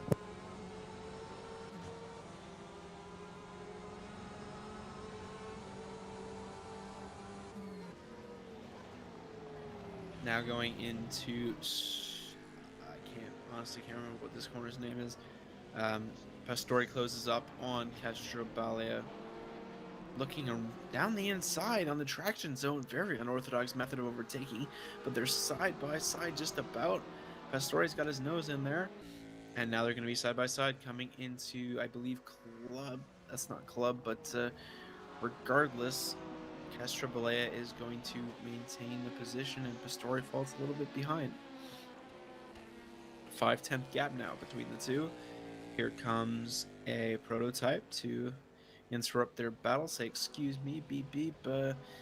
You just need to get by, sir. And it looks like he's having a little bit of trouble doing that. I'm sure he wouldn't have liked to be behind during that left-hander. Now side by side, a true side by side duel coming into this right-hander. It's gonna be Pastore around the outside to stick his nose in front. Castro Balea has the better line though. Who's it gonna be? They're still side by side going into the chicane. Looks like Pastore has enough of a gap going down the inside. And yes, Giuseppe Pastore is back into P1 for Iris Motorsport. A great move and a great drive by Pastore to make it back into the lead. I'm sure Balea is not done yet though. He's right behind Pastore and he's got a good run coming into this first section, but wayward entry it's a slide for Balea, and that's going to cost him a second, and it's going to be at least a few minutes before he can re-catch the leader. He may fall into the clutches of Songor Ferenczi. We'll have to wait and see. 3 hours and 30 minutes to go now in the 8 hours of Silverstone, and everything's heating up. We've got battles for first in the GTE and LMP2 class. Even a battle for second if Ferenczi can make up enough time on Castro Balea.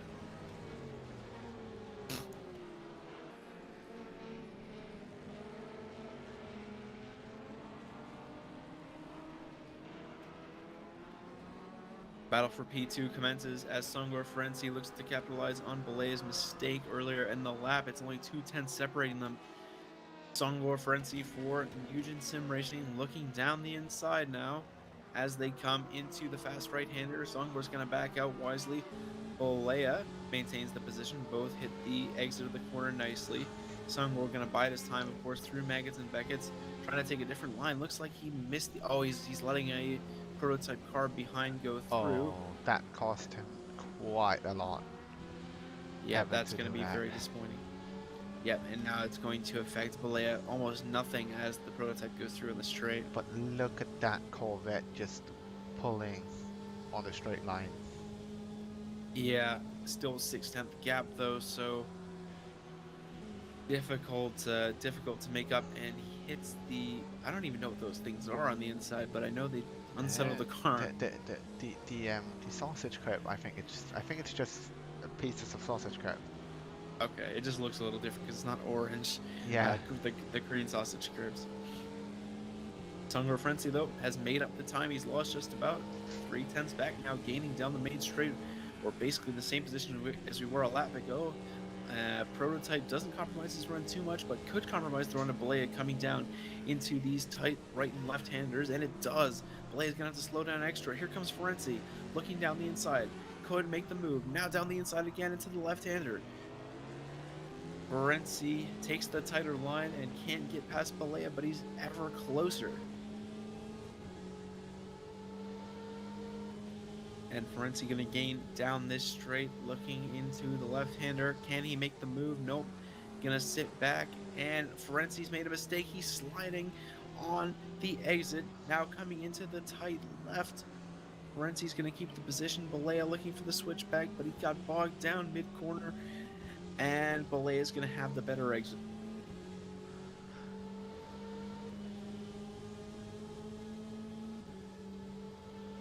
Balea looking to get away from Ferenci and get back to chasing the leader, who's now 4.2 seconds up the road. So Giuseppe Pastore looking to etch out a nice little gap for himself. The LMP2 battle for the lead is now down to less than a second once again. But no need to switch on to that now, as Ferenci and Balea are going at it for second position in the LMP2 class. Ferenci may even have ambitions of the lead, but he really needs to get past Balea. Maybe if he can do that and get into clean air, he will be able to chase him down. Here comes a Prototype right down the inside. Oh, I A mistake don't from him, a think great anybody drift. expected that Prototype to be coming diving down the inside. Certainly not Balea, and I'm sure he didn't expect contact. Here comes Ferenci down the inside, a dive bomb from Ferenci. Side by side through the chicane. Ferenci trying the switchback, slides on Snap the apex. oversteer. And Balea still managed to keep it in front. A great battle between these two. Ferenci surely getting impatient in that cockpit now. That dive really showed it, and he wants to get by. However, Balea, a masterclass in defending so far. Just limiting the space Ferenci has. If he does give him the room, he makes sure that Ferenci can't get the accelerator down and use the gaps that he's giving. Balea really giving him not much of anything so far in this battle. And Ferenci has gone a little bit slower through this section, so he's about 6/10 down. Here comes another Prototype, which is going to hamper Balea's line. Well, the Prototype's going to hang in behind here, but it's definitely going to affect both of their lines as two come through. Coming through the tight right-hander now. 1.2 second gap between Ferenci and Balea, and here come the Prototypes on the straight. Going to help out Balea greatly. Speaking of LMP2s, Yanazoto is now only 5 or 4.5 tenths behind Argentine for the lead in the LMP2 class.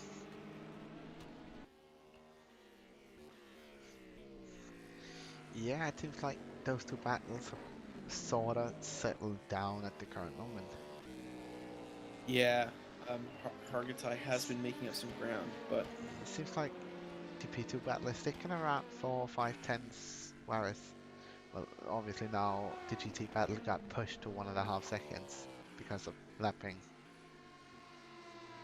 yeah, that's something the LMP2s fighting for the lead won't have to deal with much, because there aren't that many DPIs, honestly, and even when there are, it's not like an instantaneous, you have to let me by now, because the LMP2s are almost as fast, so they can mostly battle uninterrupted. They're just kind of in a little pocket of space here. Yeah, I think Oliver Harkatai and Myron Yanazoto have a pretty good spot, I should say, in a pocket. They don't really have anyone in front of them, but they don't really have anyone behind them either. They just got a clean air pocket around them. Yeah, as long as they keep this pace, I can't really see anyone interrupting unless one of the DPIs comes around at a right rate of knots.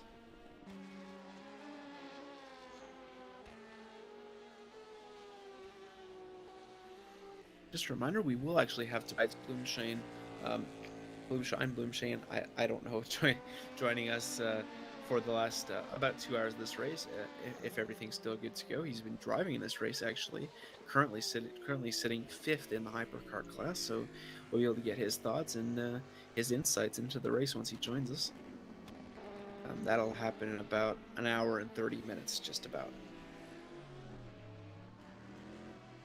He's been in the car pretty much since the start, hasn't he?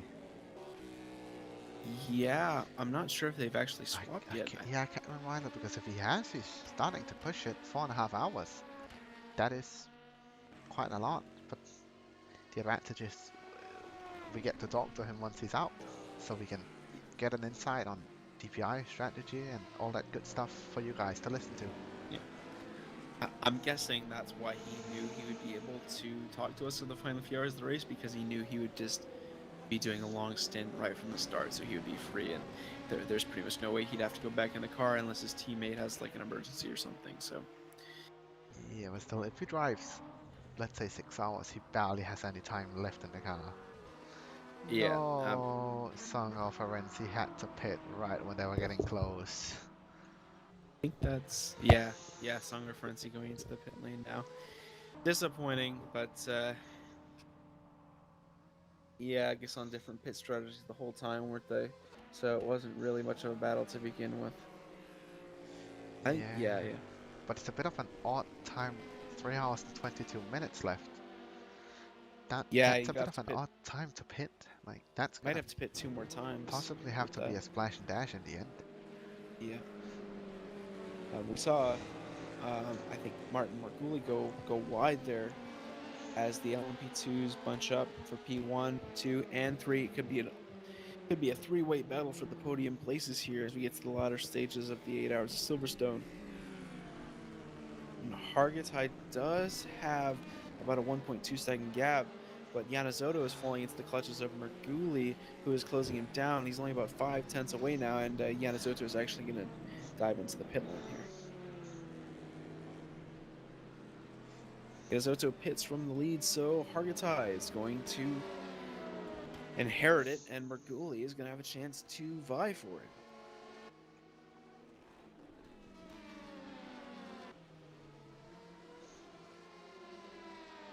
We've also got Gergo Ballo into the pits from second in the hypercar class. I'm not sure if he's actually switched in or if he is remaining in. Here's the battle for P1. Oliver Yeah, Hargitay just switched out his opponent, pretty much. Interesting. Martin Merguli took over, trying to get that sweet P1 and P2 overall, of course. Yeah, can't be understated that the LMP2s are doing very well in today's race. Here comes your Merguli though. He's only a 10th and a half behind going into this fast right-hander. Looks like he's got a bit of a better run than Hargitay through the corner, and now it's Magnus and Beckett's. He's got to ensure that he stays close enough and gets the best run possible off the exit. Oh, Hargitay being held up greatly behind this Porsche, and so is Merguli by extension. I'm sorry, I don't think that's a Porsche. But Hargitay held up a lot, and it looks like Merguli has the much better run. Going to use the Porsche slipstream, then he's going to switch to Hargitay's. 3/10 back still, though. Won't be able to make a move into here.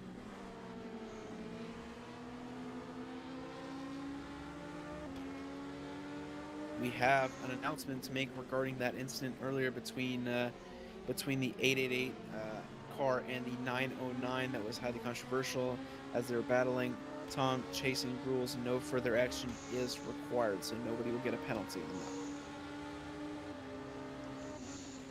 Meanwhile, Merguli slows down a lot into turn 1 because of traffic on the outside of the corner, having to take his header line, but he's gained it all back, pretty much still 4/10 behind.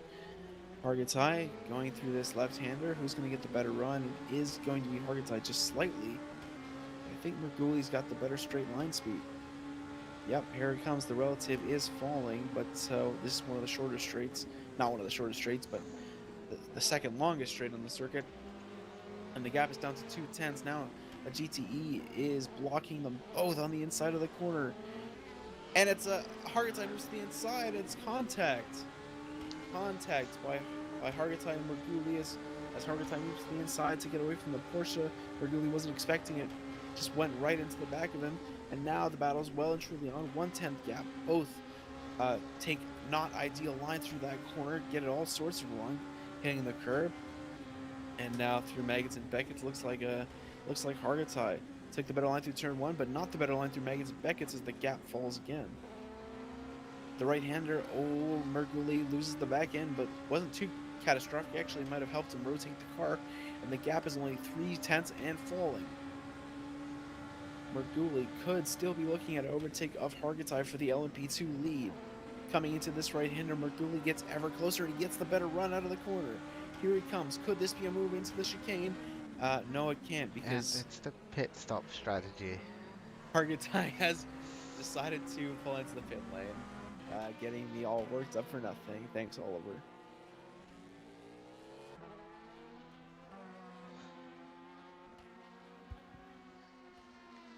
So, Martin Marguli going to take sole possession of the lead of the LMP2 classes. Oliver Hargitay makes the pit stop for the number 66 car.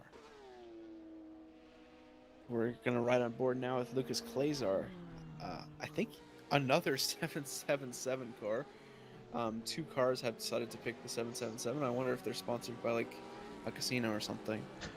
But anyways, we're on board with Lucas Klazar now. First time I think we've seen him all race. Yeah, probably swapped in last pit or the pit before that one. Just like, seeing all the new drivers pretty much just pressing around. 12th in the GTE ranks, so he inherits a decent points paying position for them. I'm sure he's going to want to make inroads as best he can, but more importantly, consolidate that 12th position and make sure Dave Klummer can't latch on to the car by the end of the race. 3 laps to leader, and he's got 110 seconds, so a lot of work in front of him if he's going to make up another position in this race. But a lot of work ahead of the car behind if that one's going to make up a position.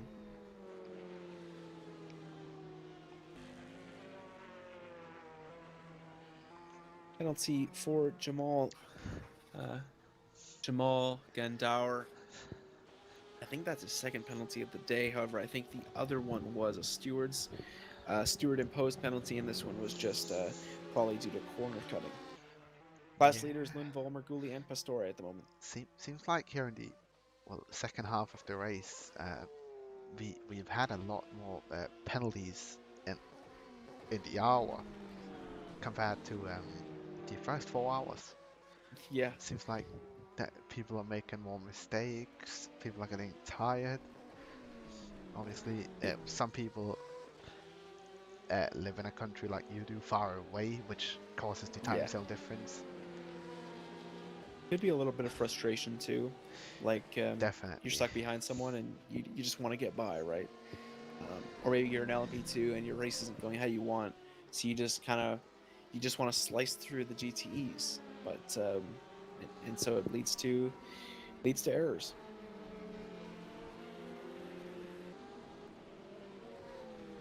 And tires wearing again as people get on into their stints. Could be a lot of reasons for it. I expect we might see even more as we head into the last hour because another car that lost 4 laps while in the pits. That's who would that be? Oh wait, I can check the steward's report. No, it was asked in the general. It's the 77 Iris car. Oh no. That's the not good for them. LMP2 car with Alex Hallows in it. Well, that's really disappointing. Hopefully they can get it rectified. They were doing pretty okay. Yeah. It was good points for them, but yeah, it's a shame when games take away something that you've worked. Well, you've worked all the hours in practice before the race because these guys have obviously put in a lot of practice, and you've worked 4 or 5 hours today to get to where you are, and the game just says, no, I'll be taking that away, thank you very much, and then you've got to just hope the stewards are able to fix it. Oh, we got both the class leaders in the pits. Interesting. Marguli coming in for a stop, and Lundvall, yes. Lundvall's been there for about 33 seconds now, looking like a tire and fuel change, probably.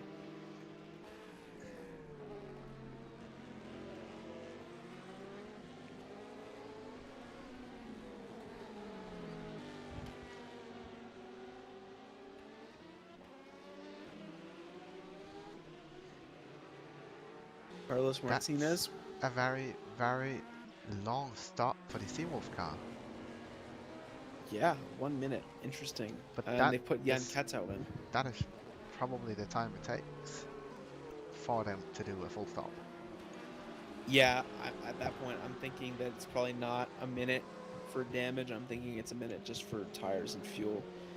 Jan Katau jumps in. Looks like he'll probably finish the race.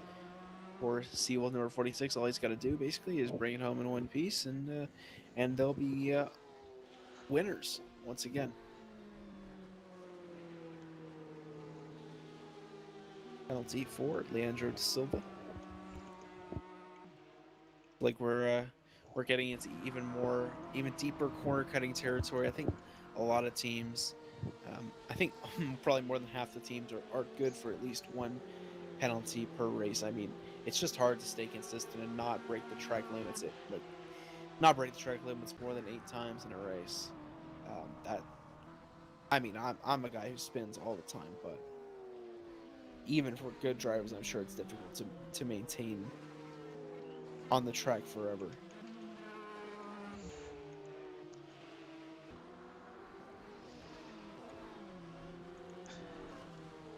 Yeah, as we saw with, what was it, Linus Lundvall got a penalty earlier, didn't he?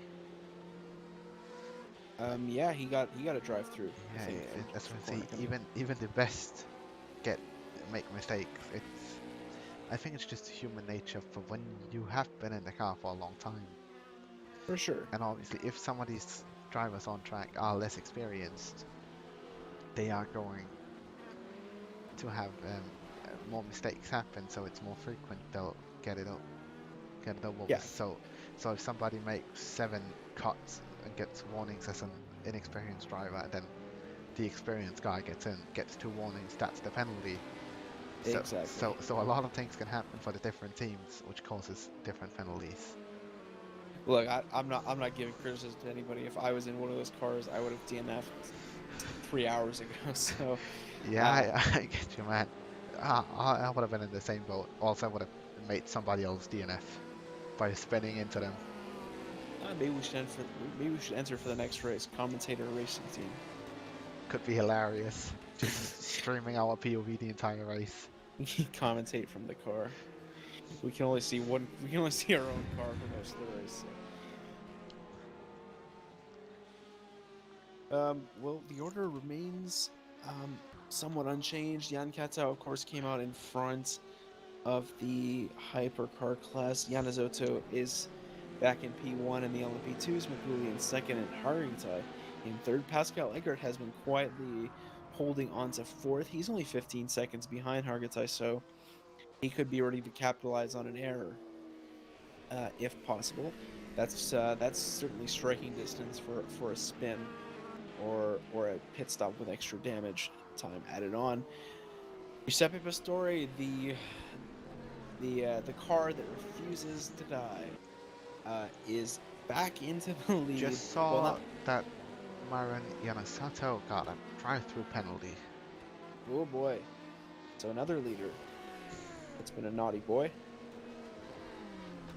Our leaders are kind of like Lewis hitting Hamilton. Somebody in a dive bomb. Oh, so not a corner cut.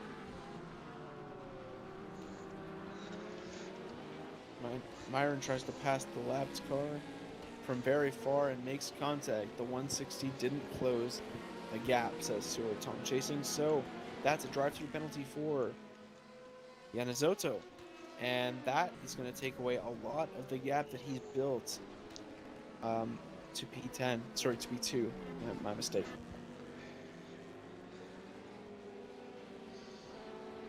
Miguel Bento is 5 seconds away from the next closest car, but still a long way to go in the race, and a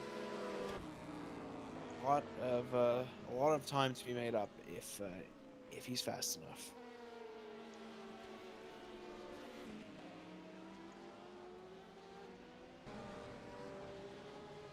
There's Adam Schattler, who's trying to close a 2.3 second gap to his to his next opponent. Schattler is just behind Maciej Kasprzyk.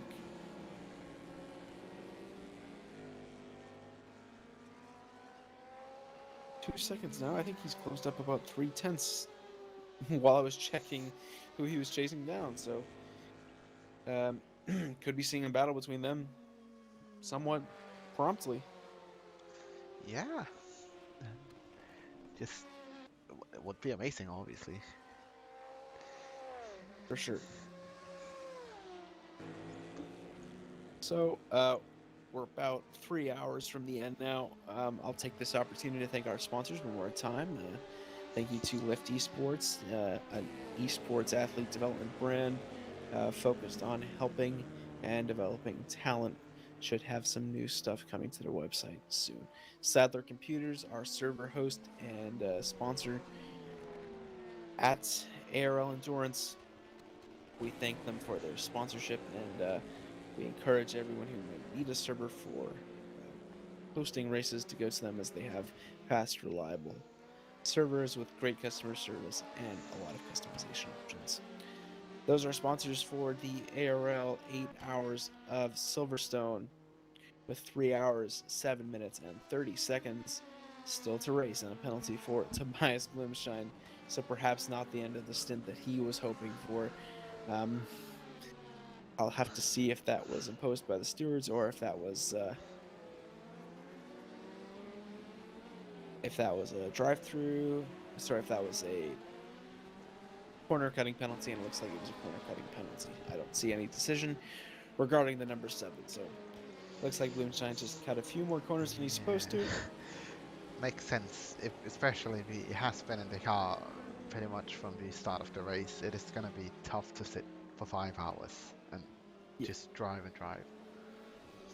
Oh yeah, eventually you get into a rhythm, but sometimes that can hamper you, because sometimes you aren't expecting the car to slide at a specific point, and your input is off by an inch, and the car slides, and you're not ready for it, and you have to save it and maybe go off track, or maybe you lose some time. Things happen when you're tired. So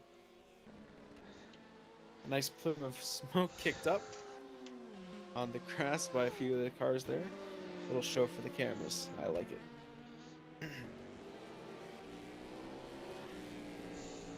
Here's the main man, Jan Katzau, leading by almost 2 minutes now over Gergo Ballo, sorry. Leading by about 1 minute and 54 seconds. So it's a dominant performance from Jan Katzau yet again, as we've come to expect from that Seawolf number 46. Very dominant last season. Incredible so far this season. Yeah, this car has been driving amazingly all race. The only real struggle they had was the first 30 minutes, where they were in a tight battle with the LMP2 car.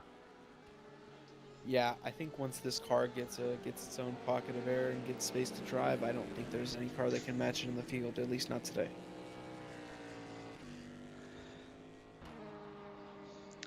No, and that is really what makes them the championship cars. Yeah, absolutely.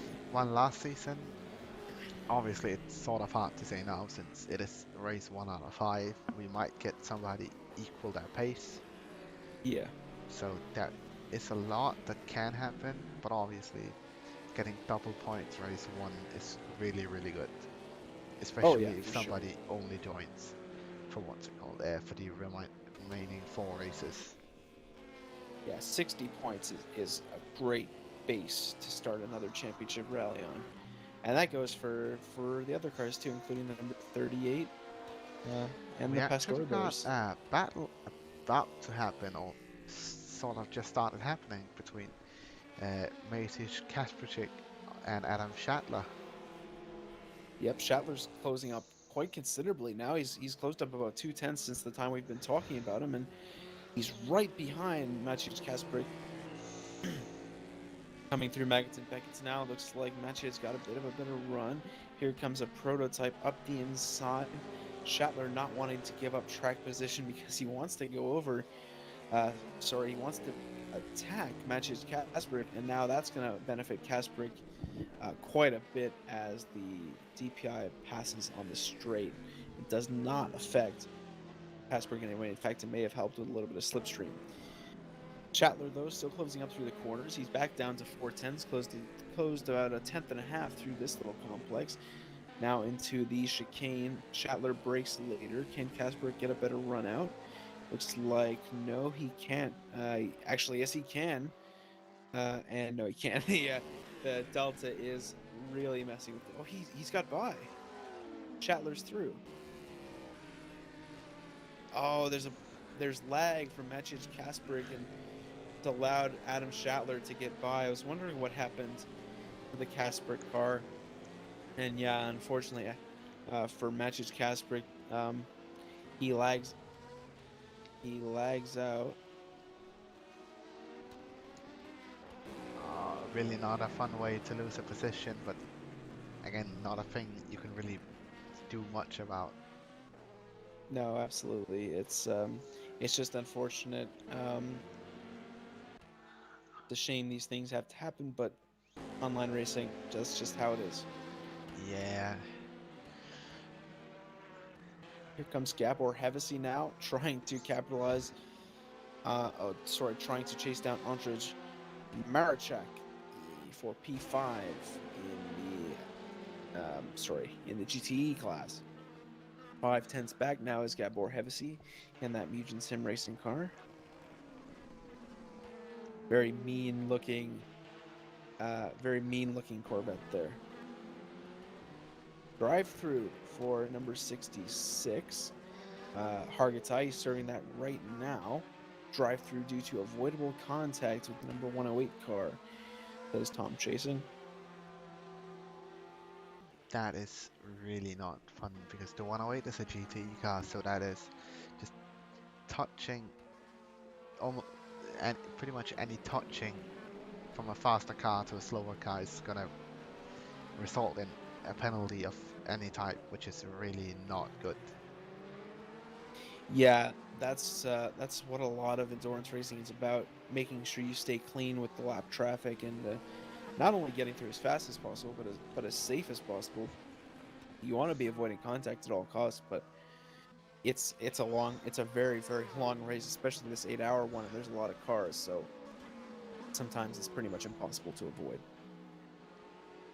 Interestingly enough, Tobias Blumschein has come into the pitted, and remains in the car. So he's now reached the 5-hour mark in the car. I'm not entirely sure if he has spent the whole stint in the car, but if he has, that's pretty impressive. He's still in 5th place in the DPI class, and he's been there in about 5 hours. Been in there for about 5 hours, apologies. Could it be that he served the penalty he had, but I can't remember if it was a drive-through or stop go he got. I think actually he may have just served a drive-through. I believe he had it for corner cutting, but he didn't take it for a while, so it kind of just slipped my mind that he still had it. Yeah, might possibly be a stop in a couple of laps because he is starting to reach the time where if he has been at the start of the car, his car is allowed to finish, but it will get a DNF in the 3-hour mark, not by the 3-hour mark, by the 70% when what's it called, when the race ends. Yeah, so they're gonna have to be careful. I'm sure they've carefully calculated it, obviously, because they're a diligent team, but you've got to just make sure that you're not exceeding by even a few seconds, because if you are and the team reports that, that's grounds for disqualification. Not too many battles going on at the moment. Closest gap is probably Gabor Hevesi and Andrzej Mareczek 1.2 seconds apart. Should be the one we have at the moment, just casually following these guys. Magnus is closing up Myron Yanizotto, and he's actually just made the move, it looks like. Oh, that puts the overall podium to 3 DPI cars. That move. Yeah, Magnus Rosaitis has just overtaken Myron Yanizotto for 3rd overall position in the race, and you may want to sorry, never mind. Yeah, so there is Agnes Rosaitis, and he has pulled off about a 1-second gap now, getting around the GTE car. Penalty for Levente Santo with 3 hours to go in the race. Magnus Rositis now trying to edge out a gap so that he can go on and possibly chase down Gergo Ballo, who is only 24 seconds up the road, so a very manageable gap. If Rositis manages to either get a pit stop advantage or just has better here pace. we have it. Myron Yamasato and Martin Merkley for P. That's P1 in class. Well, here we go. This could be a good one. So strap in. Looks like they've got a bit of a tire difference here too. I'm not sure which one has the better tires because one is blue and one is yellow. I don't know what that means, but it's about a 5-second gap. Looks like Yanazoto may be struggling for pace a bit at this point as he lost the position to Rositis, who he's been ahead of all race so far. However, Merguli is still about 6/10 behind after Maggots and Beckett's, though looks like he does get a better run onto the straight, and he's going to make it a 4.5-tenth gap, and now a 4-tenth gap as they head onto the right-hander. 3/10, Yanazoto breaks later. Who's going to get the better run out of the corner, though? That's the question. Will Merguli be close enough into the chicane? Doesn't look like it. Yanazoto is still ahead by about 4/10 as they turn for the start-finish straight. It is a better run, though, from Merguli out of here, and he's closing up quite considerably. 2.5 tenths separate them now. Looks like Yanazoto goes faster through turn 1. Took a much better line there, actually, gaining all the way into the second corner. And yeah, looks like Merguli, though, broke a bit later. He's going down the inside. Here goes Martin Merguli for the lead. Down the inside, and he's made it work. Martin Merguli, better traction, and he's into the lead of the LP2 class at the ARL 8 Hours of Silverstone. Yanazoto's not happy, though. He's looking down the inside into this left-hander, and Merguli is the new class leader with under 3 hours to go in the race. Magnus, what are your thoughts on the move? Well, amazing move, you know. Going for the gaps. Shows pure consistency, but they still have to be careful with what moves they pull, since 3 hours is still an unusually long time compared to sprint races. Oh, absolutely. That's like 5 or 6 sprint races right there, at least, packed into one. So, yeah, you still got to be careful with your defending. You don't want to take out yourself and someone else. So, something you've definitely got to watch out for.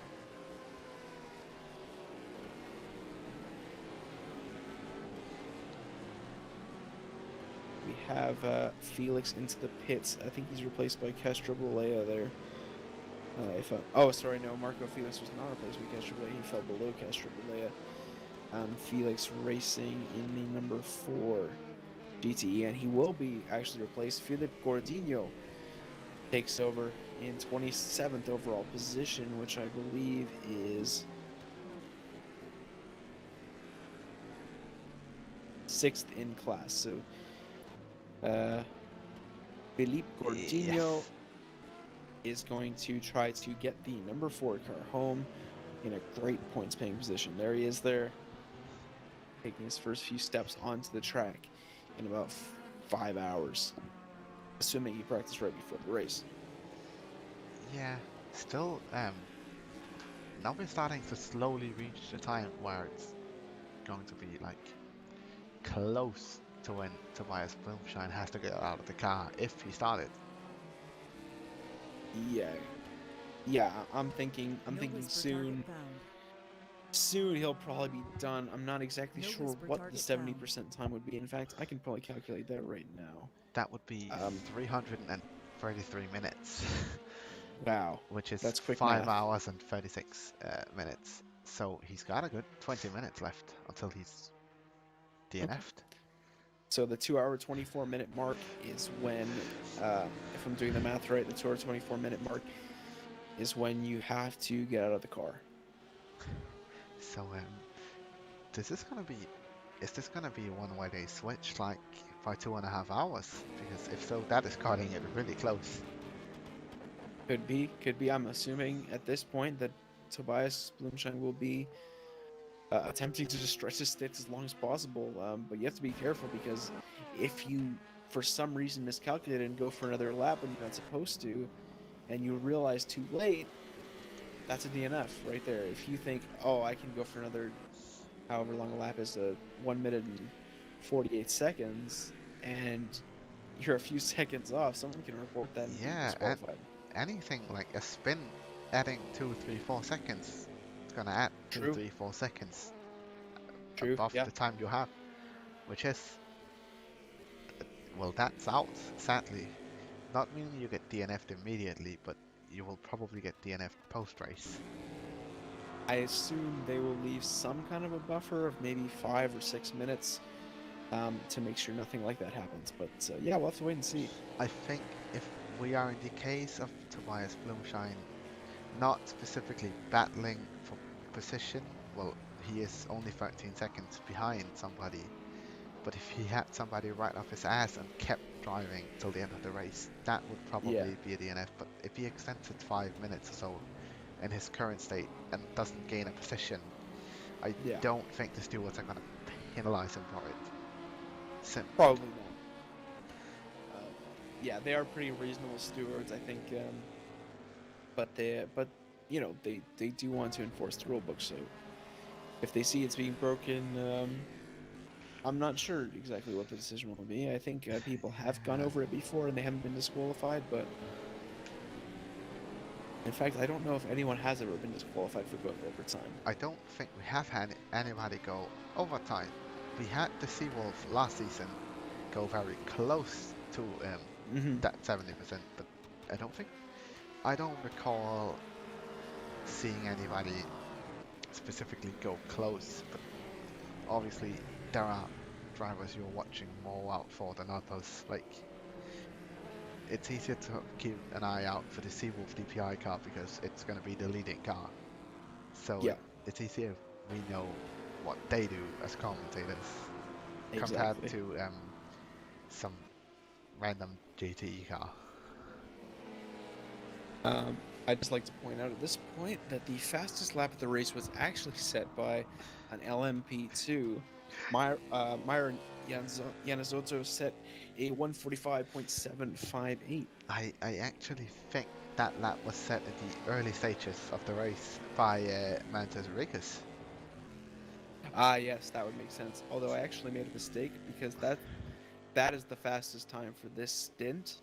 The actual fastest time of the race was Jan Katou's 144.240. That's my bad. Makes sense. The DPI has a huge time lead, I think. Yeah, Mantis Riku, you were right. Mantis Rikus did actually set a fast time at the beginning of the race. He set a 144.469, but yeah, still 2/10 off Jan Katou's fastest lap of the race. Jan Katou, if he qualified on pole, or if that team qualified on pole, then he could be on for a triple in today's race. I am pretty sure they did qualify pole. Unfortunately, not a Grand Slam. Ooh, a little bit of argy-bargy there, but everyone gets out of it okay, looks like. But yeah, no Grand Slam, as I don't believe that car led every lap of the race. So a triple, which would be still pretty dominant in Silverstone, possible for the Seawolf team.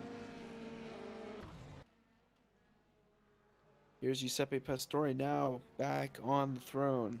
I keep saying back even though he's been there for about an hour now in the GTE class. I still don't know what that thing on the side of their car is. It's definitely not the Minds charity logo. As I said before, that was a bit silly. Pastore leading. He's got a big gap of 55 seconds to Toth. I think Pastore could probably pit at this point and only come out a few seconds behind. I wonder if he has a pit stop.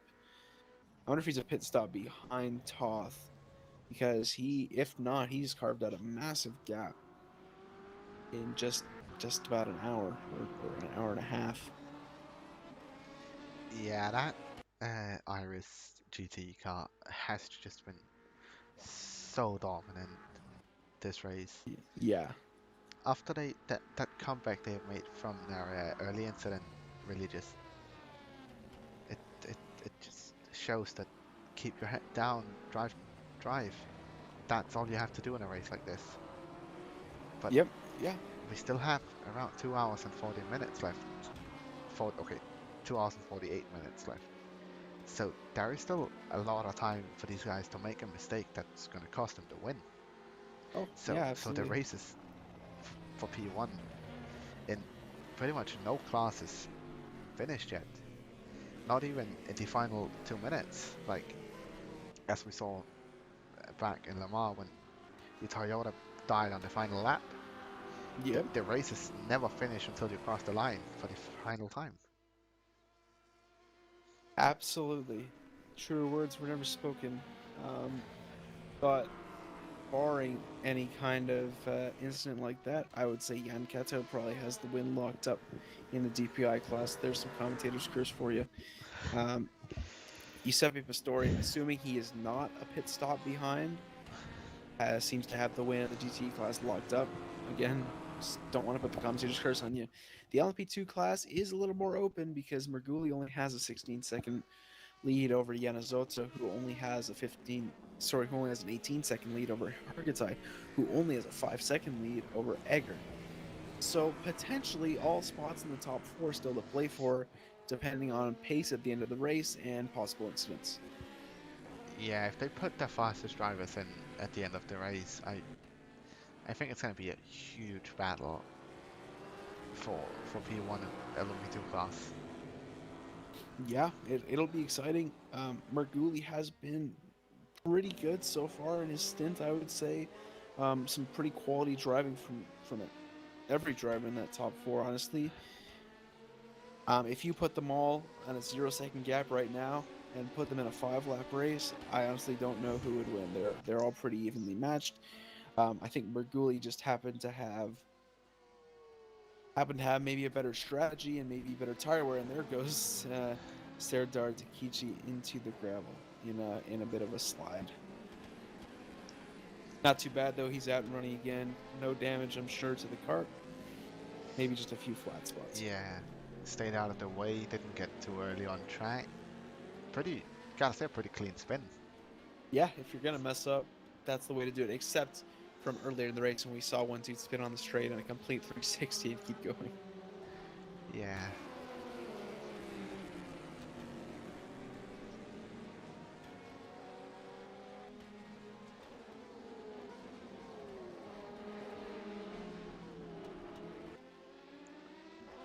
We've got That's- Myron Yanazotto pitting, as I'm sure you were just gonna say. He's into P3 now. I was just gonna talk about these two Moonstar sister cars has been running a pretty consistent race. They might have been at the back, but that consistency has really paid off because at the moment they've beaten 4 people, and I think they were all in class simply by being consistent. So I gotta say, the Moonstar team is a prime example of how consistency is gonna give you points. Yeah, that's decent points right there for the team, and they've sure earned it. They've just kept plugging away. Honestly, a pretty quiet workman-like effort, but yeah, they've earned their points today. When they cross the finish line, I think they can be satisfied with the performance. Blumschein in the pits. Does this mean a Blumschein driver swap, or is he gonna risk it? Well, he's got 20 minutes left. I can't see him going for a pit. It's 20 minutes, so unless he's gonna take a fuel stop, unless he's gonna go for a full stop now and fly for 20 minutes, then go in and give him some fuel. We're gonna have to see when that number stops counting. Does the driver name change? I feel like it's such an important story. We're giving this such importance. Like, when is Tobias Blumschein gonna switch drivers? In reality, he's got a pretty good gap. So, well, he doesn't actually. His applicator is actually gonna take P4. And he did Nope, he's not swap. coming out of the pits. I think this must mean he didn't start the race, if they are willing to risk it. Yeah, I'm pretty sure he was out of the car at one point.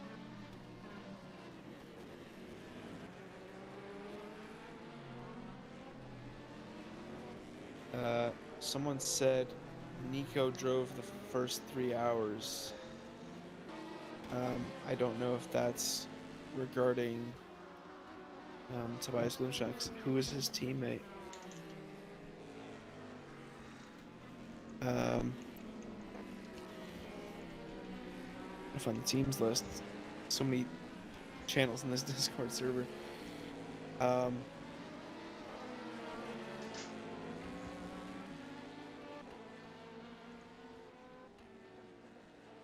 Tobias is... What team is Tobias again?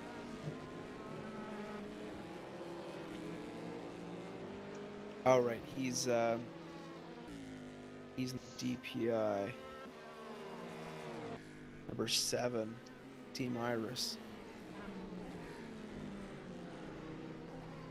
So, yeah, no teammates are listed, but someone's telling me that Nico drove first 3 hours. So I don't know if that's in relation to Tobias or if that's just a different statement. But Yeah, I'm gonna assume that it means that someone else drove the first 3 hours then.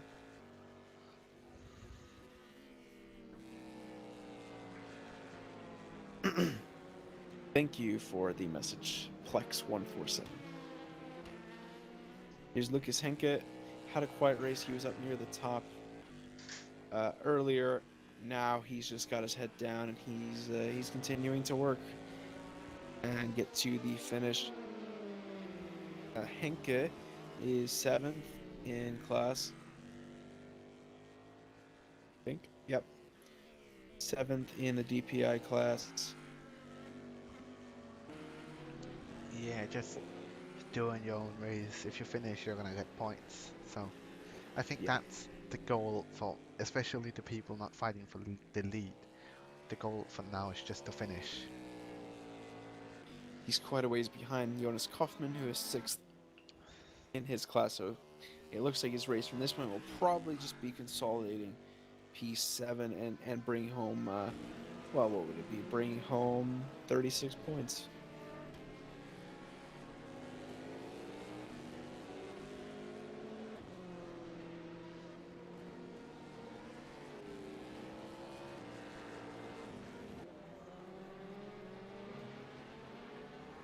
So Santu has provided clarification of why teams might be losing 4 laps. He says it appears you lose 4 laps if you pit while having an unserved drive-through, even if it has multiple laps remaining. As we've learned from this, I urge team to not pit while having a drive-through penalty. So that's a bit of an explanation on that. Just a silly RF2 thing. Perhaps the logic of drive-throughs and things like that getting mixed up in the game's code.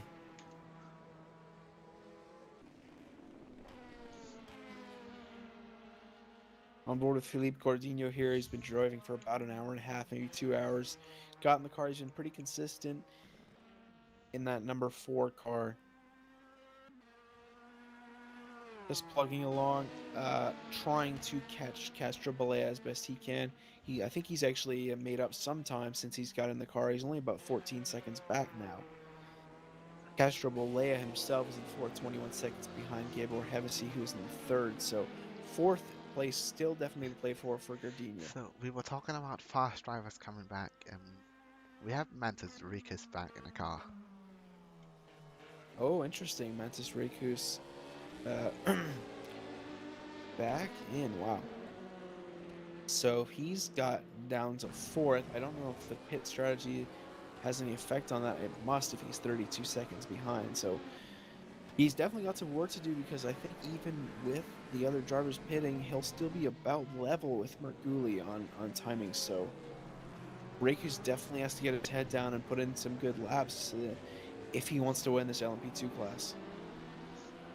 And, well, obviously he does want to win this LMP2 class, but if he's going to, it's definitely important that he gets his head down and put some good, consistent laps in. Yeah, this... I personally feel like in this late state of the race, the most important thing is just to not risk too much. In my Yeah, for opinion, sure. rather die in the first hour than in the last hour. Yeah, that's usually where the most Obviously, you don't battling want to happens. lose, like you don't want to DNF in a race like this, but I would personally rather DNF in the first hour than in the final hour. Yeah, it's a lot more painful. I've heard of people doing the whole 24 hours Le Mans on iRacing and and getting disconnected like on the final lap. It's Oh, that's I so sad. can't imagine. Can't even imagine it.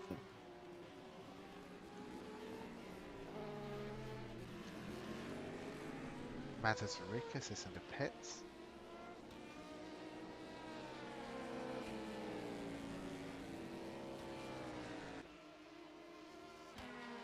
Interesting, because he switched in not that long ago, didn't he? Yeah, I think so. Let's see. He may not. 100% sure, but not that long ago. He may not take anything. Might have been Looks a like he penalty just served a took drive over. through. Yeah. Yeah.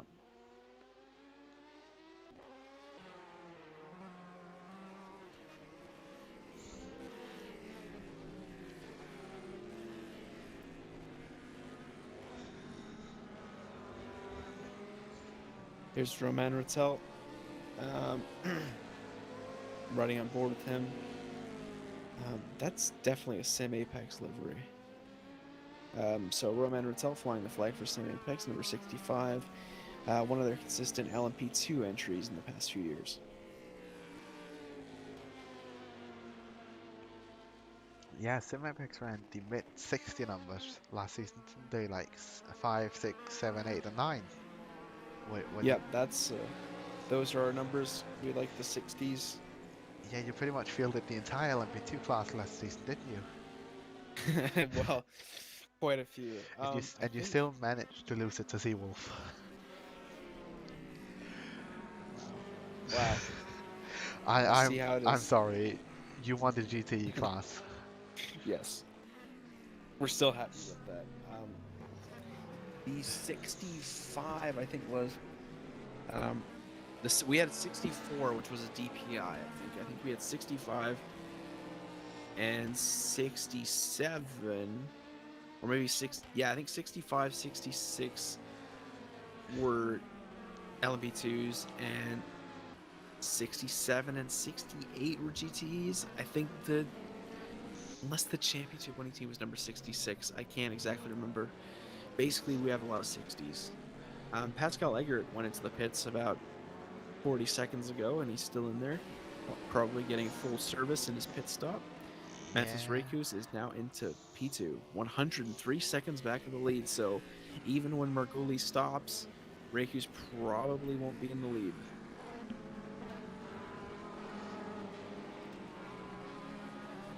Well, judging by the time of Eggert's pit stop, that's going to go over 2 minutes, so it's very much, not 2 minutes, but 100 seconds, so it's very possible that Rekus could inherit the lead. Takash Mate coming out of the pit lane now. That's Stein Prinz.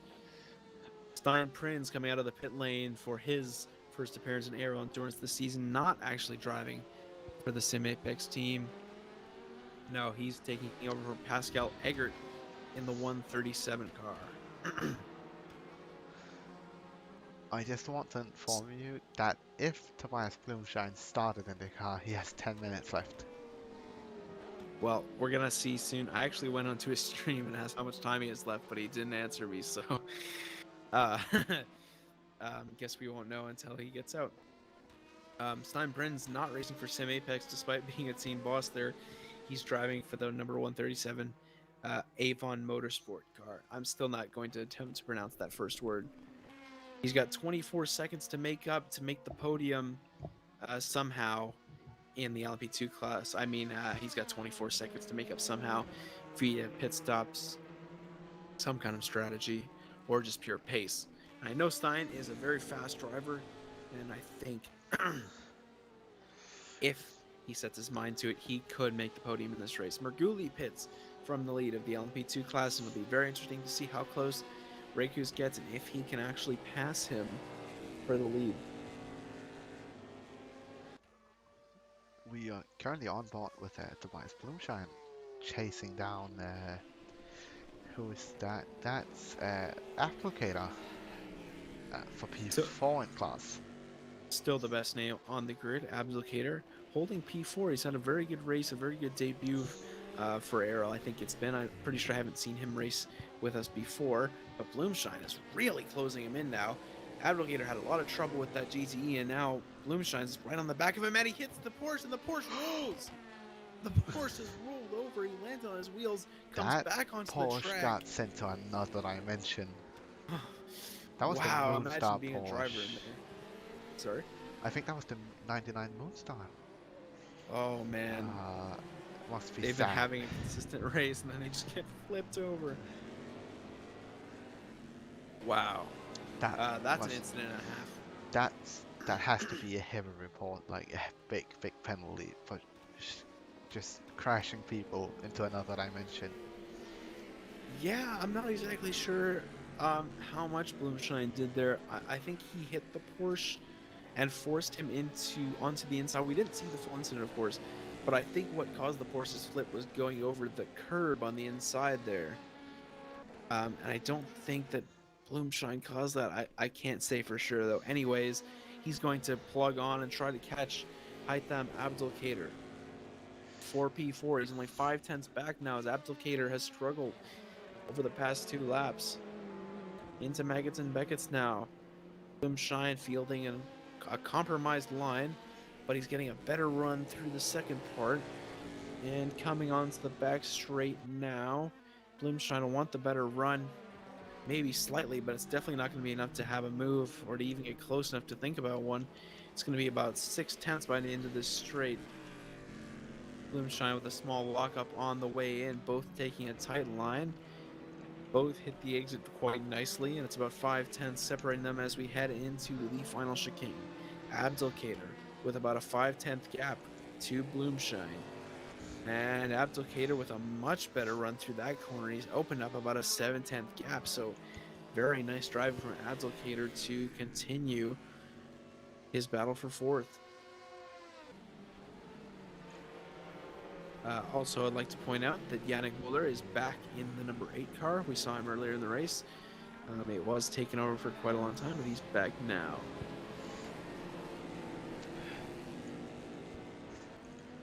Blumschein still trying to chase down Abdulkader, but no inroads being made for the most part.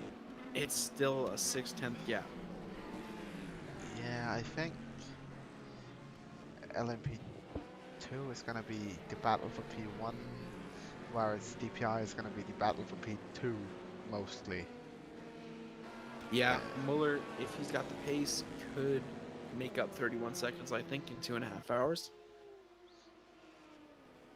Absolutely. Whereas GTE is gonna be the Iris car making a huge mistake again. I think for them to simply not finish first. Yeah, they've got good pace. The only question is, will they finish? They are currently, I think, the only reason they have such a small gap is because they pitted and they are pulling away already. Yeah, so they must be on fresh tires then. So that'll serve them well for the next few 30, 40 minutes anyways. Abdulkader locks up into the right-hander. Blumschein now 5/10 behind, now going into the chicane. Blumschein getting pretty close to the rear end of Abdulkader there, but it's going to come down to who's got the better run. It looks like the better exit has gone to Abdulkader. He's got the better of Blumschein in that corner 2 laps in a row now. So I'm thinking Blumschein will have to be looking at other avenues to explore to perhaps get by. And I'm thinking Abdulkader's pace might just be a bit better at this point, but having to go to the inside of the GT, Abdulkader locks up. Here comes Blumschein around the outside, an opportunistic move. Can't get by though, he switches back to the outside. Abdulkader keeps the position for now, but that GT really put a spanner in the works and Abdulkader got rattled. And had to come under pressure from Blumschein there, but he widens the gap back out to 5/10 almost immediately, so Abdulkader still with a manageable gap.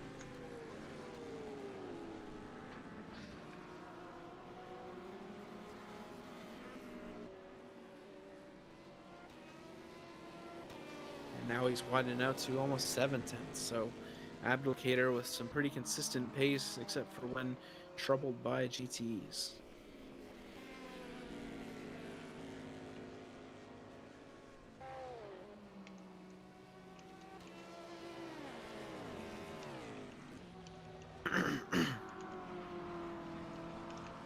We've got some cheers for Simsa in the crowd. Jamal Gondor, he was just in the car, got out, and now he's cheering on his team in the stream. You'll have to see it.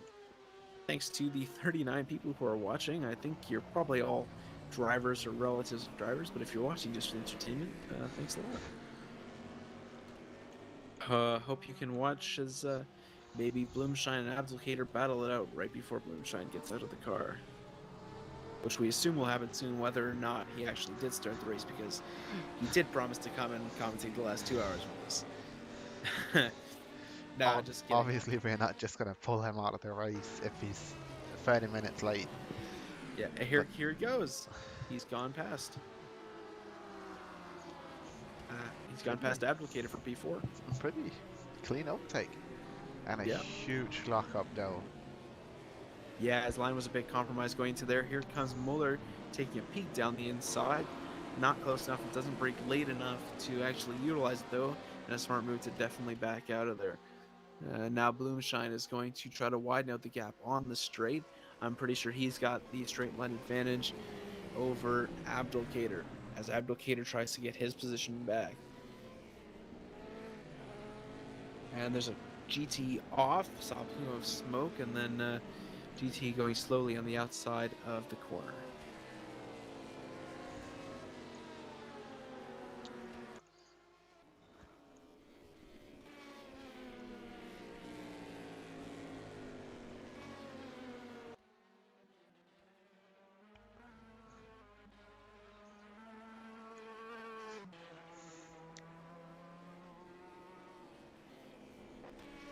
Okay, apologies for that. Just had to check something very quickly off the scene. And Tobias Blumschein is indeed pulling away from Haitham Abdulkader. A 1.4 second gap open now. It looks like Blumschein's going to be on a charge. It's still a lap down on Muller, who is third. But he's still got consolidation to do to make sure no one sneaks up from behind, such as Abdulkader or Ovad, who is even 1 second behind him. Marton Ovad in the Orica. So that doesn't really matter for position, but of course you still want to beat as many cars as possible.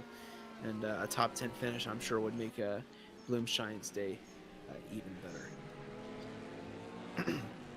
Big lock up there, so maybe he's flat spotted the tires at a certain point. Didn't even go to the full right-hand side of the circuit. We got a penalty for Stein Prinz now.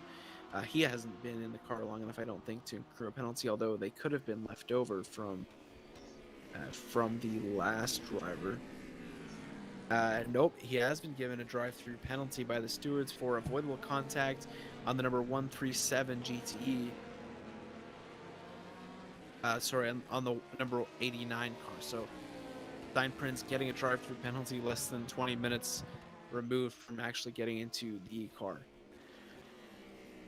Can't be fun being the driver having to serve what's another guy's penalty, but that is just how it is when it comes to being based on a car, not the drivers. Yeah, it is. Well, it is a team game, and that's part of the aspect, I guess, is all coordinating yourselves, and there is a sense of camaraderie. I guess forgiving your teammates and for their mistakes and trying to correct them yourselves, because everyone knows that obviously they could be in the same position making a mistake. So you just got to push on and get with it, and yeah, just drive your best. Blumschein still holding a nice gap to Abdulkader. Sorry to quickly stop that. We have a slow battle starting for the final GT podium spot. Yep, it's Emilio Castro Balea, who has been in the car for a few hours now, against Zoltan Toth. Zoltan is about 9/10 back now for the final podium position in the GTE class.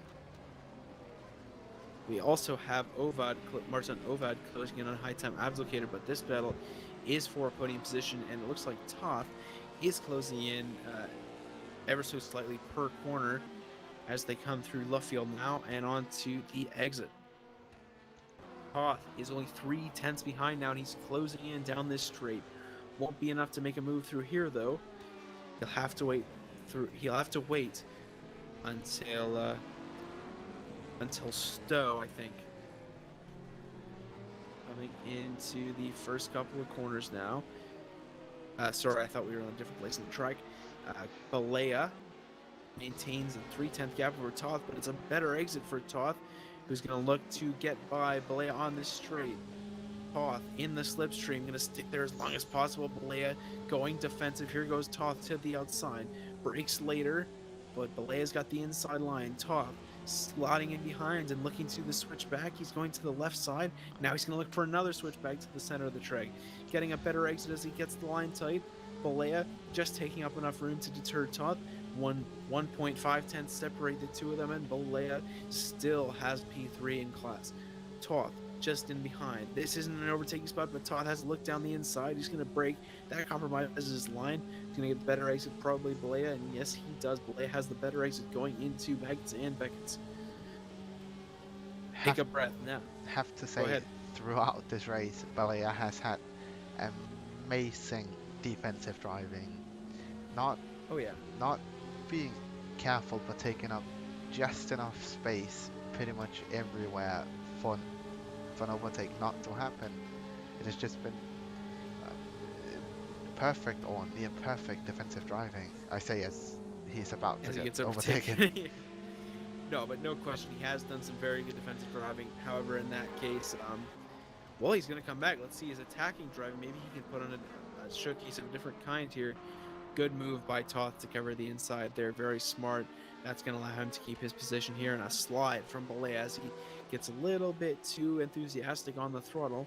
Still only 3/10 separating them, but yeah, that move was pretty hard to defend.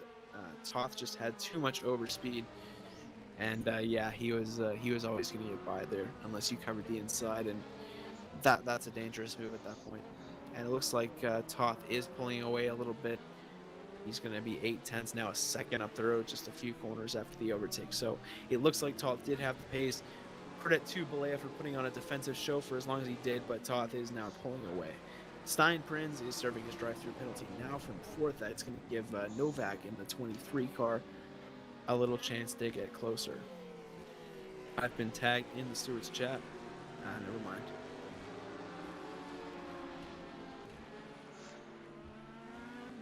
Never mind, that's something else. So, no matter at all.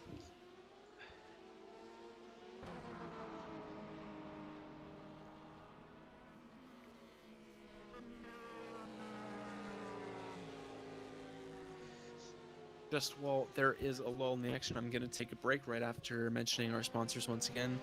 Lyft, an esports brand for esports athletes, and Sadler Computers, our server host for today that provides some great servers and a great service for us. I'm going to go take a very short break. I'll be back in a minute. Meanwhile, I'll leave you with Magnus Kunnerup, probably messed up his name, to take control of the stream. We'll just be watching some cars since not much is happening. Okay, I'll be back in a minute.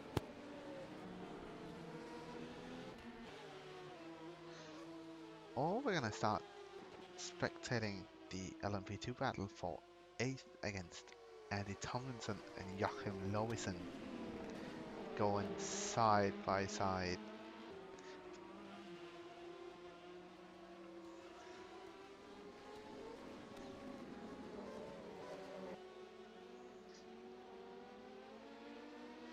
Oh, Andy Tomlinson being held up a tiny bit by all the GTE cars through the final chicane. Might have cost him his chance within the next couple of laps.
I am back for the end of the Ace Racing League.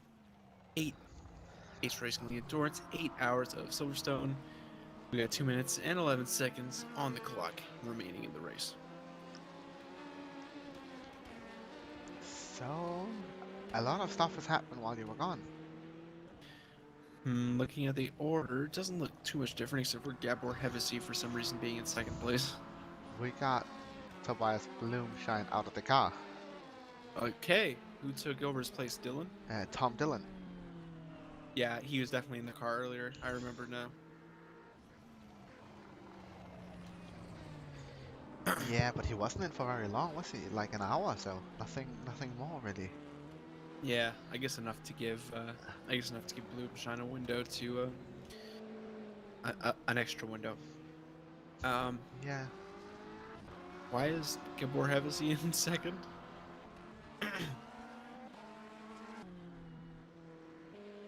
I thought he was in like fourth before.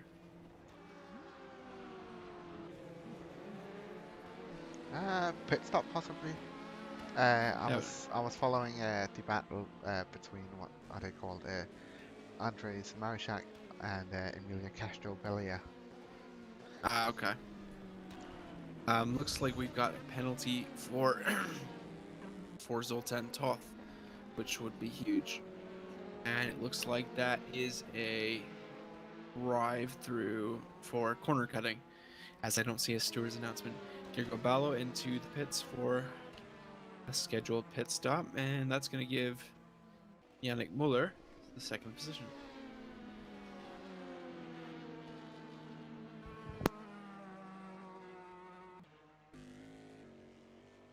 Two minutes and 10 seconds still to go in this 8 hours of Silverstone. Gabor Hevesi, a long time endurance racer, mostly in GTEs, is currently in second, formerly of Sim Apex. In fact, we have, I believe, a former Sim Apex driver represented in the top 5 of every class. We have Gergo Ballo in the hypercar class. We have Stein Prince in the LMP2 class, and I think also Mantis Rekus drove for us once. And we have Gabor Hevesi in second in the GT class. So Sim Apex well represented, even if our own cars aren't actually doing that hot in the race itself. Sim Apex, the team that forges fast drivers, though these guys are fast no matter if they're Sim Apex or not. But the team that forges fast drivers and passes them along. That's right. We're West Ham, the Academy of Football.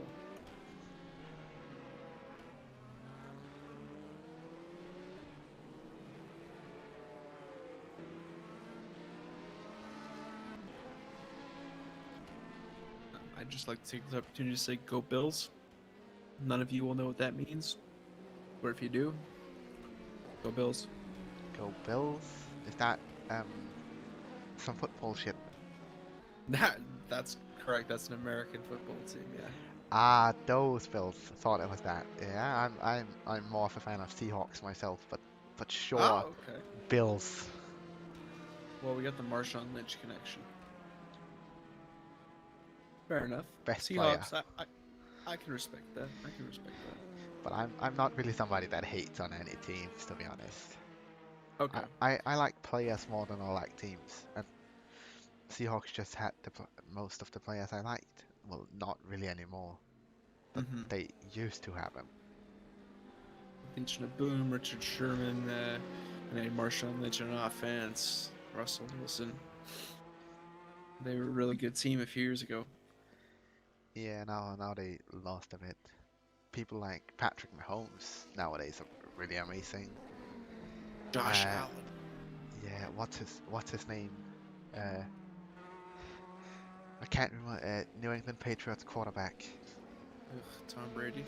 Yeah, he's pretty good for his age. Oh yeah, he's incredible for his age. Still hate him though. Rob Gronkowski as well. When those two are together, they're pretty much unstoppable. Yep, ruined my childhood.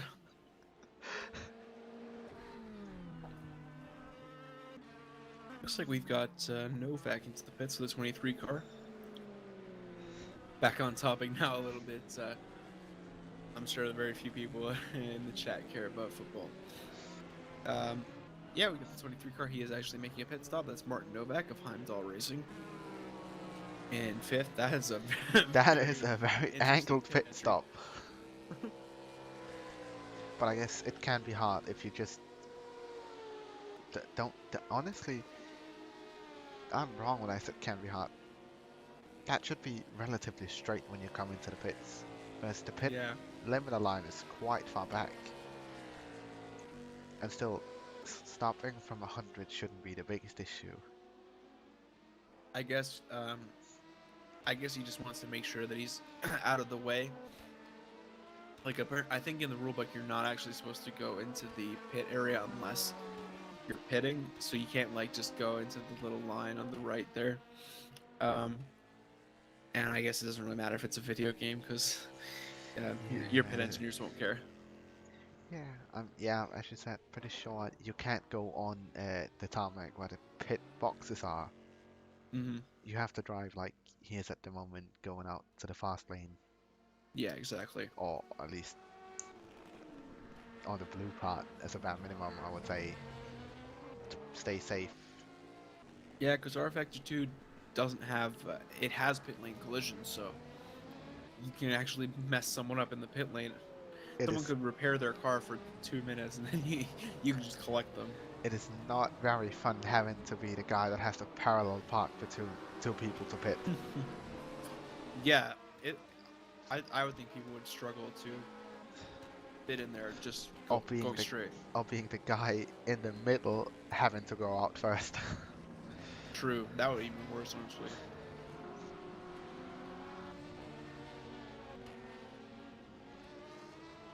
Yannick Mulder is into the pit lane right now. Not sure if he's taking a penalty or if he is taking new boots. Looks like he's gone through most of the pit lane already, so I'm guessing he is just taking a penalty. No, he just had a very late pit box. Huh. It's still not counting up in the time limit, so did he overshoot? It doesn't look like they're working on his car via the timings. No, again, might be a bit of an overlay bug. Yeah, could just be a glitch. It would suck if he realized he wasn't in his pit box the whole time. He's actually on. Oh no, wait, that's Stein Prince. I like that livery. I like the orange and black. That's really cool. Stein Prince, ARL Formula 3 champion. Solid driver with Sim Apex for quite a while. See, the funny thing is it feels like quite a while, but it's only been about 2 years, maybe at the most. So, yeah, I guess time flies when you're in quarantine. It feels like it's been an eternity, but in reality it's only been like a year, and a lot of my time in sim racing has come in it. Like in the sim racing community, about half of my time in sim racing has been during COVID-19, so it's a little weird. I am actually the opposite. I actually slowed down my sim racing during COVID, just taking a break. Well, I got a job as well now, so Okay. costing a bit of time, but I'm the exact opposite compared to you. Would you consider getting a drive in air endurance? Depends. I have talked to some of my friends about doing the big ones, the off ones. Yeah. Since not gonna sit 24 hours streaming Daytona. Yeah, exactly. Could be fun if we sat 2-3 people trying to stay up the entire 24 hours, like. But that would require that none of us were driving, which I think everybody wants a piece of the 24 hours. Yeah, absolutely. It seems like a lot of fun, I guess, especially to people who haven't done it before. Yeah, scary first track, though I would definitely personally say it's better learn 24 hours on that track compared to Lamar. Yeah, Le Mans is tough. Like I've tried practicing it, and it's really hard to learn. I have not finished a single 24-hour race on that track. I can't blame you, honestly. It's brutal. By the way, Mustafa Buran is actually closing in on Gergo Vittori at the back of the field. Tom Dillon DNF'd. Oh no! Oh, after so much work by that team, it's all gone up in smoke. Hopefully, maybe there's some kind of issue that the stewards can fix, but that's really disappointing to see them out so late on. And looks like Mustafa Buran has already gotten by Gergo Vittori, so. And he's 2.3 seconds ahead, so obviously had a lot of pace. Yeah.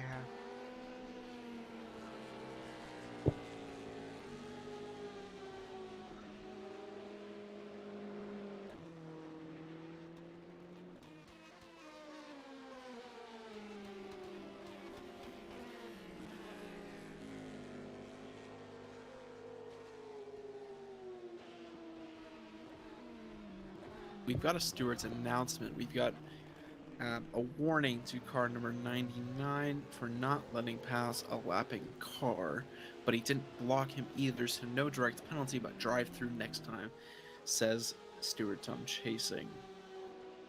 I'm gonna ask him after if it's chasing or chasing. I don't know if that's a French pronunciation or what, but IK Sky says live stewarding has been excellent throughout. Thank you to all of you. Yeah, Yes, yeah. I agree. The live stewards have been great. You're Canadian, right? I'm Canadian. Aren't you Yes. fluent in French since you're Canadian? You wouldn't actually believe the amount of people that ask that. No, I'm not. We only have to take French until our 9th year of school, and then we can drop it if we want. And unfortunately, I had a really bad teacher, so I dropped it.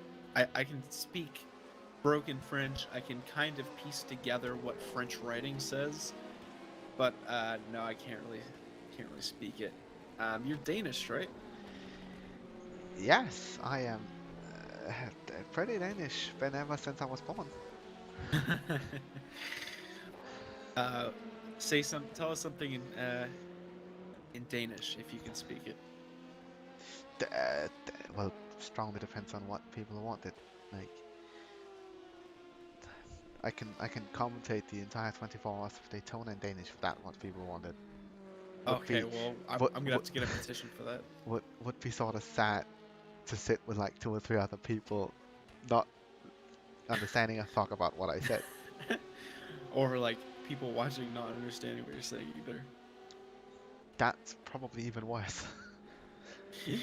Well, maybe there's like one Norwegian dude in the crowd. One Danish dude in the crowd that would appreciate that. Or I'm pretty sure a Swedish person would somewhat understand it. Oh, interesting. Okay. Pretty similar languages then. Yeah, the Scandinavian languages are related pretty much except for Finnish, which is just another bunch of whatever. Careful, Santi Enquist might have words with you on that one. I'll get a penalty for being a commentator. Yeah. 3-hour penalty. You have to commentate at least 3 hours in the next race now. Well, that wouldn't be bad since the next race is 4 hours.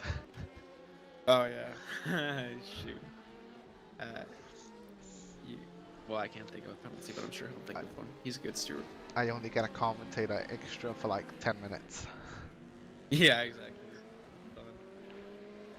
You have a drive-through penalty. You have to go to the drive-through and get meals for all the staff. Oh god.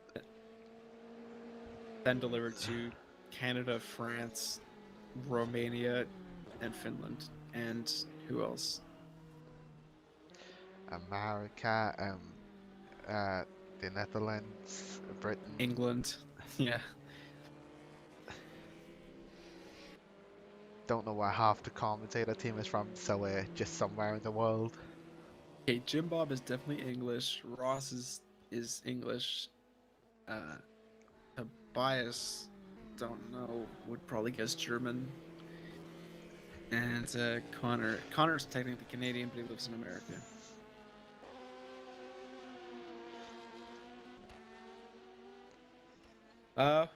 What are your thoughts on the race so far? Give us your recap of some of the key moments.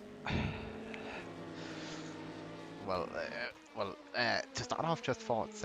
Obviously, the race has been amazing. Clean, really, really clean.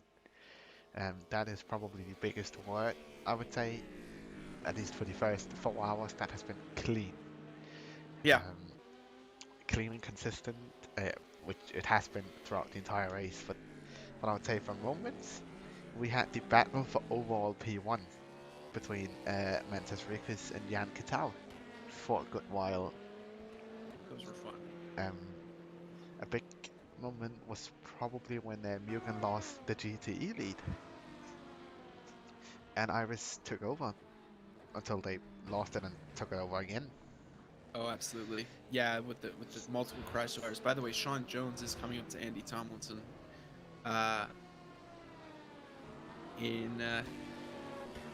There we go. Very close battle here for P11. Sorry, P7 in class. My bad. Sean. Tomlinson behind is attacking Sean Jones. Oh, it was the other way around because I was about to say bad. Sean Jones is a lap behind. Yeah, no. A little bit of work to do to catch him. But yeah, again, you asked highlights. Every single small battle in my head is a highlight. Yeah, exactly. But yeah, the big one is probably the battle for the GTE lead between most of these teams. Yeah, it was a lot of fun. And the squabble at the start for the battle for the top of the table between the Mugen and the Seawolf. Between the 888 and the Seawolf for the overall lead of the race. That was pretty exciting. Yeah. Here in the later stages, Tobias Blumschein stint. Us guessing how long he's been at the car was pretty fun. Yep, if you had, it was about, ended about 2:15. This guy we are on board with now, Ian Navarro, has been a highlight for the entire race. He's had a roller coaster. Absolutely. He's been at so many battles so far. And he's been defending, he's had incidents, he's been attacking. He's been up and down the order. It's been, I imagine he will have found it pretty fun race. Yeah, just overall, this car has been battling pretty much the entire race. Doesn't only have to be Ian Navarro that's done it. But Leia, who was in the car, was battling pretty much for his entire stint. This has just been the... If you wanted action, this was the car you had to look at. Pretty much no other car. This car has been thoroughly tested today. I'm sure the suspension is pretty tired from all those changes of direction, trying to get cutbacks and swerving into the slipstream, out of the slipstream. It's been really put to its paces today, and it's given us some good action to commentate over. He's got sixth place to show for it. He was fighting for podium places earlier in the session, but things just didn't go his way. So down into sixth. I think I have to say Daniel Krasnight's roller coaster up and down has been a highlight as well. Starting really well, going down a bit, then going back up, and then the sad end early was the DNF because his teammate could not join, so they decided to retire, which was a really sad way to end the race. Could have been, we could be looking at a completely different race right now if they were still in it. Also, Billy Eisman's retirement was a bit disappointing as he was up there too in the standings. Yeah, I gotta say, since every retirement except for Tom Dillon was GTE, those four, well, obviously Tom Dillon as well, the number 7 Iris car did really well up in P4 battling for 4. Yeah.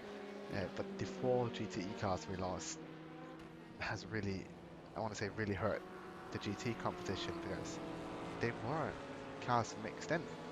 Like, they were up there. Could even spice up the table though. You never know, because those cars will be probably fighting extra hard in the next few races, and we see some contact between two LMP2s, and they both go off. Interestingly enough, just very weird incident. They were side by side and just kind of went into each other. So that's incredibly weird to me. But anyways,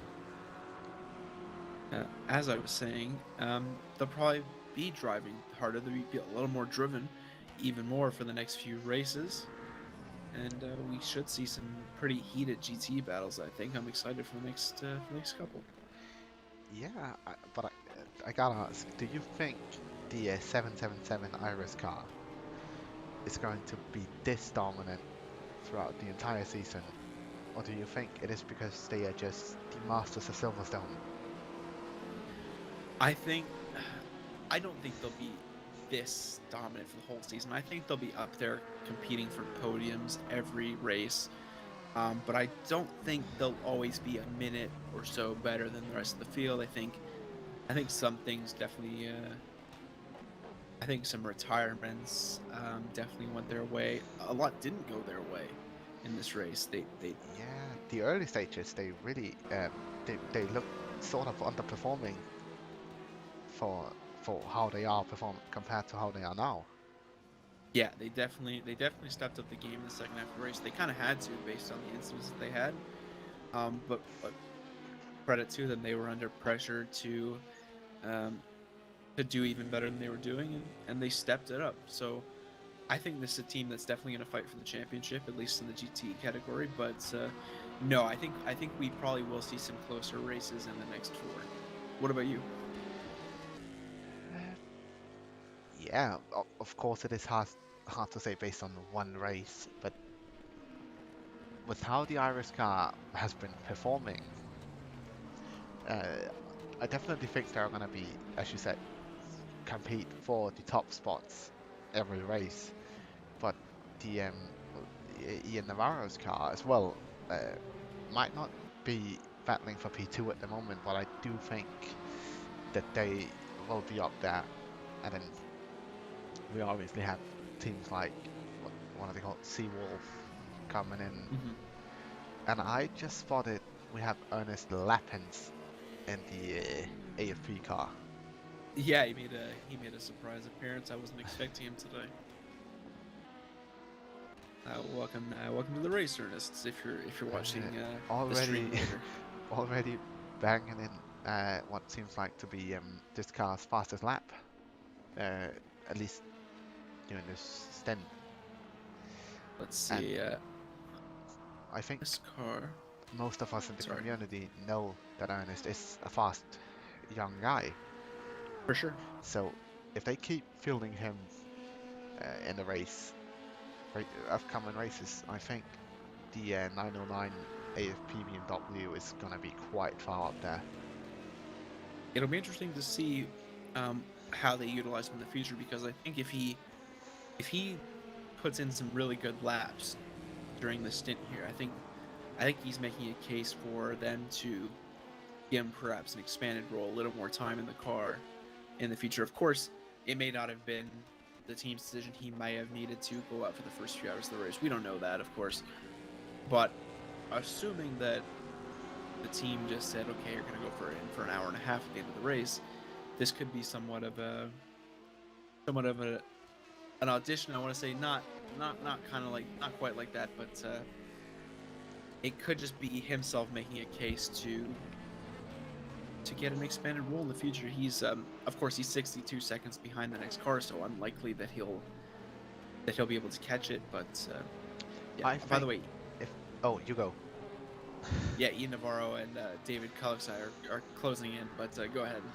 Yeah, I think if Ernest gets to start the next couple of races, it from how I have seen him start personally, both on track and off track, as in watching streams and being on track with him, he is a very, very good race starter.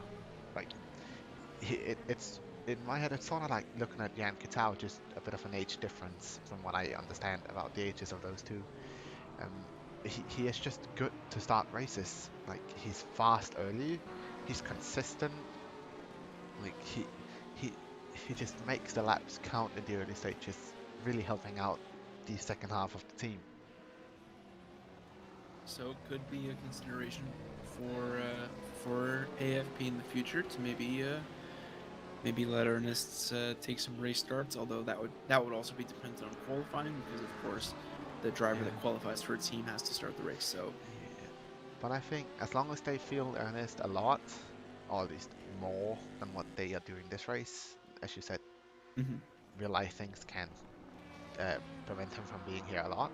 But if they feel him a lot, I think they're going to be a top team this season. all right, well, that's a bold prediction. AFP to be a top team this season.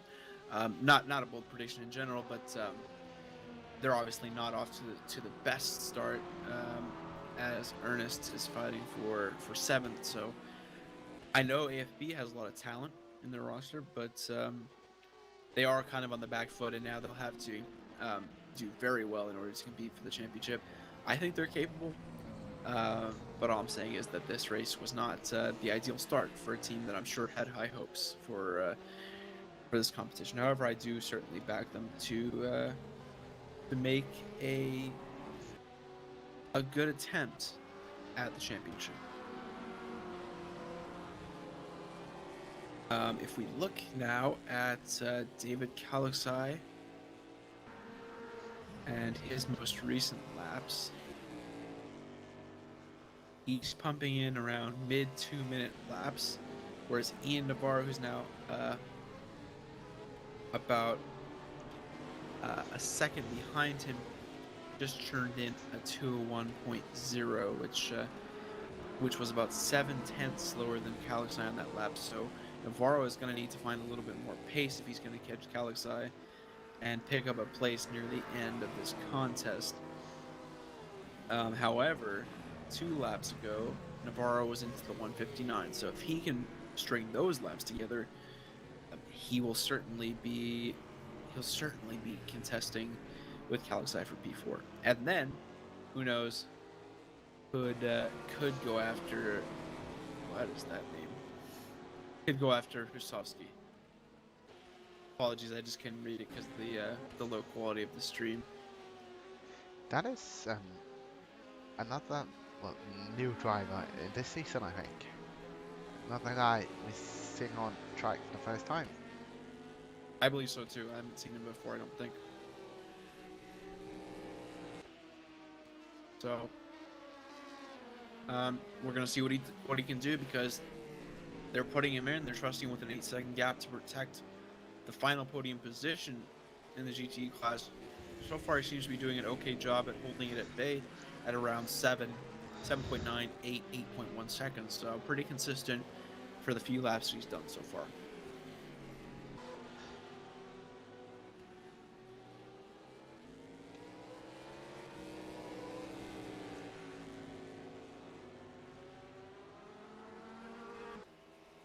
Looks like...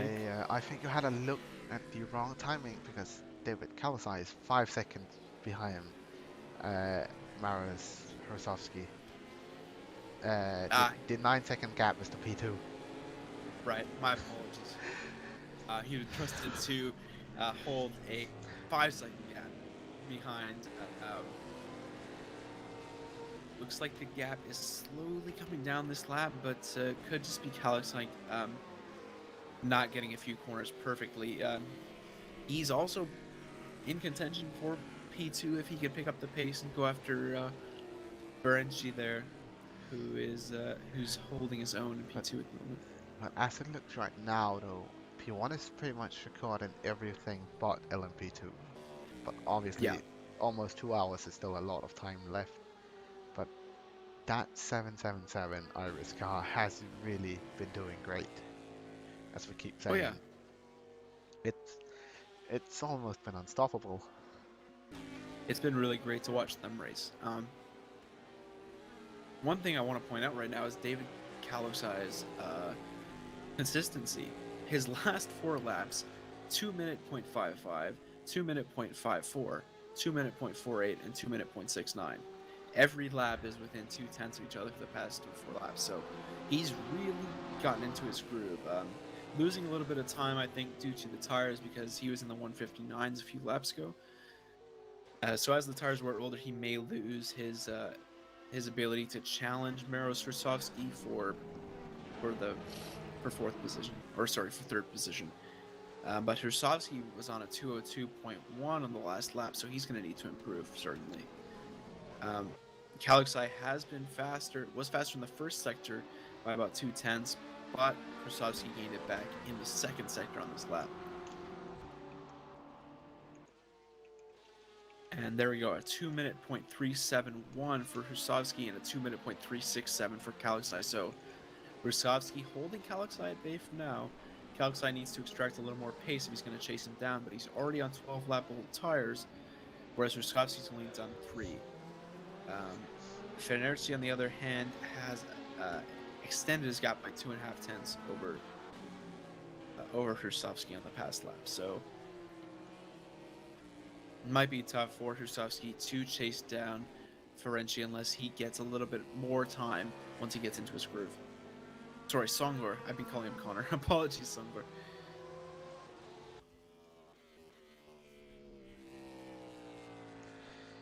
Yeah, and it seems like we are starting to see a bit of sunset in the game, or during the race.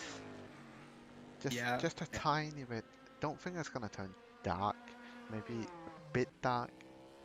The very final part of the race, but it should be overly dark for this race. Yeah, I would expect some twilight by the end. What I know is when these, when the day-night cycle goes in RF2, it goes. So like, I think we could be looking at a little bit of darkness towards the end of this race. What I remember from races like the 12 Hours Le Mans, it turns dark and light pretty fast. Like it goes a little bit darker, and then in 5 minutes it'll be nighttime. So yeah, it's sort of like slowly pressing down a switch. Yeah, I should say, at somewhere like 50% of the way it just turns. yeah, exactly. I don't think it'll get too dark either, but I think it will be headlight time near the end. Not even like, this is technically headlight time, but it'll be time where you need the headlights towards the end. Yeah, headlight time, I can't remember specifically, but I think I researched it to be around 6 or 7 in-game time. Yeah, that's about right. And that goes for around the same time in the morning, like 7 or 8 is when you have to stop it. So, so you got a good 12-hour gap for both headlights and non-headlights. But yeah, some of these shots, like the one we're seeing now, is looking good. You see the sunset light come in, these cars chasing down each other. The darkness is just barely creeping in.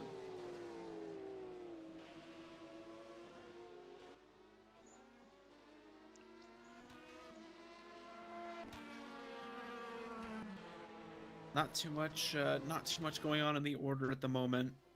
All the gaps are pretty far apart. The closest one is still Ian Navarro, 1.7 seconds behind David Kalixai. Rosovsky has the gap from Kalixai to Rosovsky has actually come down to about 3.7 seconds. So Rosovsky slowly losing time to Kalixai, and the gap in front has increased to about 10 seconds. So, well, actually, it's stayed about the same, but Kalixai is slowly closing in on Rosovsky, so could be seeing a battle for third at some point in this race. Navarro, though, is also closing in on Kalixai, which could throw a spanner in the works. We could be seeing a battle between second, third, and fourth at a certain point.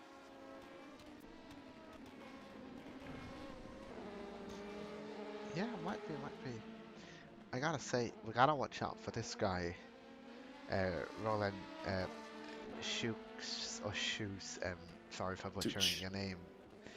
Because I actually looked this one up because I was having trouble with this one. His name is Such. okay, because he is doing not specifically the same consistently type of lap times, but he has sectors compared to Mantis Ricus where he's just faster. Like, I think Roland here is gonna have a chance at the end of the race for P1 possibly. Yeah, I think think Roland Such has some pace. Mantis is very fast too, but if we look at the last few laps, Such has been consistently in the high 49s. Made a few mistakes in the last lap. That was a high 48. But the lap before that, he did a low 48. So a little inconsistent from Such here. Generally averaging about a 48.5, whereas Raykus has been pretty consistent. I think I'm missing some of the timing. He's in the pits? Or did I just miss something? Might be an invalidated lap. That would make sense. Yeah, so yeah, his last lap was nothing. He didn't have a last lap apparently. Raykus 4/10 quicker through sector 1 on this lap. As long as Raykus can keep churning in the lap times, I think he's probably good to lock up 3rd place. Yeah, I mean, currently obviously, watching but- Ricus as we have an Aston Martin, that's the 108, I think, going very, very far off track before coming back on. Oh yeah. Watching in him the background. staying nice and safe. That was nice. Though it looked like he had like an LMP2 slingshot right up behind him a bit after he came back on track. I guess as the fatigue sets in, as the tires wear down a little bit more for each stint, then a few more mistakes start to happen. Roland Such was 1.2 seconds quicker than Mantis Raykus in the last sector on this lap. Like I said, a bit inconsistent from Roland because you can't really tell what sectors he's gonna do. And again, 9/10 quicker on the last sector of the last lap, so he's closing in quite a bit. I think the battle between those two is also strongly affected by how many GTE cars they encounter over the course of their lap. That's gonna be huge. Because- Yes, absolutely. Because obviously you're gonna lose if you go next to a lot of. Yeah, for some reason I forgot that GTEs exist. So I was just thinking that they were like making mistakes, but obviously yes, when GTEs exist, you're gonna be a lot of times gonna be affected. Yeah, that is definitely the biggest factor when it comes to multi-class racing. That is maneuvering around everybody else, especially if you're faster. For sure. Looks like Roland is going a bit faster at the moment. Regardless of the traffic, I would say. Oh, we have David Kalashai 3/10 behind Mariusz Rusowski. Here we go. Kalixai closed in quite a bit faster than anyone could have expected. Goes.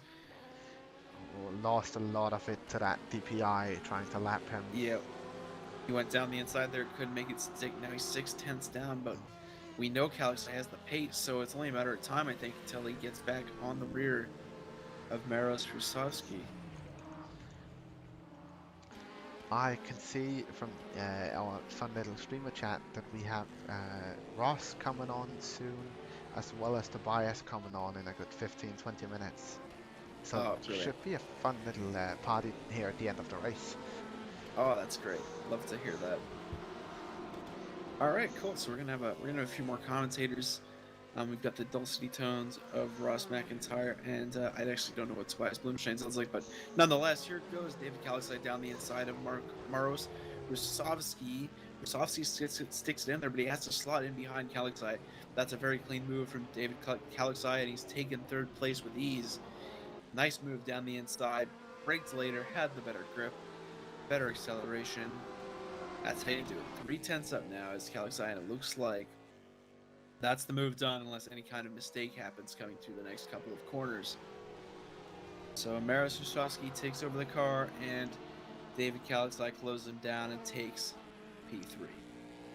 Kalixai now has to, Rusowski, now has to look behind as Ian Navarro is closing him in. So Krasovsky could lose not only third, but fourth, as Navarro is closing in now. And it's only 6/10 behind. Alone last lap, just looking at the times, Navarro was 1.8 seconds quicker. So Wow. really has, I really don't think Kalasai has had a very, not Kalasai, Krasovsky has had a very fun time with the LMP2 cars last lap. And he comes to collision with an LMP2 car. Oof.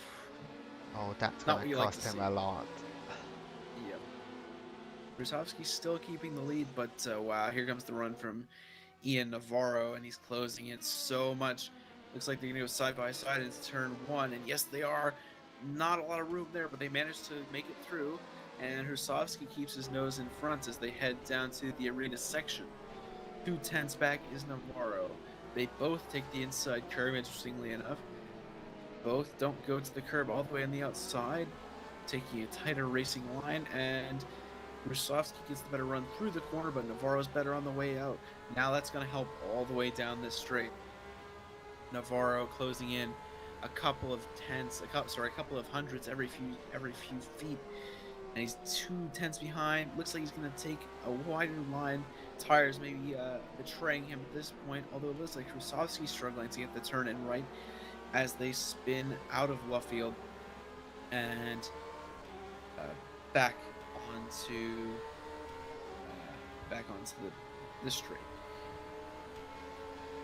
Here they go into Cops. Who's getting the better line? Both go wide, both lose the back end. Krasovsky makes a pretty big mistake. Getting onto those little rumble strips on the outside is always not great for your car. And the gap is now out to a second, so Krasovsky defending fourth quite well now. Ian Navarro not very clinical in the overtakes. Hasn't been able to find a way through just yet, but still an hour and 30 minutes to go. 19-minute sprint now to the line for Maros Krasovsky. He's going to keep P4. Roland Such has already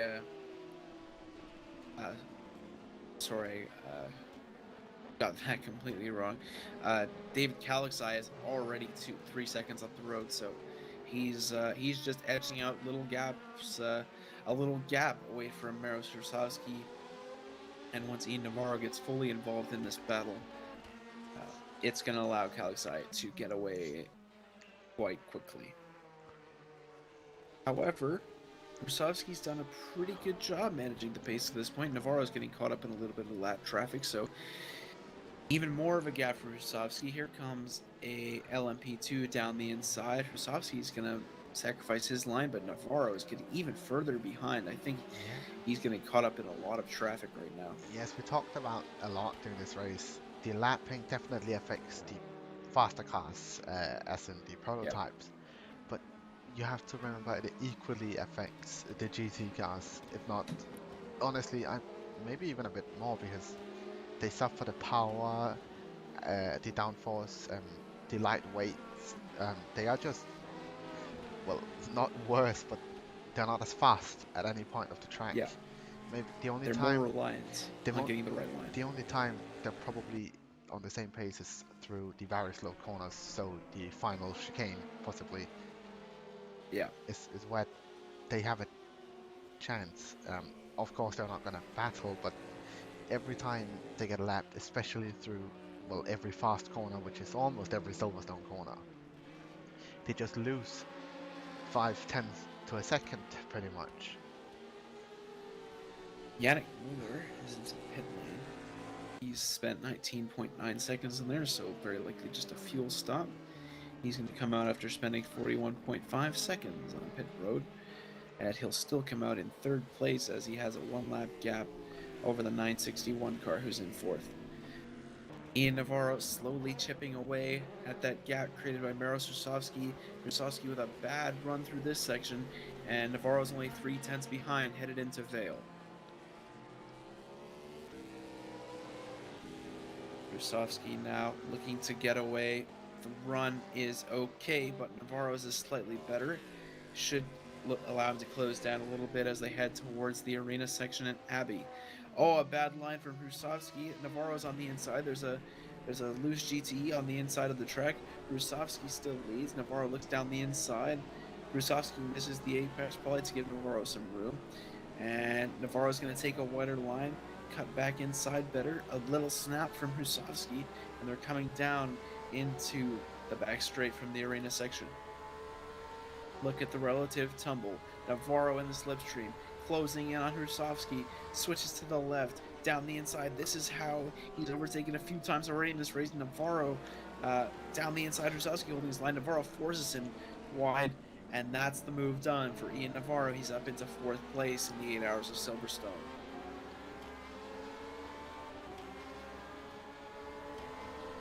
Rusovsky now 5/10s back after that move. Navarro really did an excellent job to get the move done, and especially to make sure that it's stuck. Magnus, do you think it's possible for Maros Rusovsky to get back into challenging for 4th and 3rd? Honestly, like, it's very early. Rusovsky got the car not so long ago, well, probably a good 35 minutes ago, at around the 2-hour mark, but he hasn't really shown the same pace as Ian Navarro has in both his stints. But it's sort of hard to say, because we did see Ian Navarro at the early part of the race being really, really aggressive. So I think it seems like Maros Rusovsky drives a bit more consistency focus, whereas Ian Navarro is more into being aggressive, pushing for the higher positions. But I do see with how aggressive Ian Navarro is, Maros Rusovsky having a chance due to mistakes. But I have to say, possibly not alone pace-wise. I don't think his pace is there. As we can see, he is just dropping and dropping and dropping. Went from 5/10 to 2.2 seconds already.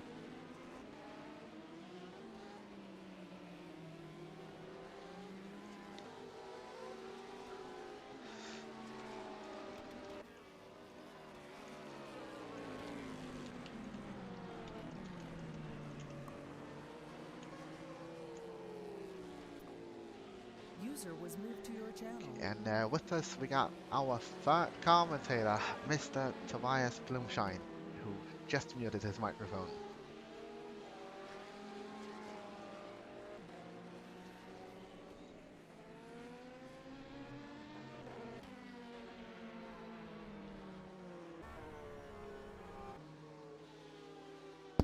I just realized my mic has been off for I don't know how long.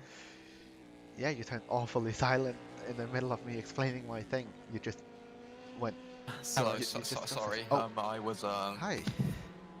Hi. Sorry, I'm very new to ARL commentary, so. It's completely fine, mate. No worries, welcome to the booth. Thank you. This is the fun booth. So, Yeah. After 5 hours of driving today, I think this is quite a nice relaxing thing to do at the end of the day. Did you start the race? I did start the race, yeah, I did 2 hours at the beginning in the number 7 Irish car. Then I did another. But I had a 2-hour break where I had to drive in another series for an hour. And then I had another okay, 2 hours. Because we were spending Wow. a lot of time debating if you were in the car from the start till when Tom Dillon got in the last time. Yeah, then Tom had a bit of an internet issue and flipped the car and Yeah. retired. It's been a very up and down race. Yeah, we saw. I'm sorry to hear that you had to retire. Oh, it's fine. But other than that, These things happen. how was your race? Other than that, Until that, it was fine. Just trying to get P4 from the other car, the car ahead of us. I forgot what the name was, but no, it went okay until that thing, obviously. But hey, it's racing. These things happen. You can't have a perfect race every day. By the way, I'd just like to interject to say that Mantis Rekus has gotten out of the car, and Yanazotto has gotten into the number 38 LMP2. Probably going to be the driver to take it to the end and try to get back P2.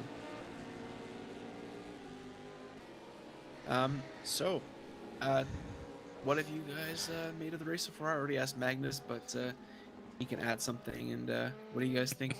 What do you guys think? It's been Go ahead, fun. sorry. It's been fun, surprisingly quiet. You've had some good battles.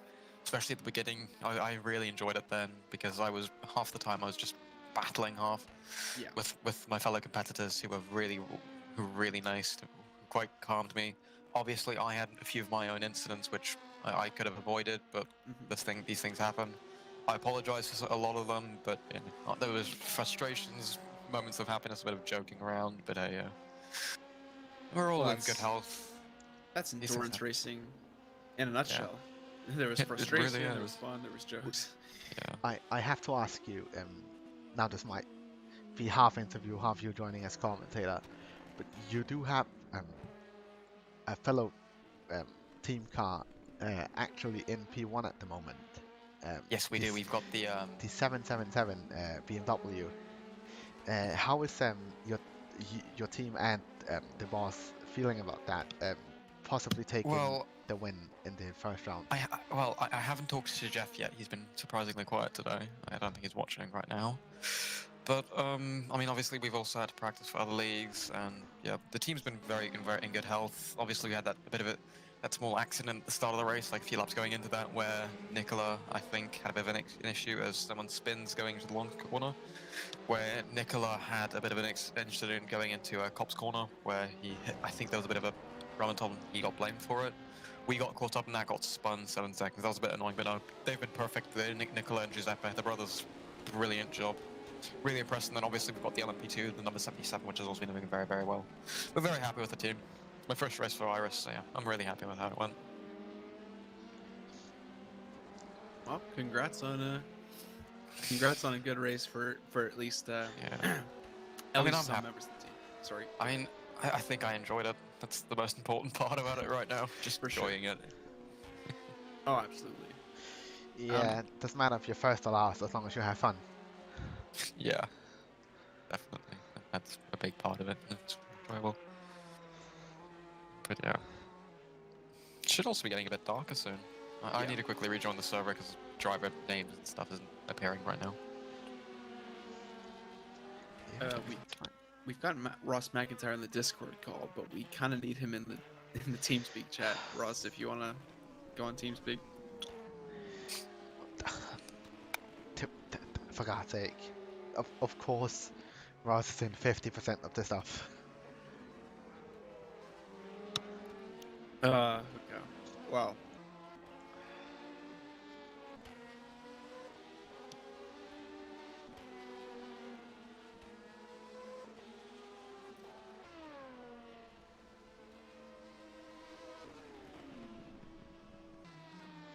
All the cars are pretty spread out at the moment.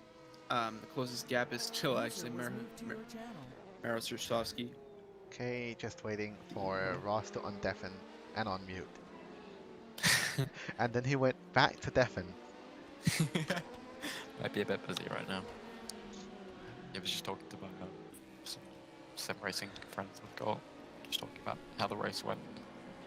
Frustrations about retiring because of internet connections, because that's the worst part of DNF, I think. The worst way of DNF.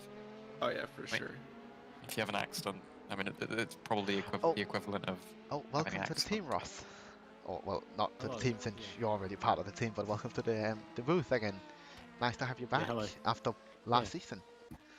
Yeah, thank you very much for having me. Sorry it took me a while to get here. I've just come off a huge 6-hour that I was already booked for, so that's why my voice sounds a bit hoarse. But hopefully, just gonna have a fun last hour, just kind of come and chill with you guys. Alright, sounds good to me. Honestly, mate, from what I remember commentating with you, though we've only done it like once or twice, it's not a bad thing. Bad voice for you or not, it can't be that bad. I think. Oh, thank you. I do appreciate with it. Nick and Tobias as well, I think we're gonna have a lot of fun. Yeah. Well, there's an hour to go. It's Silverstone. It's an endurance. What's not to love? Yeah. I'm gonna probably use this as partly to enjoy myself and also to obviously get a bit more gelled in with the team, so that it's easier to commentate. Because it's always something very important to just get gelled in with the team. Stein Prince is in the pit lane, by the way, for the LMP2 class. He is in his pit box, so not serving a penalty. He's only 5 seconds ahead of Yanizotto, so Yanizotto is going to get the position. And will that, Tobias, you would know because you were driving. Do you think this will be their last pit stop with an hour and 17 to go? No. Wait, what car then? In the DPI or the LMP2. LMP2. Yeah, no, they're not making it no matter what because they're it's a 40-minute tank, and if you want to go with a 40-minute tank, you need to stretch it up a lot and basically be going 7th gear and going really slow in every corner. It's not viable. You want to go in a they're going to box at least one more. They're going to box one more time. If they're double stinting, then they're going to stop. They're going to have a 20-second. If they're not, then they're going to go with the 40s. They're going to have a 1-minute pit stop. If they have a 1-minute pit stop, they'd probably put less fuel in, and then they could probably go for the fastest lap. That's something that you can do a lot. Yeah. What are the I know you were DPI, but what about the GT cars? If you could tell us a bit about strategies for stints regarding those, since that's usually the class I'm in, so I'm used to around an hour, but are you able to fuel save for an hour and like 10-20 minutes, or is it roughly an hour at all? I have a feeling that those are around an hour. I'm not sure though. I don't do much GT driving. I'm personally a prototype driver. It's my first time in a different car in not an LMP2, but yeah, probably an hour you want to have, because it's these cars are very good at. They obviously have a bigger fuel tank, but can consume a bit more fuel. I think they've got 100 liters or something. They've got much more than the LMP2s and the DPIs. The DPIs have very few small fuel tanks and burn through it really quickly. What's that? It from what I've gathered from stream, it's around 30 minutes, isn't it? Yes, it is about 33 to 35 minutes. Yeah, the DPI, kind of rule of thumb is the DPI is 30 minutes, the LMP2s are 40 minutes, and then the GTs will be an hour. That's just kind of a rule of thumb. There's kind of little differences with each track. Silverstone, for example, obviously it's a very high-speed track, so there's high fuel usage. So the GTs might be a little bit shorter, maybe 50, 55, but that's just kind of rule of thumb is 30, 40, 60. Yeah, I think they're going next race to Sebring. Am I right there? Yeah, Sebring will be 30, 40, 60. I can guarantee you. Yes. Yeah, because you're gonna go through this. You're gonna go through the slow speed of turn 1, 2. The slow speeds at the beginning, and then you've got a lot of twisty sections. This Silverstone has like 2 corners which are second really slow, and then you've got the rest are bloody quick. You've got like 4. By the way, Harm Kirsten is closing in on Alex Moore, so we should probably have had the camera on that.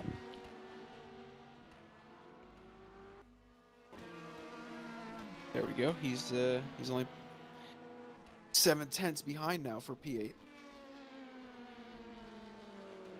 One thing I'm just noticing, just kind of looking at, sorry to interrupt you, I'm just looking at the leaderboard, I've just noticed that some of the guys who have just got in the cars just now have just come from the race that they've just done a 6 hours over at Interlagos and have just jumped straight in here, so that's just mental.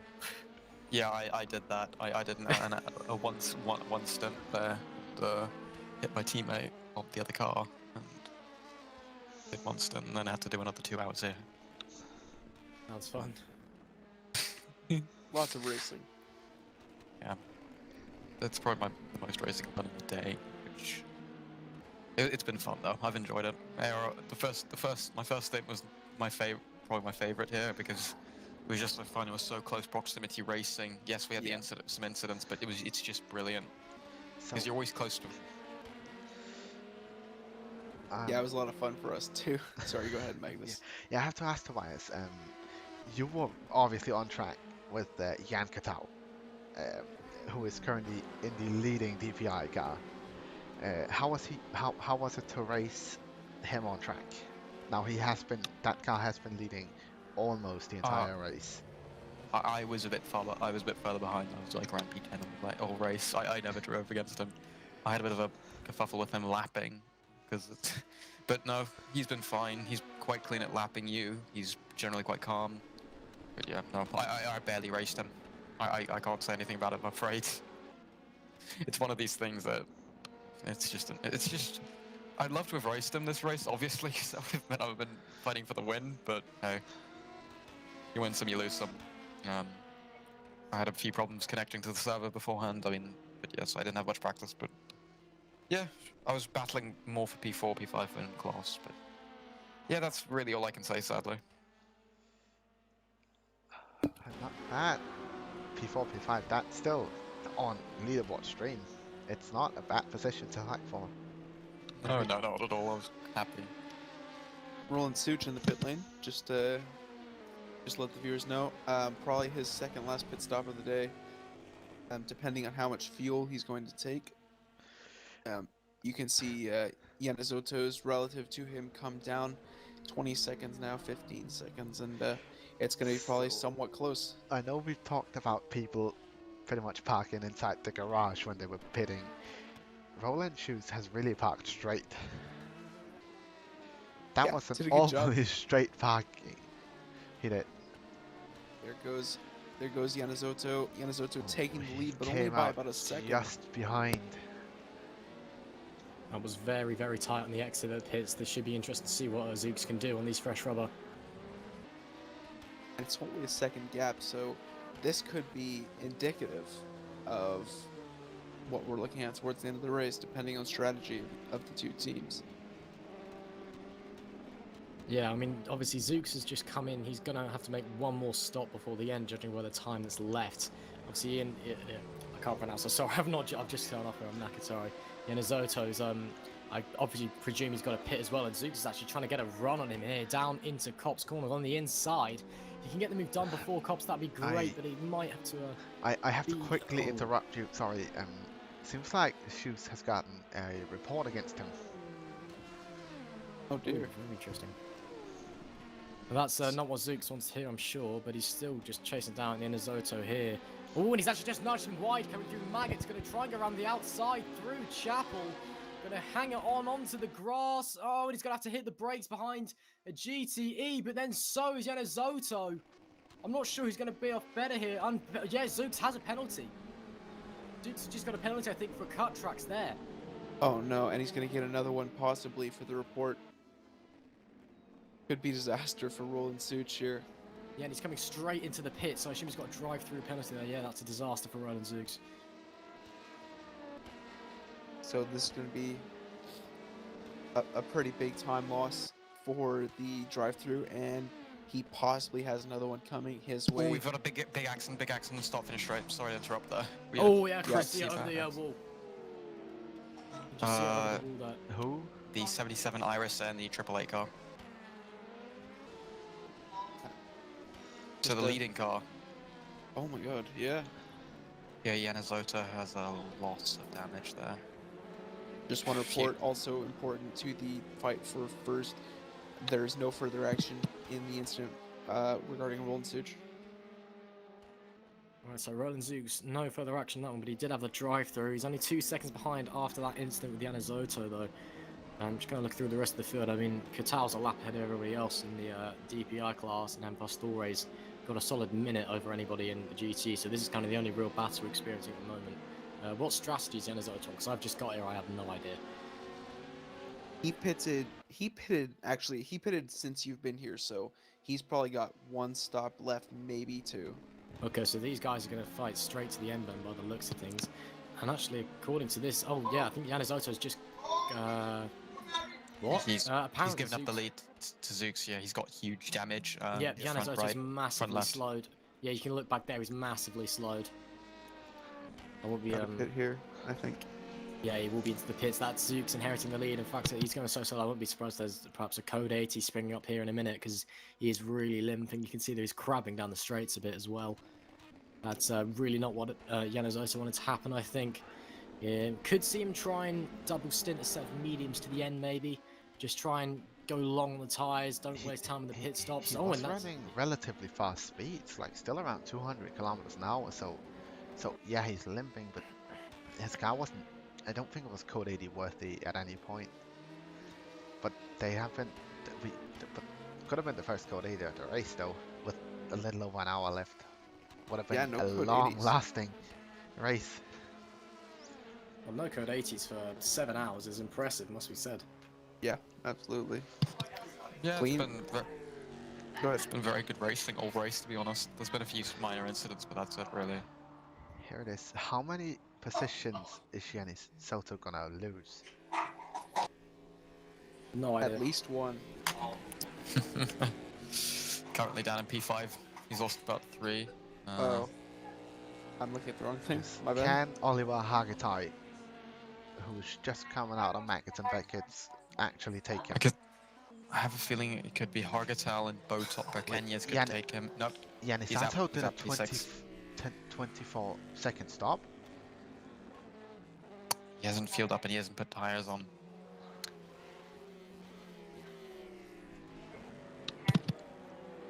So that must be drivable damage. 54 seconds off the lead now. Must be pretty heartbreaking for the Triple Eight team that's worked so hard today. Yeah, shame for Triple Eight. I mean, great team, you know, run by a lot of great people. Obviously, got that affiliation with the real world Triple Eight Motorsport as well in the UK. But I mean, there's still an hour left, and anything can happen. You know, Zooks and Prince could both make mistakes. I mean, I know that Stein will be in a pretty. I don't need to sound rude to him, but the race he's just come off was pretty shocking from him. Just made a load of mistakes. I'm not entirely sure how his mindset's going to be coming into this one, so there is a possibility that Stein could have a pretty well interesting hour ahead of him. But we'll just have to see what happens. But yeah, definitely disappointing for that Triple Eight squad.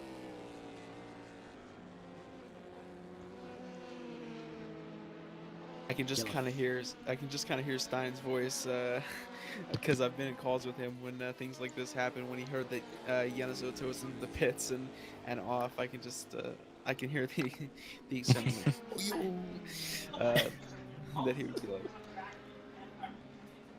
We're just carrying on following around with Yamazoto at the moment, and well, he seems to be getting some pace. I'm just trying to keep an eye on that gap between himself and Prince, and he's coming back into the pits now. So okay. Might have been a penalty or something. I think it might have been. He might have missed repairing damage before. If he does yeah, have that's it. possible. Because He may have missed repairing damage, or maybe missed. It was only fuel maybe time missed his last stint. Yeah, so maybe he's missed tyres or damage. Yeah, well, he's definitely not taking tyres this time. He must have missed damage. That's another disaster for the Triple Eight squad there. And Yanazoto's race goes from bad to worse in the space of about 3 laps. Now, it looks like he should be... No, he's not. So I'm not sure he's going to end up at least P5. Because he's about to get... Hargatar's about to go straight past him. But Berkenyas, I think, is going to get him as well. Depends how long he's stationary pits. He could be dropping down to 6th, 7th. And he's gone from, you know, leading the race to all the way falling down the order. That is disaster for Mara and Yanazoto. Yeah, that's crushing. If I was in that car, I would be so mad right now. Yeah, that's really unfortunate when that happens. You've been leading all race, you've been doing so well, and then a small incident with you lapping a car can turn this all 180, and you're back, you're in the pits, losing positions. It's the most annoying thing and most excruciating feeling you can have in racing. The sad part about endurance racing, you have to have faith in pretty much everyone else around you doing the job properly. And if shit happens, obviously that pit mistake they had was only their own, which cost them another position. And if they are down in speed, they are probably gonna lose another one, because it seems like Berkenyas is catching. To be honest, I do think Roland Zook is quite happy that he he took the penalty. Oh, for sure. Yeah. You knew a penalty could bring positive stuff to a race. Yeah. Well, it will certainly shake it up. I'll tell you that much. Well, Around with Yanazoto here. 50 seconds ahead now. Went from battling for the lead to 50 seconds ahead, and all he's got to do is drive consistent good laps for an hour and 3 minutes, and he's a winner.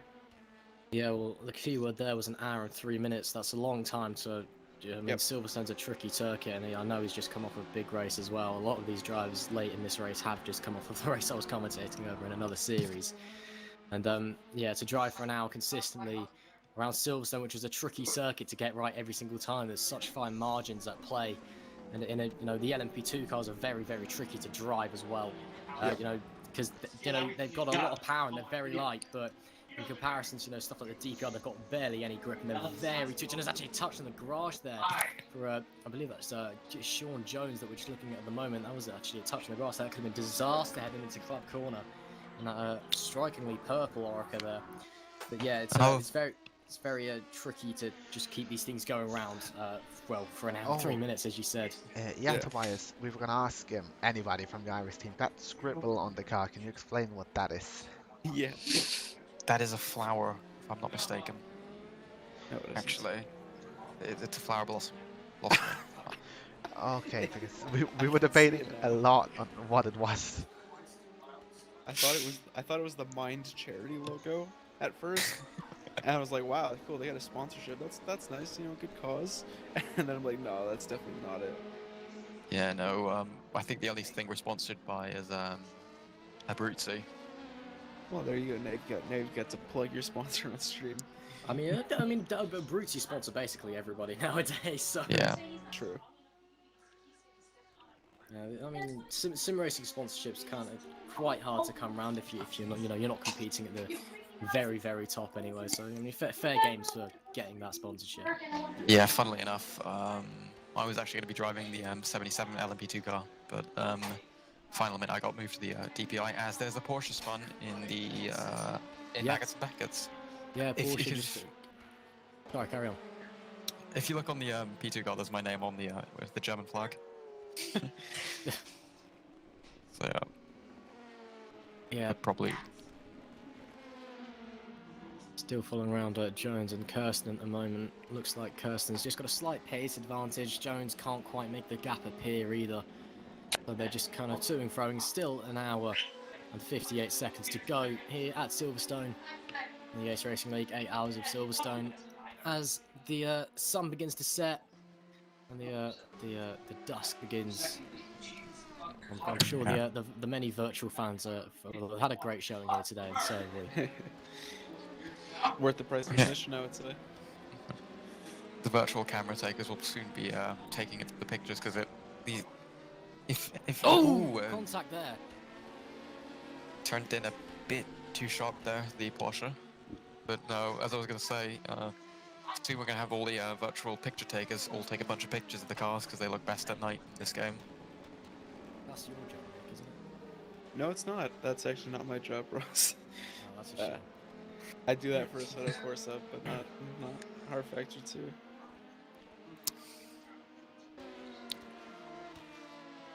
Still just focusing on this. Oh, sorry, carry on.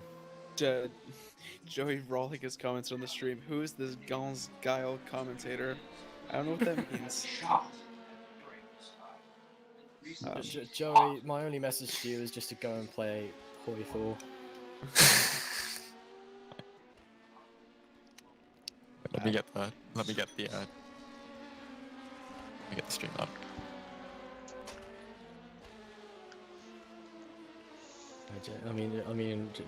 Joey's just all excited to go and take over Europe as like fascist Netherlands or something. Here comes Harm Kirsten on Sean Jones on Harm Kirsten though. Yep. Jones went up the inside. Go ahead, Ross. Yeah. Sorry. Jones looks like he might be able to have a look down the outside. Can't quite get it into the club chicane. Maybe trying to just hang with Kirsten at the moment. These two have been batting all, and Kirsten's one wide out of the club chicane. Jones up the inside. Through the final corner, shuts the door. That is up into P8. He goes. Great move by Sean Jones. And just flying through Abby will confirm he's up into P8. We've got an hour-ish left to go here. And maybe Kirsten might be able to have a look back into the loop. No, I don't think he will be. Turn 3, that is definitely Jones' position. Up to P8 he moves. Great move. Capitalising on a mistake at the exit of the club chicane. Yeah, he just probably on the curb, lost the rear, which spun the tyres, and then you just get a bad exit. Sean Jones, brilliantly done there, capitalizes to it perfectly, and gets the move. Brilliant. Yep, up into P8 he moves. Great stuff from Sean. And now I'm sure he'll just set his sights firmly ahead. He's already got himself a second-ish app to the car in front. Car behind him, not the car in front, apologies. And yeah, we'll definitely be setting his sights forward. Got 58 seconds left. 58 minutes, my goodness, I'm sorry, I'm making loads of mistakes tonight. 58 minutes left, well now 57 minutes left and 58 seconds until the checkered flag will wave here at Silverstone. It's been a pretty crazy race so far, must be said. Sean Jones making the most of that. Obviously, in an 8-hour race, you know, as you enter the final hour, typically it's the race kind of calms down just a little bit. You find that, endurance races kind of come and go in little waves. Obviously, you've got the first half an hour, which is pure chaos. Then you've got that opening kind of drag, and then it pick back up again, no back down. And then typically you find over into the last 45 minutes to 15 minutes, that's when it all picks back up again, because that's when drivers realise that, you know, this is the finishing positions on the line, and they need to get the moves done. So I think just wait a few more minutes and we'll start to see everything kicking off. Yeah, we had that battle. That was brewing since quite a while ago, actually. Jones and Kirsten were battling, I think, maybe half an hour ago. We watched, and then it just kind of fell apart. And then they came back together. We finally got a nice little conclusion as Sean Jones wins out. But yeah, all the gaps are too wide to be considered battles at the moment. The next closest one is Hakashmate and Grant Crow, but that's not even for position in class, so no points can be won with that. Eduardo Garcia is 3.4 seconds behind João Gertner. Or not. The timing is going really funky right now. I'm not entirely sure. Yeah, it looks like Garcia's got past Gertner. Maybe Gertner's in the pits or something. I'm not sure what's going on with the timing. Damien DeGrasse is going past Alex Bailey. I think Alex Bailey has maybe retired, actually. Well, that's a shame for him. Not, sorry, Axel, not Alex. Yeah, Axel Bailey seems to have retired. Yeah, shame for him. I think maybe João Gertner has as well. I mean, retiring in an endurance race is never fun, especially when you've got such a João Gertner just swapped in Marco Felix. Ah, okay. Maybe Bailey pitted as well. And yeah, retiring so close to the end just stings. Just stings. It You work does. so hard. You work so hard not only in this race to race for 7 hours, but in days before, weeks before, practicing for the race. I think, Hundreds of honestly, laps. the only thing that's worse than retiring near the end of the race is retiring right at the start. That's funny because Magnus said the exact opposite thing earlier in the stream. Oh, really? Oh, well, different opinions there. Yeah, I'm I happy to have would a debate. rather retire, as I said, in the first hour, where pretty much you're still battling out everything. Yeah, but I'm talking like first 20 minutes. As Ernest Lappin sets a great lap there, 157.813. Oh, so you're saying you're pretty much dying on the first lap? Yeah, basically. I mean, that's what Okay. I did in the last ARL race I competed in. So. Oh yeah, that was the one where you pretty much I- instantly joined, wasn't it? The lobby. I'd just like to say that we could have a battle brewing for P2 between Prince and Hargatai in the LMP2 class. Yeah, great Oh observation. no, never there. mind. No? I thought it was gap to leader. No, Ah. right, yeah, good point. No, it's, No, also, no, just, that just is wanna certainly say- not Captain Leader. Yeah, also, do just ignore the timing screen. It seems to have a bit of a glitch with Crow in the DPI. He's not been in the pits for 7 minutes. That would be interesting. Yeah, be an aggressive strategy, that Just would. gonna have a quick There we go. refresh. There we go. Should be There up we and go. running. Looks like Katsao, Sukes and Pastore leading the way. In their respective classes, following around with Eduardo Garcia at the moment, trying to chase down Amsel Rouge.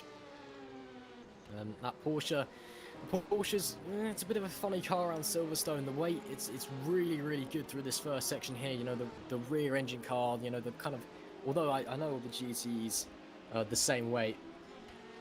I know all the GTs are the same weight, but they've obviously got different dimensions, and that makes the cars feel different. And through the first section, the Porsche is fantastic. But then in the higher speed, you know, it really prefers something like the Ferrari or the Corvette. And so it really depends. The Porsche is basically if you want to be making your moves in the first kind of 3 corners. Unparalleled knowledge of the class, Russ. Thank you very much. You Thank you can for your tell insight. that like GTEs are like the one thing I'm semi-interested in / semi-good in, can't you? Same. I was only ever acceptable in GTEs. I was never like. I would always crash LMP2s or DPIs. Like I just can't do it. I mean, the real best class is touring cars anyway, because that is genuinely the only thing I'm any like competitive in. Oh yeah, touring cars are just the best. Bumping and everything. And then you just get the rFactor 2 kind of physics abuse and just slide through every corner. It's beautiful. Yeah, I'm only competitive in prototype cars, but that's because I don't drive GT cars. Yeah, and I'm only competitive sitting on the sideline commentating. Same. Yeah, I think I can safely say so.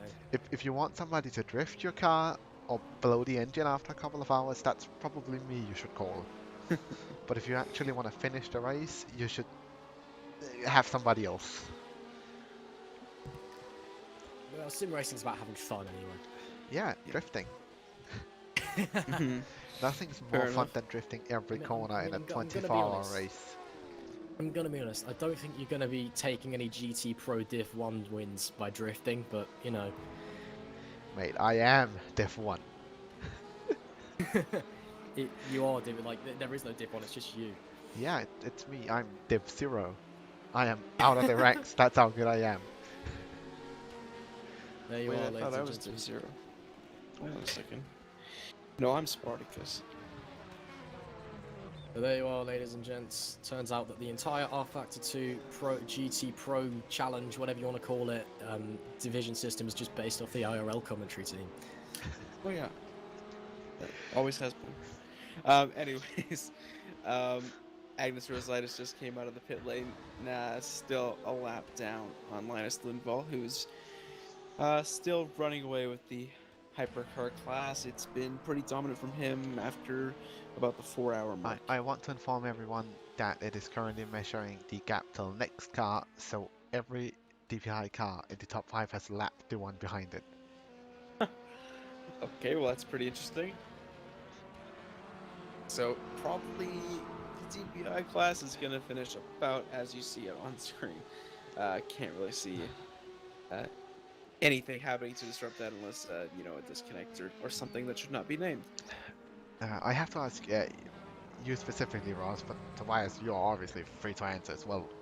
But what do you guys think about well, now you, Ross, you were here last season commentating, and Seawolf were running DPI, winning in the DPI, winning the championship, and currently having Linus Lundvall in the car, the former LMP2 champion, in season 2, racing the defending champion DPI car. Do you think that they will just dominate the entire season, or is there anybody else that has a chance against them?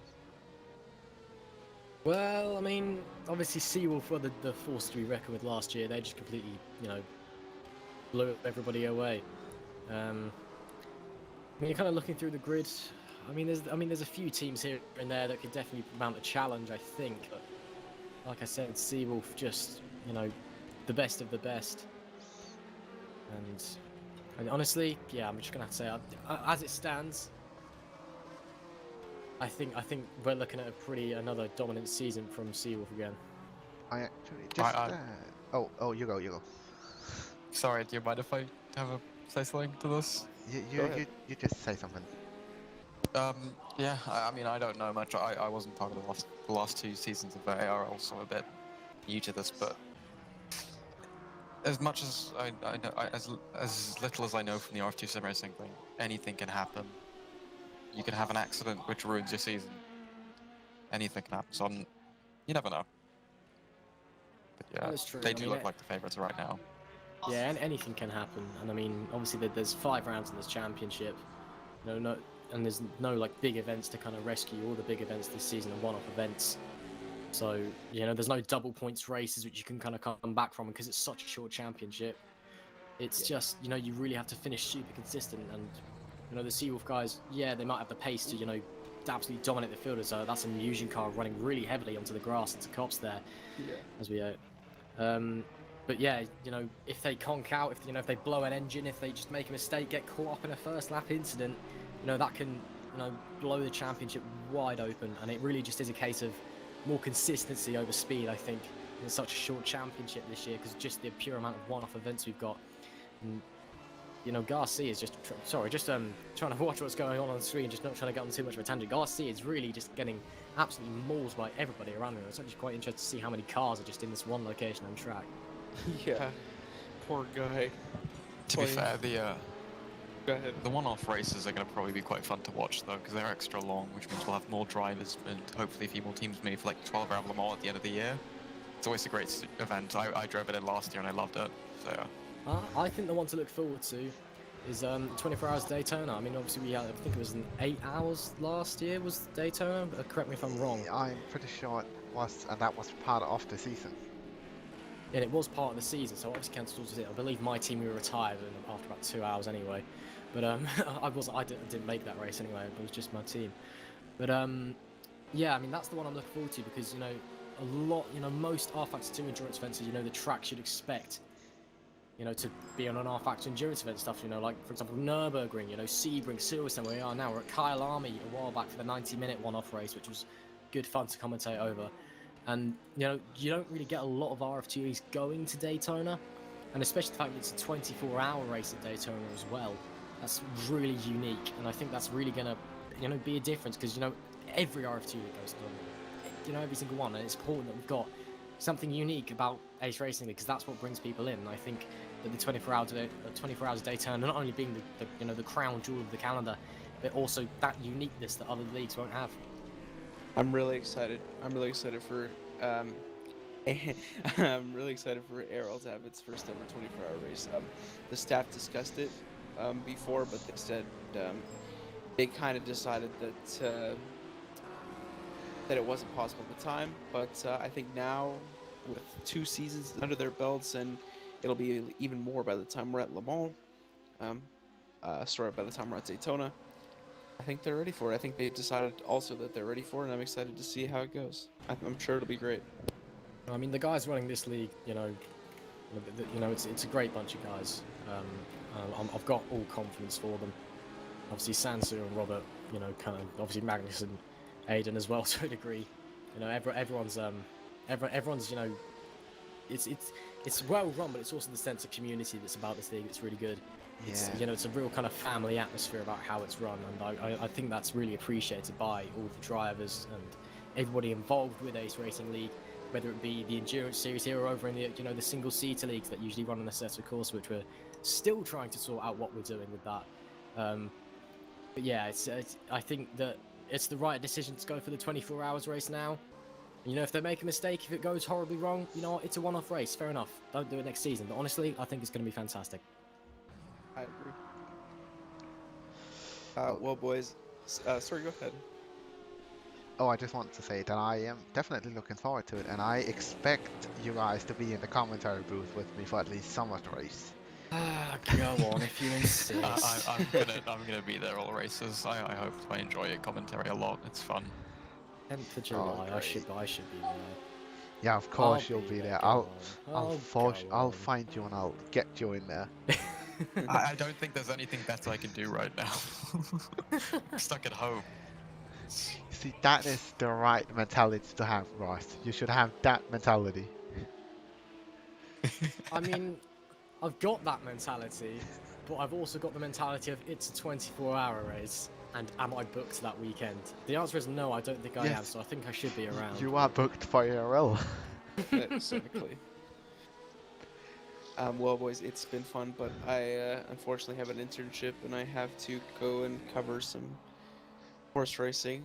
Now, the race is running a little bit longer than I expected, so I'm gonna have to head out. But it's been a blast. Thanks everyone for having me. Thanks for. Mate, thank you for coming around. It's been amazing to having you for the last 7 hours. Thanks, and thanks for streaming. You've done a great job. Ross, Tobias, thanks for coming too. And I want to say, first of all, I'm going to give one last shout out to the sponsors, Tyler Computers and Lift Esports. 2 great companies. Check them out. And I also want to give a shout out to the guys that run this league. Magnus, of course, our streamer for today. Robert Paul and Stanton Enquist. Aiden Coleman, Jamal, everyone who's involved. You guys do a great job, and you put together a great race today. Probably one of the cleanest races yet, so fantastic. Anyways, thanks guys. Goodbye. Goodbye, mate. That's it. Barnsdale, I'd just like to say though, it's getting really dark now, so it's going to start. The vision is going to get impaired, and I can see the last few minutes of the race being really hard to see because the transition period is awful for visibility, and we get slowly getting into it. Yeah, that'll be interesting. Oh, sorry, Ken. No, I know Nick and I talked about it earlier. Like, once it starts turning a bit dark, you'll have like 5-10 minutes of slightly turning dark until they just turn a switch off, so it just turns pitch black outside. It's sort of like an on and off switch when it turns dark. It's just the rFactor 2 weather system. It's the greatest weather system ever to bless a sim racing game. Definitely have to agree on that part. Best system up there. Of course. Someone just got a penalty. I didn't quite catch who that was. But it's somewhere near the back of the pack in LMP2, I think. So nothing too serious to worry about. We're just still going. Ike Sky. That's fair enough. That is second last. So not the biggest tragedy in the world. Obviously, no offense to Ike. I'm So sure that he's P12. probably just had a tough. Yeah, I'm sure he's had a bit of a tough race. So I'm sure it's he's just not there because of his maybe a lack of pace. Maybe he may not be on the pace as some of the front runners, but I'm sure that he's just had a tough one today. As we're coming to the final 45 minutes of the race, well, a bit less, 42 minutes right now. This is where the cars will really start speeding up and really trying to catch to get those extra points for the championship. Yanni Zotto is catching Harry Gatai by miles. He's 7 seconds off him now, so that could be a good battle towards the end of the race. Same with Surej. He is catching up to French. We actually so have one going on between Mariusz Rusowski and Marco Felix. Yeah, P24 overall. Felix currently looking like the car with the pace. The Corvette versus the Porsche coming into that is Brooklands corner. Now Luffield. Sorry, trying to remember what the Silverstone corner names are. It's been a while since I've commentated here.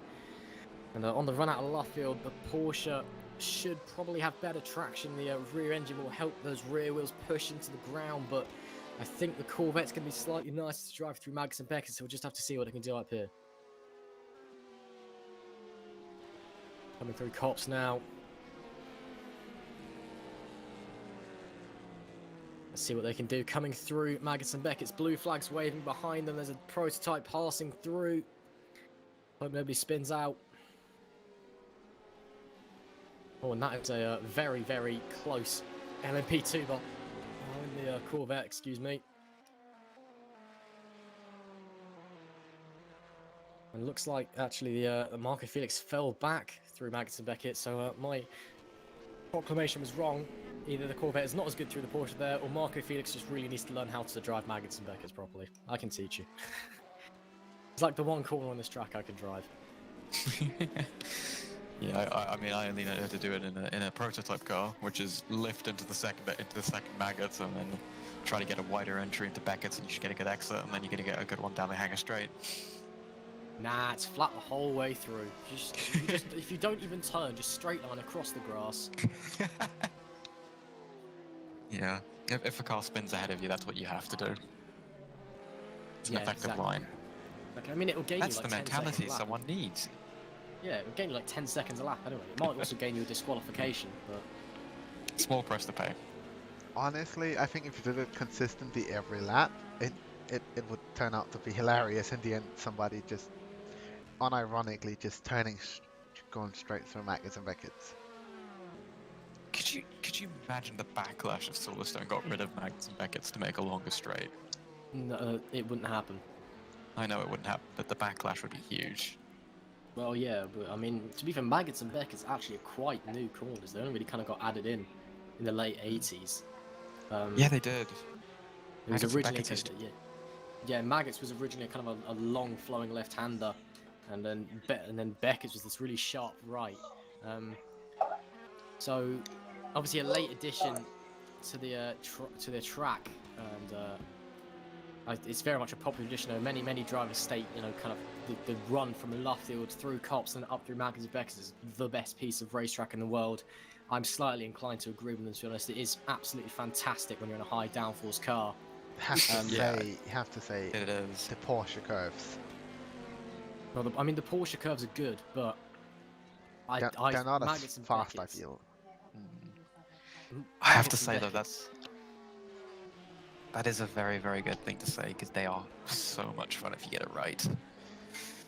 But honestly, there's also sorry, carry on.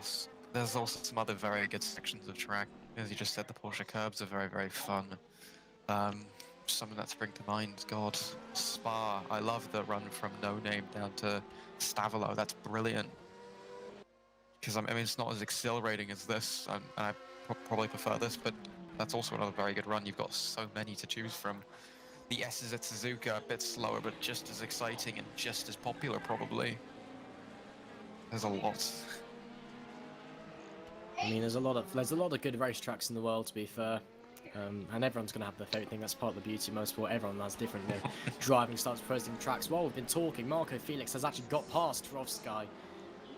which we missed. So sorry about that. We were talking about racetracks too much. But yeah, the Corvette moves up into P5. Robsky, I'm sure, is going to try and squeeze back down the inside of Luffield. No, can't quite get the move done. Looks like Felix is going to hold on for the time being. That was Brooklyn, sorry, this is Luffield. Flashing his lights as he goes. Let's see what he can get, the Porsche. He's got, running really wide. I think he actually clipped the gravel, so he's going to lose a lot of momentum. And that will be Felix holding on to P5 in class. We've got about 35 minutes to go. Daniel D'Souza gets a penalty. While we're talking, probably a cut track penalty, I'd assume, unless there's something that I've missed in the Stewards channel, which I don't think I have. So yeah, cut track penalty for Daniel D'Souza. Very easy to be fair here at Silverstone. It's super easy for some of the fast corners to run out wide. So like places like Abbey or Cops, it's so easy just to get it wrong. Stowe as well is a really big catalyst for cut tracks. And as we're still following Felix and Muscovy, however you pronounce that, I'm so sorry I've butchered your name. I didn't read the entry list of this race before turning up. Yeah, we're still following these two rounds.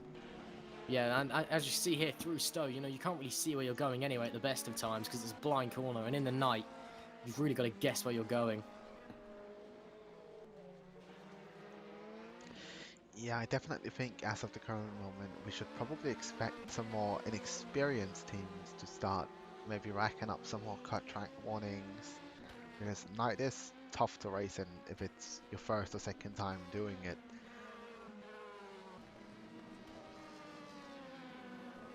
It's going to be tricky if it is your first or second time doing it. And well, yeah, obviously it's a very, very quiet race at this point, going into the dark here at Silverstone. Just a short 45-minute trek away from Roundabout City in Milton Keynes, home of Red Bull Racing, as probably as it's most famously known in the motorsport world. And it's well, at this point most of the fans would have just gone home because it's dark and it's cold in Britain. As is, well, it usually is anyway. And you can see here, that is a very, very keen LMP2 trying to get past Rosovsky. I think that's how you pronounce it. Ruskovsky, there you go, got it in the end. And as he slides down to the inside, obviously it would have been blue flags for him. Obviously you don't have to obey that in endurance racing. If you're getting lapped by a faster class of car, you have no obligation to move out the way. They have to find their way through you. It's only if you're getting lapped by a car of your own class do you have to get out of the way and obey the blue flag rule. So that's just reminding everybody on the rules there. As we now come through Maggots and Beckett, you can see the class leaders Linval-Sux and Pastore respectively in the DPI, LMP2 and GTE categories. Now onto the Hangar Straight, on the run into Stowe. Just a fantastic portion of racetrack this bit is. This kind of bit from the round here, if you ignore the club chicane, is virtually unchanged since the racetrack's been here. This was just a kind of flat left-hander here at club instead of a chicane, and that's a very late dive by a DPI there. My goodness, that was aggressive on the brakes. But yeah, this bit is essentially unchanged as Jonas Kaufmann gets a penalty there. And now this bit is where it has been changed, obviously in 2010.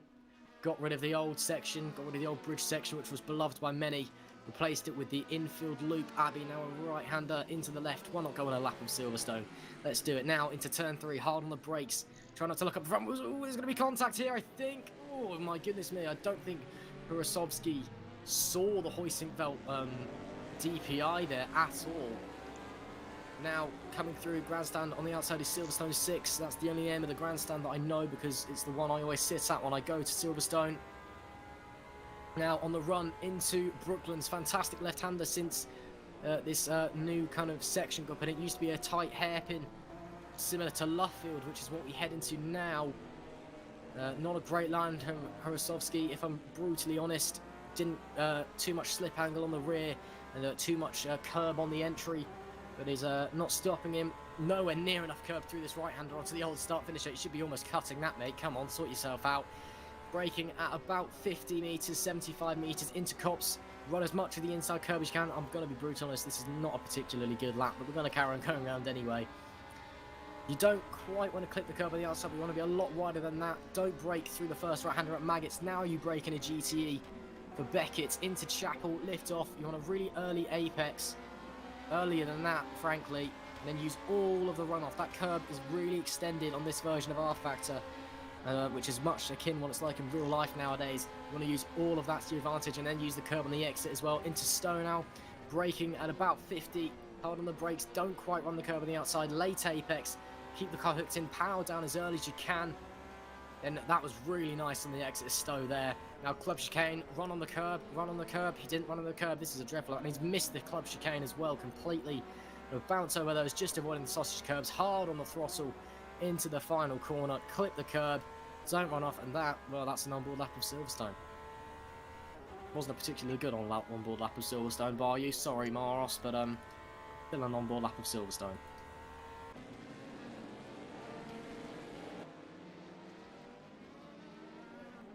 Are you guys still there? You've both just... Yeah, you just gave a very nice track guide around Silverstone. Thank you very much. So I kind of stopped and there was just nothing there, so I thought I'd disconnect it. Nah, it's all good, it's all good. Silence, you know. You were speaking. Appreciating the track guide. Here's someone who probably can do a slightly better lap of Silverstone in Roland Sukes, who's leading the way in LMP2 at the moment for, I believe that's Fusion Sim Racing he's driving with. He's just on the exit of Luffield at the moment. And it is Fusion Sim Racing. Correct me if I'm wrong. It should be. They ran the new, well, not new, but after the name change, they turned to camo liveries. Ah, that makes sense. Actually, yeah, that's a good point. They run camo liveries in another series now, don't they? I just can't quite see it in the dark. Nowadays, they run like a pretty uniform livery for their entire team compared to when they were fancy esports, where they pretty much ran whatever seems like drivers wanted to race. So if they wanted pink, they raced pink. Nowadays they run grey camo with a purple rear end. At least that's what it looks like. Yeah, and it looks good. Yeah, it does look good. I mean, the one problem I have with it is that the DPI livery and the LMP2 livery from Fusion are borderline identical, like absolutely no difference between them, so it can sometimes be kind of hard to differentiate between those two at a glance. But apart from that, I do have to say it's a very, very nice livery, and I do very much like it.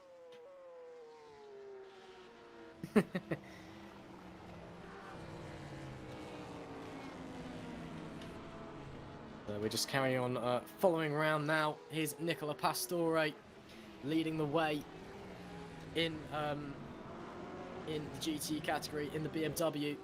BMW seems to have been on the upswing recently.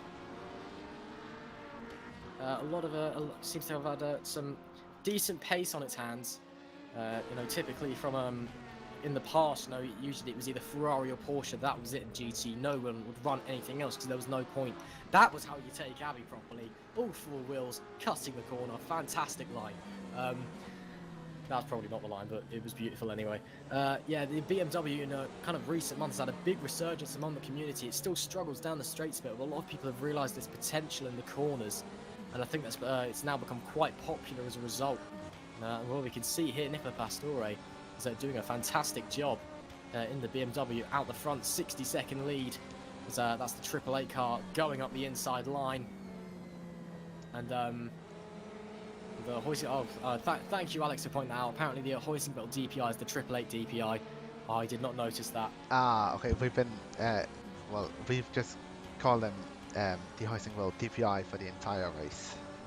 Well, the more we know, we have now found out that that is in fact the 888 DPI. Which, you know, well, yeah, the more you learn, I suppose. Just carrying on board with Linus Lundvall, who will definitely know how to drive this track, obviously dominating the way in Seawolf at the moment. And that was a very nice Cops corner. Should we go for another track guide with Linus Lundvall? Shall we? Yeah, Tobias, could you take the lead on a prototype track guide? Tobias?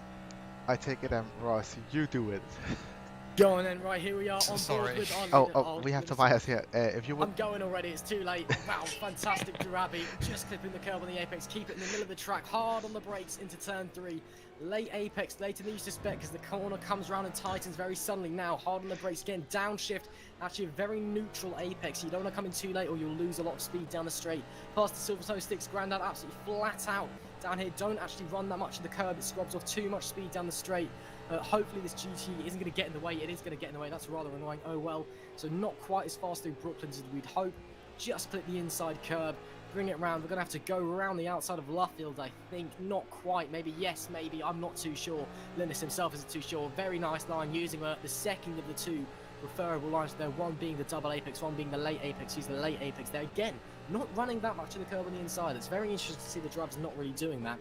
Now, a little bit of curb running into Cops. Clip the inside. Didn't quite make Cops, unfortunately. But I think that's just because he was wary of the car ahead. Now, again, really wide into Maggots and Beckett's, all the speed, no braking, no braking, no braking, braking now, downshift 2 gears and into 1, and then if you fancy downshift to 3rd, I tend to leave it in, but he's just a bit too much curb on the entry, hook the car around. You don't want to take too much curb, you just want to clip the black and white and not the green stuff on the inside. That will spin you around and will also oversteer you, especially in a single-seater car. If you're downshifting, the lift-off oversteer is really bad through there. Now, he turned in really nice and early for start. That's an interesting line. That was earlier than most corners I've seen. The setup was obviously amazing because that thing was stuck through there. Now, not running the curb on the entry into Club. That's maybe just a bit of a mistake there.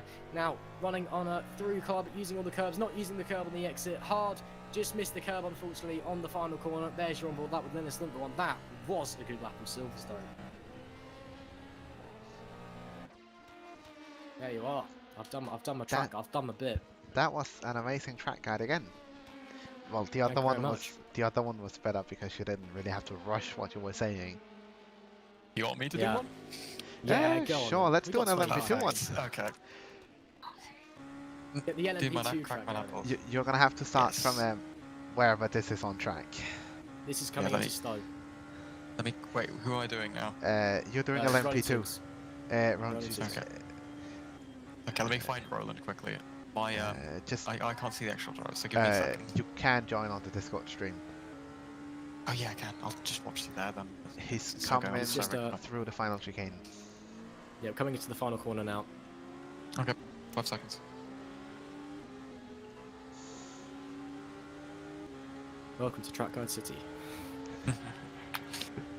Okay, so going into Cops, you want to get Abby, sorry, to clip the curb, stays really close to the thing, brake around the curb entry, yep, clip, tight entry, get it, perfect, very, very nice done, brake, really tight, just apex. like listening to Ross. Run the corner wide, again, clip the apex tip, as usual, run sort of wide, don't really want to get on the curb there because that will slow you down, very nicely done here.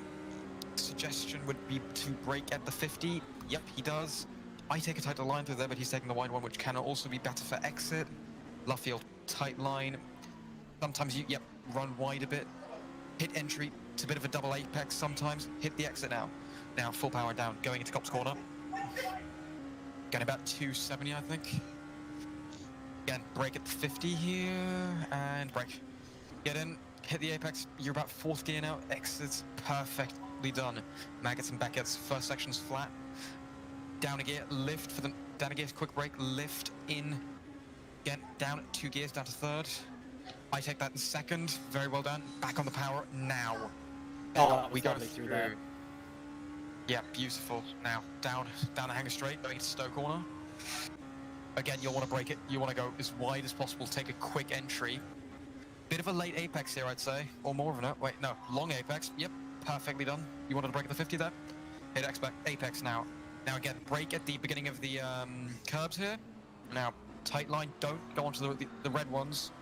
And you're going through. Now, Club, flat out, perfect. What a lap that was. Then full out. Yep, and that's a lap in an LMP2 car. Well, we've had the whole experience, had GTE, DPI, and now LMP2. Thank you for Tobias for that onboard. That was a fantastic lap, it must be said. Jonas Zoto's managed to work his way back up to P3, which is phenomenal given how you know, like half an hour ago he was you know, down in P6 with penalties and damage. So he's had a great comeback drive in the 888 car, and he's now just trying to. He's got 80 seconds to Steinprinz in front. I'm not quite sure he's going to be able to do quite make up that gap unless Stein makes a mistake, but I'm sure he's going to try his best anyway. And it's also not over until the fat lady sings, as they say, so anything can happen. That being said, that's contact with a Porsche there. That's going to allow Hargatai to slip back through.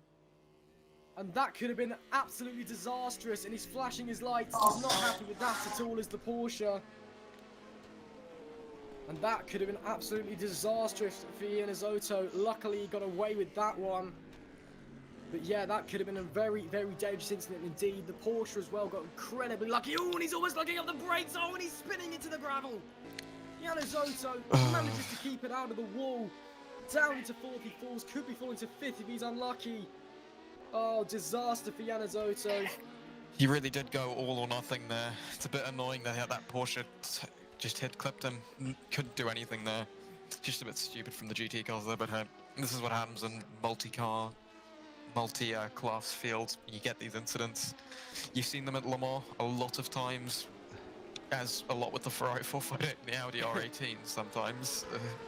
I have to say, Often- after Ernest went into the car, sorry to interrupt you, but after Ernest went in, he has had a massive drive, all the way down to 1 second to Mariusz Rosowski.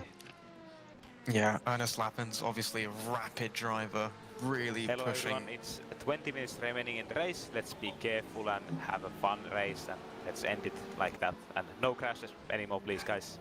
Have fun. That's the message from the race director. No more crashes, but- Amazing Stewart's announcement. I have to say, I do agree with Santo on that one. It has been a very fun race, even though my car retired. I enjoyed it a lot. Yeah, but I was just saying about Ernest Lappins. He is a bit of a BMW merchant. That car's kind of his thing.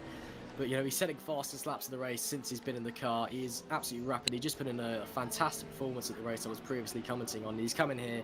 He's picked up a car that's been quite far down the order, not had the best race, and he's absolutely flying through the field at the moment. About to find his way in 6th place, I'm sure, if we stick with him. There could easily be a 5th on the cards, I reckon.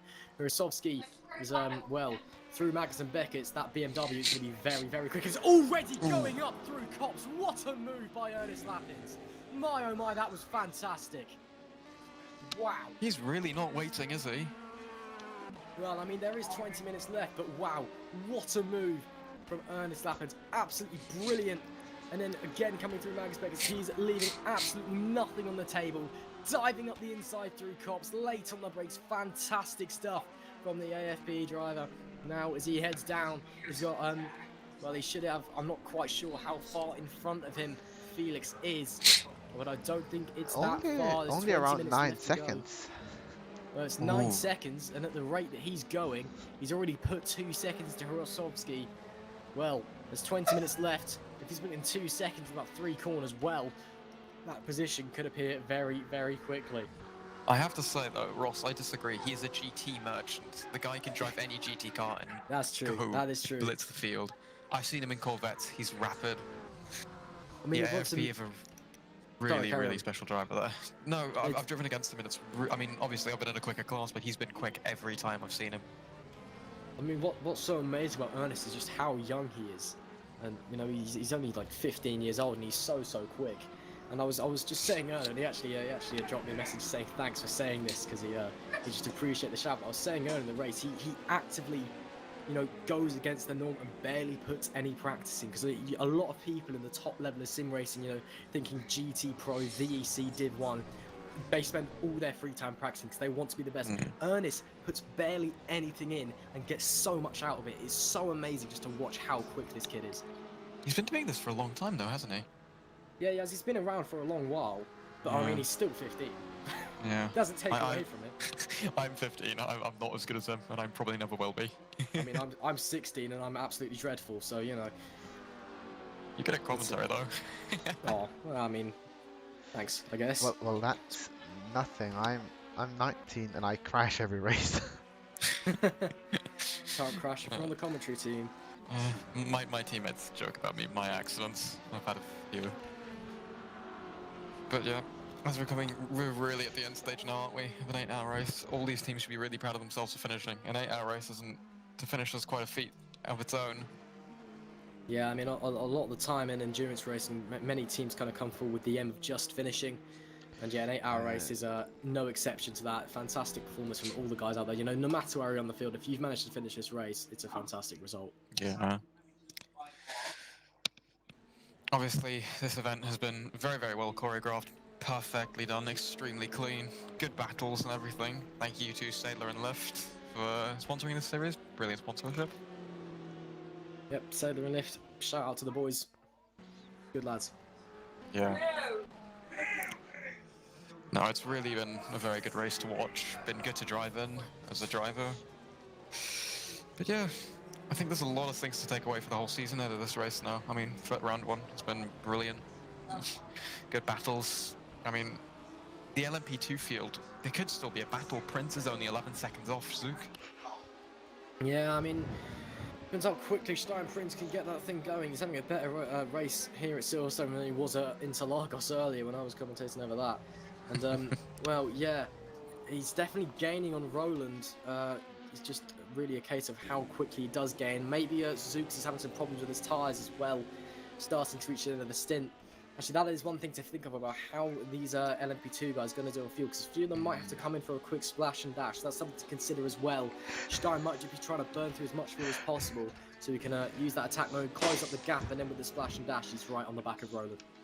Yeah, something in this series which is a bit different to a few others I've driven is that the tyres take extremely long, so double stinting actually makes sense. Yeah, but obviously their tyres will be dead at the end of the stint, at the end of their double stints, because your front left in this case was just barely hanging in there at the end of one of my stints, and it was just awful at the end. But obviously then you want to find the balance between speed and consistency here, and that's something completely different, and I haven't really had the chance to do that yet, which I'm quite happy about, because it gives me a new way of thinking about how to do an endurance race once. I mean, Silverstone is not a healthy track for tyres anyway. If you cast your mind back to the Grand Prix in 2013, we had, I think it was 5 or 6 punctures very early on into the race. Yeah. And although those tyres... Wasn't it because of a curve, which was a bit spiky? No, it's just general wear. Because those tyres that year from longer, obviously supplied by Pirelli at the time, still are, to be fair, they were especially high degradation tyres in order to promote pit stops and strategy battles, and they came to Silverstone and they just fell apart because it's such a high speed corner. 9 times out of 10 the corner you're going through is flat out. It is super aggressive, especially on the left hand side tyres. The front left, the rear left takes an absolute battering, and as well coming through Magnus and Beckers, the rear right just takes an absolute battering, and it's just so easy to chew up your tyres in seconds through here. So it's really crucial that you do watch your tyres. This is definitely one of the tracks where tyres are so crucial more than anything else. A lot of tracks, maybe fuel's more important, maybe just racecraft is more important. Here it's definitely your ability to manage the tyres. That's what makes someone at Silverstone great. It's not their ability to drive flat out every corner, it's their ability to take a set of tyres longer than everybody else. I could see Sebring being a bit better on the tyres. Of course, it's a much it's got a lot slower corners, so the tyres can cool down a lot, but you've also got their very high speed corners. The final corner, Skyline, wait, is it Sunset right at the front? Sunset Bend. Yeah, Sunset Bend's obviously extremely hard on the tyres, so you will lose a bit of tyre wear there. But that's one of the few corners there. Obviously turn 1, 2. I mean, Sebring is, I think the main thing to worry about Sebring is just the sheer brutality of the track. Just kind of looking forward, Sebring does not forgive you. Someone like Silverstone, for example, there's a lot of runoff here, there's a lot of grass banks. Sebring, if you make a mistake, it's a wall. There is no error. There is no margin to make a mistake. Especially in the wet. Especially in the wet, and it does rain there.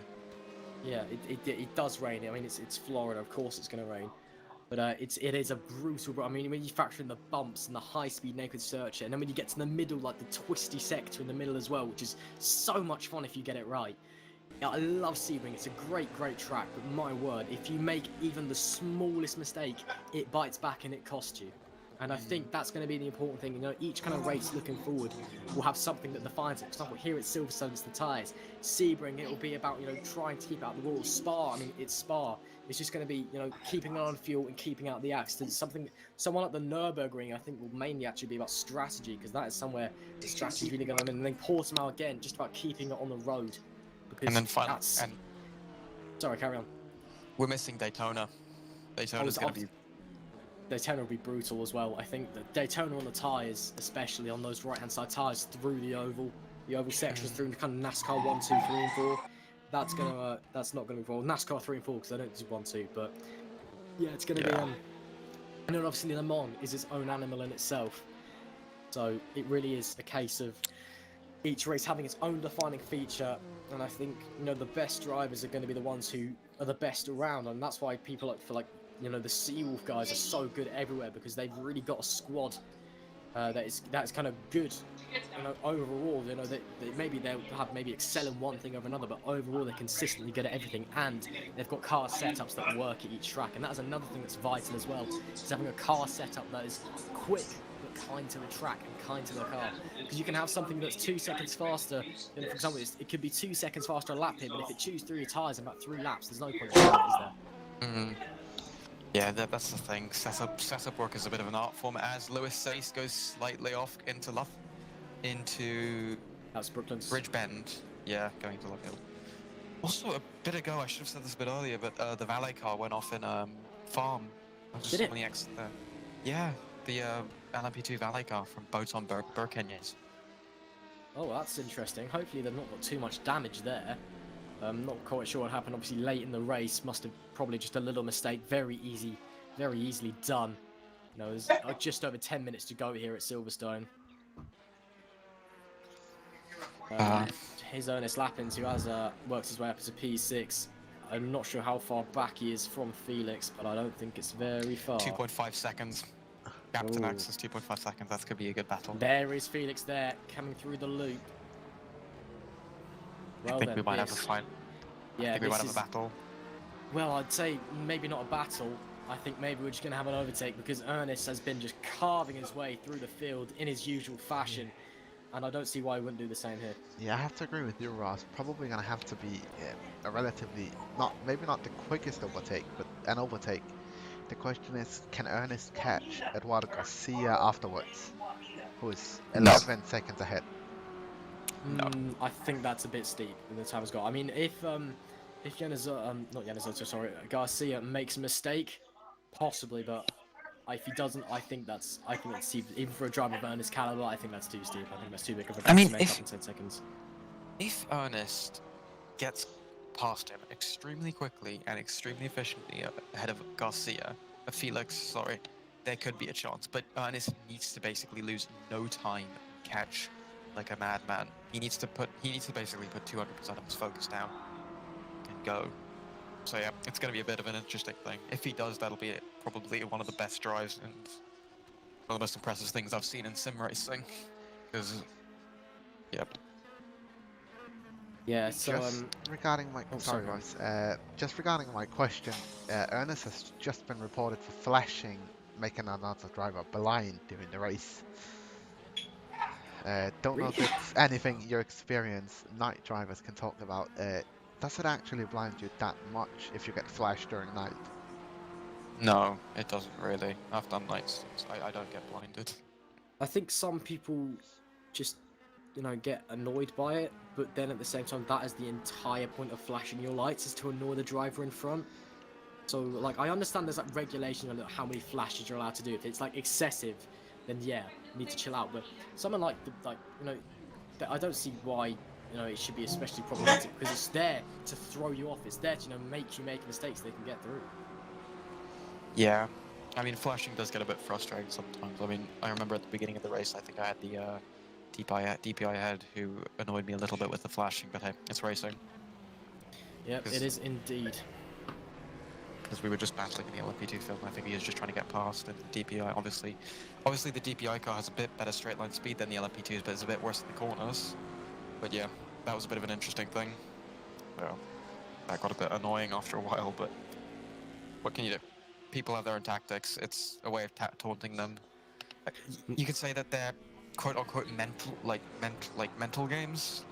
We've heard a lot about Formula 1 with Lewis Hamilton doing it to his drivers with extreme effectiveness. I mean, a real master, if we're sticking on the Formula 1 route, a real master of kind of playing games was Nigel Mansell, actually. A lot of people think he's just big, dumb, stupid Nigel, but he was super, super smart. I remember one time, Riccardo Patrese was his teammate when they got to Monza, and coming through the second chicane at Monza, and, Nigel was gaining 3-4 tenths through, and, and Riccardo just turned to Nigel Mansell and said, how are you gaining that much time through the chicane? And what Nigel said was, I stick my knuckles under the cockpit and just hold the wheel in place. obviously Ricardo then went out and did that, and then came back again with knuckles that had just completely ripped all the skin off the knuckles. Oh, Which is that sounds yeah, gruesome. it's harsh, but it's clever. Ouch, that is very, very clever from Nigel. I mean, team bosses also do mind games on other team bosses, like the most notorious of them is Christian Horner. The amount of stuff he spouts online really does throw off some people, and he's very effective at that. Zach Brown to a lesser extent, but he also does it. This mind games are a huge part of racing, and they're very, very underrated in my opinion. Yeah, it's a skill I think that you can acquire. It can definitely help you get along. Yeah, you just reminded me of the Liam Neeson quote. I've got a particular set of skills. Oh. Yeah, I mean it's one of those things. You know, it's not actually vital to have in your armory in terms of like what kind of special skills you have. But if you want to challenge for a championship, it's maybe not as important in sim racing as much as like in real life racing where you actually have face-to-face interaction with your opponents. But if you want to compete at the top and you want to compete for championships, you need to be able to play these games. You need to be able to be a distraction in your opponent's mind, because then when you pull up in their rearview mirror and they see you, the first thing that's going to go through their head is fear, and then they're going to jump out the way.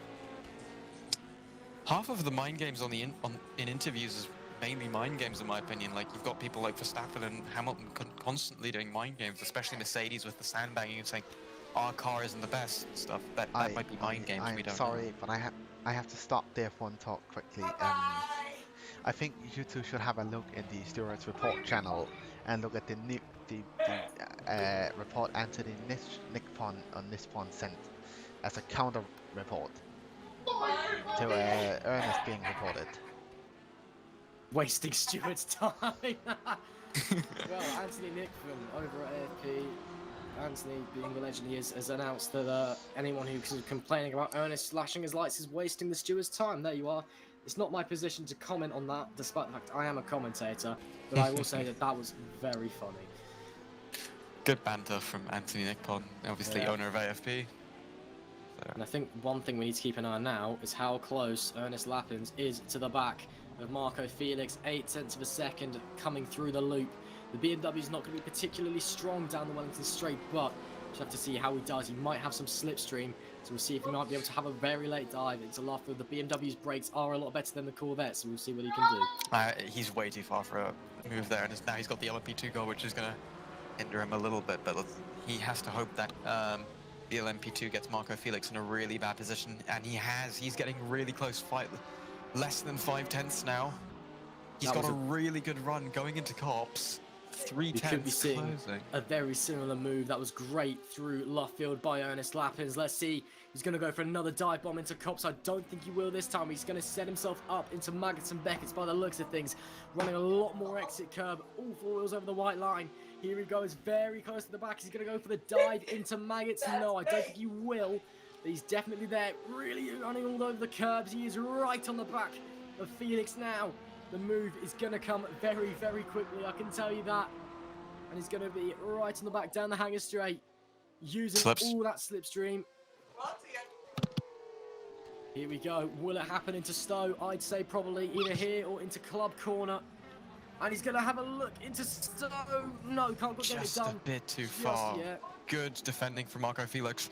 As we go into into the chicane, that could be a move. He does the switchback. Oh, this is brilliant. Oh no, there's contact.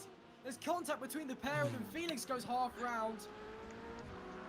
Ernest might give the position back. Yeah, that was a Lappin's bit. gonna take that position. Lappins either needs to, and he's flashing the lights in frustration. That could be a penalty because that was a bit dodgy from Ernest. We've been praising him all race, and I'm still praising him. He's done an amazing comeback for that AFP Cup, and he has given it back. Yeah, very good. That being said, he's still right with him, even as he's sliding into the loop. He's going to have a great run out of the loop, so the position still very much good. Look how close they are. There's barely a 1/10 of a second separating. There must be half a car length between them. He's going to get all the slipstream in the world down the straight. Let's see. This time, I think he will try and pull out into Luffield. Yep, and Felix already going defensive into Brooklands. He's going to go side by side through the left hand. They're going to try and get the switch back on. There is contact again between them. There's an LMP2 in the background running very wide. And Lappins, look, he's pushing him through the corner. This is unbelievable. So Ernest is just going, come on, mate, get on with it. I've got a position to take. And The LMP2 car is... Oh! What is the LMP2 car doing there? The LMP2 car getting very aggressive up the inside indeed. And Lappins, oh no!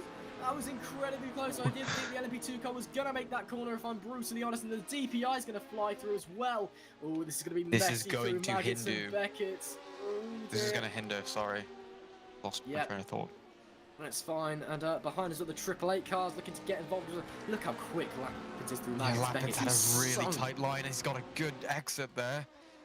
Just waiting to pull that's out of pushing there. the Triple Eight car out onto the grass in the background. Lappins through Maggots and Beckett's was so good. The car is going exactly where it was, running all in the slip. She's going to pull out to the left, try to sweep round the outside into Stowe. Surely not through Stowe. Gets pushed out wide by Felix. That definitely isn't the line through there. Going to come back And on. he's passed him. He has He's passed passed him. him. I'm not quite sure if that's going to stand. Because he was pushed off the track and then did completely overtake off the track. I think we may be seeing him let through again. I'm Yeah. not sure where Lundvall is on track, but this might be the last lap of the race. 8 hours of Silverstone comes down to this. It all depends on where Lundvall is. But my word, was that a battle and a half? Oh! And that is Felix fired off into the gravel on the exit of Abbey Corner. I think there was contact with an LMP2 Yeah, it behind. He's was. just gone straight on there.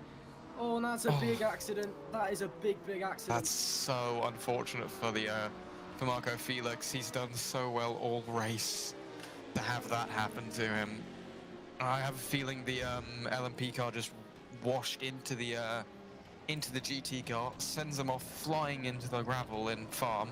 Not a slow corner. You're doing that in fifth or sixth gear. Yeah, shame for Marco Felix there, who was having a great race, and then on the last lap just into the gravel after that battle with Lappins. Where is Lundvall? That's my question. He's got a 2-lap lead over anybody else. And there he is. He is just coming out of Luffield, so this should be... No, he's just starting lap now, so this will be the last lap of the race now. 19 seconds. And then, This will be a That very is quick last so- lap of the race, judging by his pace. Just look how quick. That car is absolutely planted through Abbey. We're going to go on board with him for one final lap. you want me to comment on that? Oh, I mean, you can if you want to. I mean, they've Yeah. already done one. Yeah. They just... I don't think we need to. We've done enough. Well, we'll ride on board with Lundvall anyway. The checkered flag is out. The 8 hours of Silverstone will conclude once this man, Linus Lundvall, comes round when the Seawolf as the P2 sorry, car. Yeah, that's P2 car. P2 car. Yeah, just kind of have to process that anyway. And yeah, he's just he's got half a lap to go now. I have to say, And, this has yeah. been a brilliant race to watch. We've seen so many good battles between the drivers. They've been so much fun to watch. As we go Well, into Seawolf. Cop's Corner, final for the final time. Seawolf once again starting off the Ace Racing League season with a fantastic victory. It will be 2 laps to anybody else is Linus Lundvall in that DPI. Yeah, What a performance we've seen from him today. yeah, really, it's been so impressive. I don't think nobody can say they're not impressive here. They look to be really good, and they can have a strong. If they ever could continue this season, they can win it. They won last year, didn't they? They did win last year. They won last Yep. year, but they only won The 2 reigning out world- of their 5 races last year.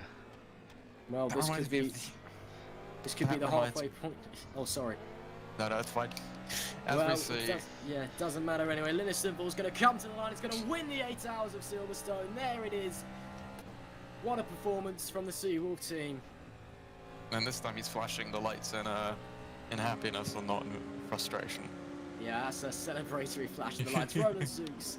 He's just got a few corners to go. He's going to come home in P1 in the LMP2 category. Another great performance by him as well. Unfortunately, Stein Prince couldn't quite close the gap at the end, but it was a fantastic performance from Stein nonetheless. Just got the remainder of club to go. One final Well, turn. Mugen will have a photo finish because that's their Mugen GT car. It is, yeah, there you go. Photo finish. Mughal sim racing there. what a performance from them. Nicola Pastore as well has just crossed. Oh no, she's not crossed the line. Apologies. She's still got. Wait, is it a he? she? Apologies. It should be a he. They are brothers, we were told. Yes. Yeah. Sorry, Yeah, he's a- Nicola. Sorry, He's a Nicola. teammate of mine. Yeah, sorry, sorry. Been a long day, too much commentating, my brain started to melt. He's got a few corners to go now, just rounding Stowe, and it's been a great performance by them as well. 81 seconds to the car behind. I have to say, rFactor does look brilliant at night, doesn't it? Oh, it really does. It really does. Just one corner to go. Nicola Pastore will take home the GTE victory with a fantastic performance. And it's a... wow. What a great result there. Fantastic stuff. Amazing race from every team. Indeed. Fantastic results. Obviously, all the finishers. Dominating victory from the Seawolf DPI. Tough battle for the And now we've got the Mugen LMP2. And an incredible recovery drive from the Iris GTE car. Congratulations to all the winners. And I'm guessing Indeed. we're gonna have a few interviews. I would presume we will. Just gonna wait for the as cars. the Iris LMP car doing a few donuts there in the grass at Buffield. Well, what a great race we've seen here today in the Ace Racing League. The 8 hours of Silverstone, a very fitting, very touching climax to what was a great race. Yeah, it was brilliant. Good battles all around the field. We even had battles right at the end, which is, I mean, the whole race was full of battles, which is quite rare for an endurance race. Usually there's a bit of a quiet moment, which is fine usually in races. That's always nice, because then it turns more into a podcast, the racing, which is quite fun to listen to. I mean, wasn't it just a podcast with some onboard cameras anyway? Yeah, and some track and some onboard cameras and descriptions of the tracks in every class. What I'm saying is I'm not very good around Silverstone, but if you want me to teach you how to drive fast, you know where my Discord is. Hit me up. I'll let you know. Just cut all the corners and then you'll be quicker than Yeah, I mean, anybody. I'm that person that knows how to drive fast but can't drive fast. I Welcome know to the it's club. I know it's not an ARL thing to do, but who would I know you guys have only been here for roughly an hour and a half, but who would you say was driver of the day from your single hour? From what Ernest Lappens. I can't see anyone else getting it. I mean, maybe Lundfeld, because he was just commanding an easy win. Same with Pastore, but let's call it. My intention was like, who's the car of the day? car of the day. Yeah, not specifically driver. No, it's the Seawolf DPI. Yeah, you've nailed it right. Clearly, yeah, Seawolf DPI. Well, we've got Alex Heinen and waiting for an interview. Shall we interview him? Yes. I think Magnus, you're going to have to drag him across. Into the channel. I got it. You there, Alex? Hey, yeah, what's up? Ah, not much, thanks. How was right? So, just kind of run us through the race. How did it all go? I mean, I first and foremost want to thank Mentas for really helping us out. Like, he really did a solid Hulkenberg move on us because all of my drivers could not drive today. So I asked Mentas if he could come to drive, and he really pulled together that car, and we held the lead on that car for so long. So I was really heartbroken to see that gone away into a P4. But you win some, you lose some, right? Yeah, indeed. So obviously Triple Eight, interesting race for you guys today. Just kind of performance whereabout you'd expect, or better, worse? What do you think? I think that we have really good pace in all of the classes. We have one car in every class, two cars in the GTE class, and I think that the pace is there for every class to be a winner in some races. But we couldn't capitalize on any of them today. We'll come back stronger in the next race. Yeah, well, that's obviously the goal. Just kind of looking forward when you mentioned the next race. Obviously, we're heading off for the 4 hours of Sebring. Very different circuit. Do you think that maybe you'll be slightly better off there? It's early to say yet. Personally, Sebring is one of my favorite tracks of the calendar. I really like driving there, and I really enjoy that track. So I'm expecting to perform better, and hopefully our setup is going to be a little bit more tuned in as well. But hard to say yet. Hard to say where all the other classes are going to stand. Well, thanks for joining us, Alex, and great performance from AAA out there, and yeah, well done. Thank you for having me, and well done. You guys are amazing commentators. You No, I do a think really honestly, good job. I've got to thank Nick and Magnus hands down. I've got to take the thanks. They did the entire race, man. Yeah, they did. I just sat here for an hour, trying not to interrupt people. Really. Well, we had to tell you to interrupt Ross. Yes. Well, I mean, I like to speak. What can I say? Yeah, well, thank you very much, Alex, and yeah, great performance out there. Yeah, thank you, Alex. Yeah. Good luck Yeah, in see the you next next race. time. Thank you. Yeah, See ya. have fun. Good luck. User disconnected from your channel. Okay, I think we've got. We've Oh got a few more yeah, people. Jamal and Rafael de Sousa. Who'd we choose first? Jamal or I mean, Sousa was then there first, so I said we go Sousa. User was moved to your channel. Rafa, are you there? Hello everybody. Hello, how are you doing? Oh, it's good. That's good to hear. So just kind of run us through the race, and how did the race go for you? So we put. I don't want to say Astro Driver, but we put Astro Driver on the first stint, and we lost a bit of gap. And at the end of his stint, he had a connection issue, so we lost a lot of time, like 1 lap, 2 laps. And then my brother go. He did not make any mistake. And yes, we finish close for the I don't know. I'm 10.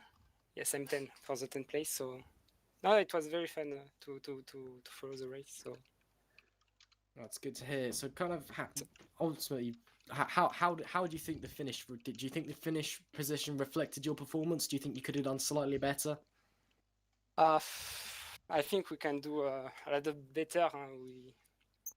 It was our first race for Chrome on rFactor, our really first race. So we are kind of new in the game. Oh, so good performance for your first race. Yeah, we are a bit of happy. We will see in the next month, the next race for Sebring, for example, what we can do. Oh yeah, for our first race, I think it's good. Yeah, for a first race, yeah, that was a fantastic performance. Thank you very much, Rafael, and yeah, great result out there. Thank you. And that was Rafael de Sousa. Everybody, still got a few more people left to interview. So, right, who shall we bring in next? Yeah, I think we go with Jamal now. Use next. I'm gonna watch so that we get everybody who deserves to go next. Yeah. Okay, Jamal, you there? Yeah. Hey, hello. Hello. How you doing? Hello. Hello. Thank you for this event and everything you've done for it. It's a marvelous thing. I mean, I didn't really do anything. I just kind of commentated for an hour. Yeah, well, I tried hounding you down for 2 hours. Yeah. So yeah, just gonna kind of ask you the same stuff that I've asked everybody else. How did that all go for you? Well, for us, we're a crew. Well, 2 of us has never raced on rFactor 2 before, so we're mostly iRacers. So it's fantastic. The car category is also new for us. We never raced that kind of category before. Our preparation was not so good as we usually do, but I would like to thank everyone in the team because they put the effort in and they pursued us to try it and be part of it, and I'm absolutely happy that the results were more than what we anticipated. Well, clearly you've had a few people who are making their rFactor 2 debuts. So obviously, you have a great result for your first race out there. Do you think you can do better next time out at Sebring? Yeah, surely we can do much better if the preparation is there. And actually, our team is highly professional, and usually our results are way higher than that. Like, if for us it's good start to be in P4 in our category, but for the team it's just another race. For them, for the Simsa family, either you win or you lose. So it's highly competitive. But I would like to take this opportunity to thank everybody, including the CEO of our team, Peter, and Gerhard for the lovely livery that we had. That gives us this push to push further. I would like to thank Heisaman for his patience and with us, and Grant for his speed. And thank you all for this lovely event. Oh, it's Can I no just say problem. something quickly? Oh, yeah, go ahead. Thanks for the good battle. I liked it a lot. That was quite fun. Yeah. It was fun trying to hound you down every time I had a mistake or had a penalty because I had a lot. Just want to thank that. That's it for me. Well, thank you very much, Jamal. Great performance out there, and well, yeah, welcome to rFactor 2 as well. Thank you. Thank you. That was Jamal, everybody, and yeah, it was nice to hear from him. And I think we've just got one more interview to go as well. User was moved out of your Sky. channel. Yeah, User Ike was moved to Sky. your Ike, can channel. you hear us? I can. Brilliant. So, just run us through your race. I know ultimately the finishing position wasn't perhaps the best reflection of your performance, but yeah, just kind of take us through what happened. Well, we had an interesting set of circumstances where it's only up until I think yesterday that I even was able to run rFactor 2 without having 4 to 5 second drops. Turns out that apparently it's maxing out the duty on my hard drive, and it's a problem that a few other drivers had in the race as well. So if you're having problems with rFactor 2 lagging and freezing, it's your hard drive. Get an SSD. So its practice has been really difficult, and yeah, that showed in the race as well. On top of that, this has been possibly the longest. This is the longest race that I've ever done by a very, very long margin, and we went for a very conservative and difficult strategy to pull off, where it involved triple stinting the medium tires, which I know from the dashboards that we had, the timing screens that we had, we were at least the only team who triple stinted. You triple what? We triple stinted the medium tires. Christ. Well done. In the later stages of the race, we were double stinting and fuel saving the entire time. We managed to get a 25 or 26 lap stint at an average pace of about 151. So not quick, but consistent. I think the biggest takeaway from all this is there is some interesting driving going on, moving in the braking zones and all sorts of stuff that I'm really not used to. In other leagues that I drive in, if you move across in front of someone, even if you're lapping them, you get penalties for moving in the braking zone. So it was very difficult to adjust to that, and we found a lot of times that we were going into braking zones thinking we had a certain amount of performance, and you get pulled in front of by a DPI or another P2, and all of your braking goes. And when you at Silverstone, especially because you're trying to run as low downforce as possible. Well, we started off with 4 clicks of rear wing at the start of the race, and it was great. It worked really well until we got into that situation where some of the leaders were starting to lap us, and it's like, well, we've got no downforce now. Nothing works. So we had to make the decision to go slightly off the setup as well, which explains the pace difference. So a difficult introduction to ARL, but there's progress to be made, and we got to the end, which I think is what we're most happy with. Yeah, I mean, like I said, obviously introductions are never usually friendly in sim racing leagues, but you made all 8 hours, which is the main thing. Yeah. So I'm presuming you're hoping for perhaps a better result in a Sebring then. Yeah, Sebring's a track that I'm very comfortable with.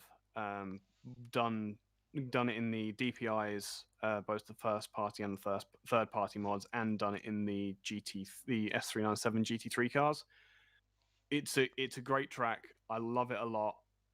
Don't know how the performance will go. We've also got a few other questions to make as to which car we take and things like that as well. So there's a lot of work to do in the interim, but yeah, I'm looking forward to going to Sebring, especially if we are going into the sunset again, because going into Sunset Bend with the sun in your eyes, I mean, going into Brooklands tonight with the sun in your eyes was absolutely wonderful.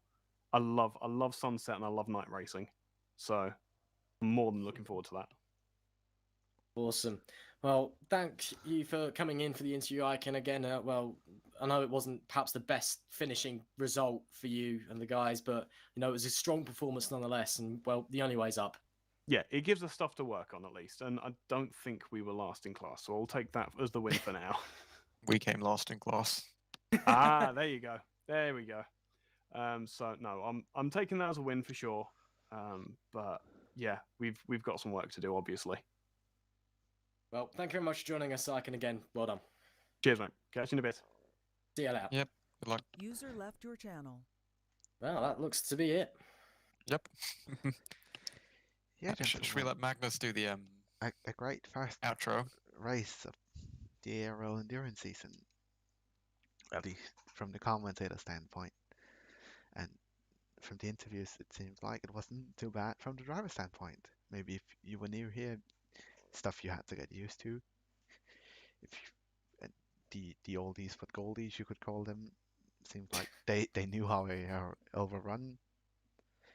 But yeah, we are looking forward to seeing everybody on track for Sebring in around a month's time. But other than that, if you enjoy our streams, we would encourage you from the entire staff team to subscribe to the ARL YouTube channel, so you can follow not only the endurance content, but also the open wheel content, which I don't know, Ross, if you want to just quickly say a word or two about how that works. Sorry, my internet broke up for a second. Could you just repeat one time what you said? I just asked everybody to like and subscribe basically, and said, oh yeah, if smash you the want like button, smash the subscribe, click the bell. If you click the bell, you're a legend. I'll personally come round to your house and like punch your sister. I don't know. Well, next thing we know, we're doing clickbait like unsubscribe. I want this happened at the end of the race. Unbelievable. No, I was asking if you wanted out. to. I was asking if you wanted to quickly explain because I was talking about we did modern endurance. So I was asking if you wanted to explain how the open wheel stuff worked in a couple of words before we end the stream. At the moment, nothing's really happening with the open wheel stuff because we're all doing exams. But hopefully, in a few weeks, we'll be setting up a few off-season races, and then we'll be coming back in with a new season. Still yet to decide what car we're doing. I'm on the star team. We're still trying to sort that out. So yeah, just if you come in and join the ARL Discord server on the endurance and server, you can always just find your way in to the single seat server, and then just hang around, and you'll hear some news soon. Well, since that sounds like it was everything, we are gonna have to say goodbye, and we hope to see all of you in the next race.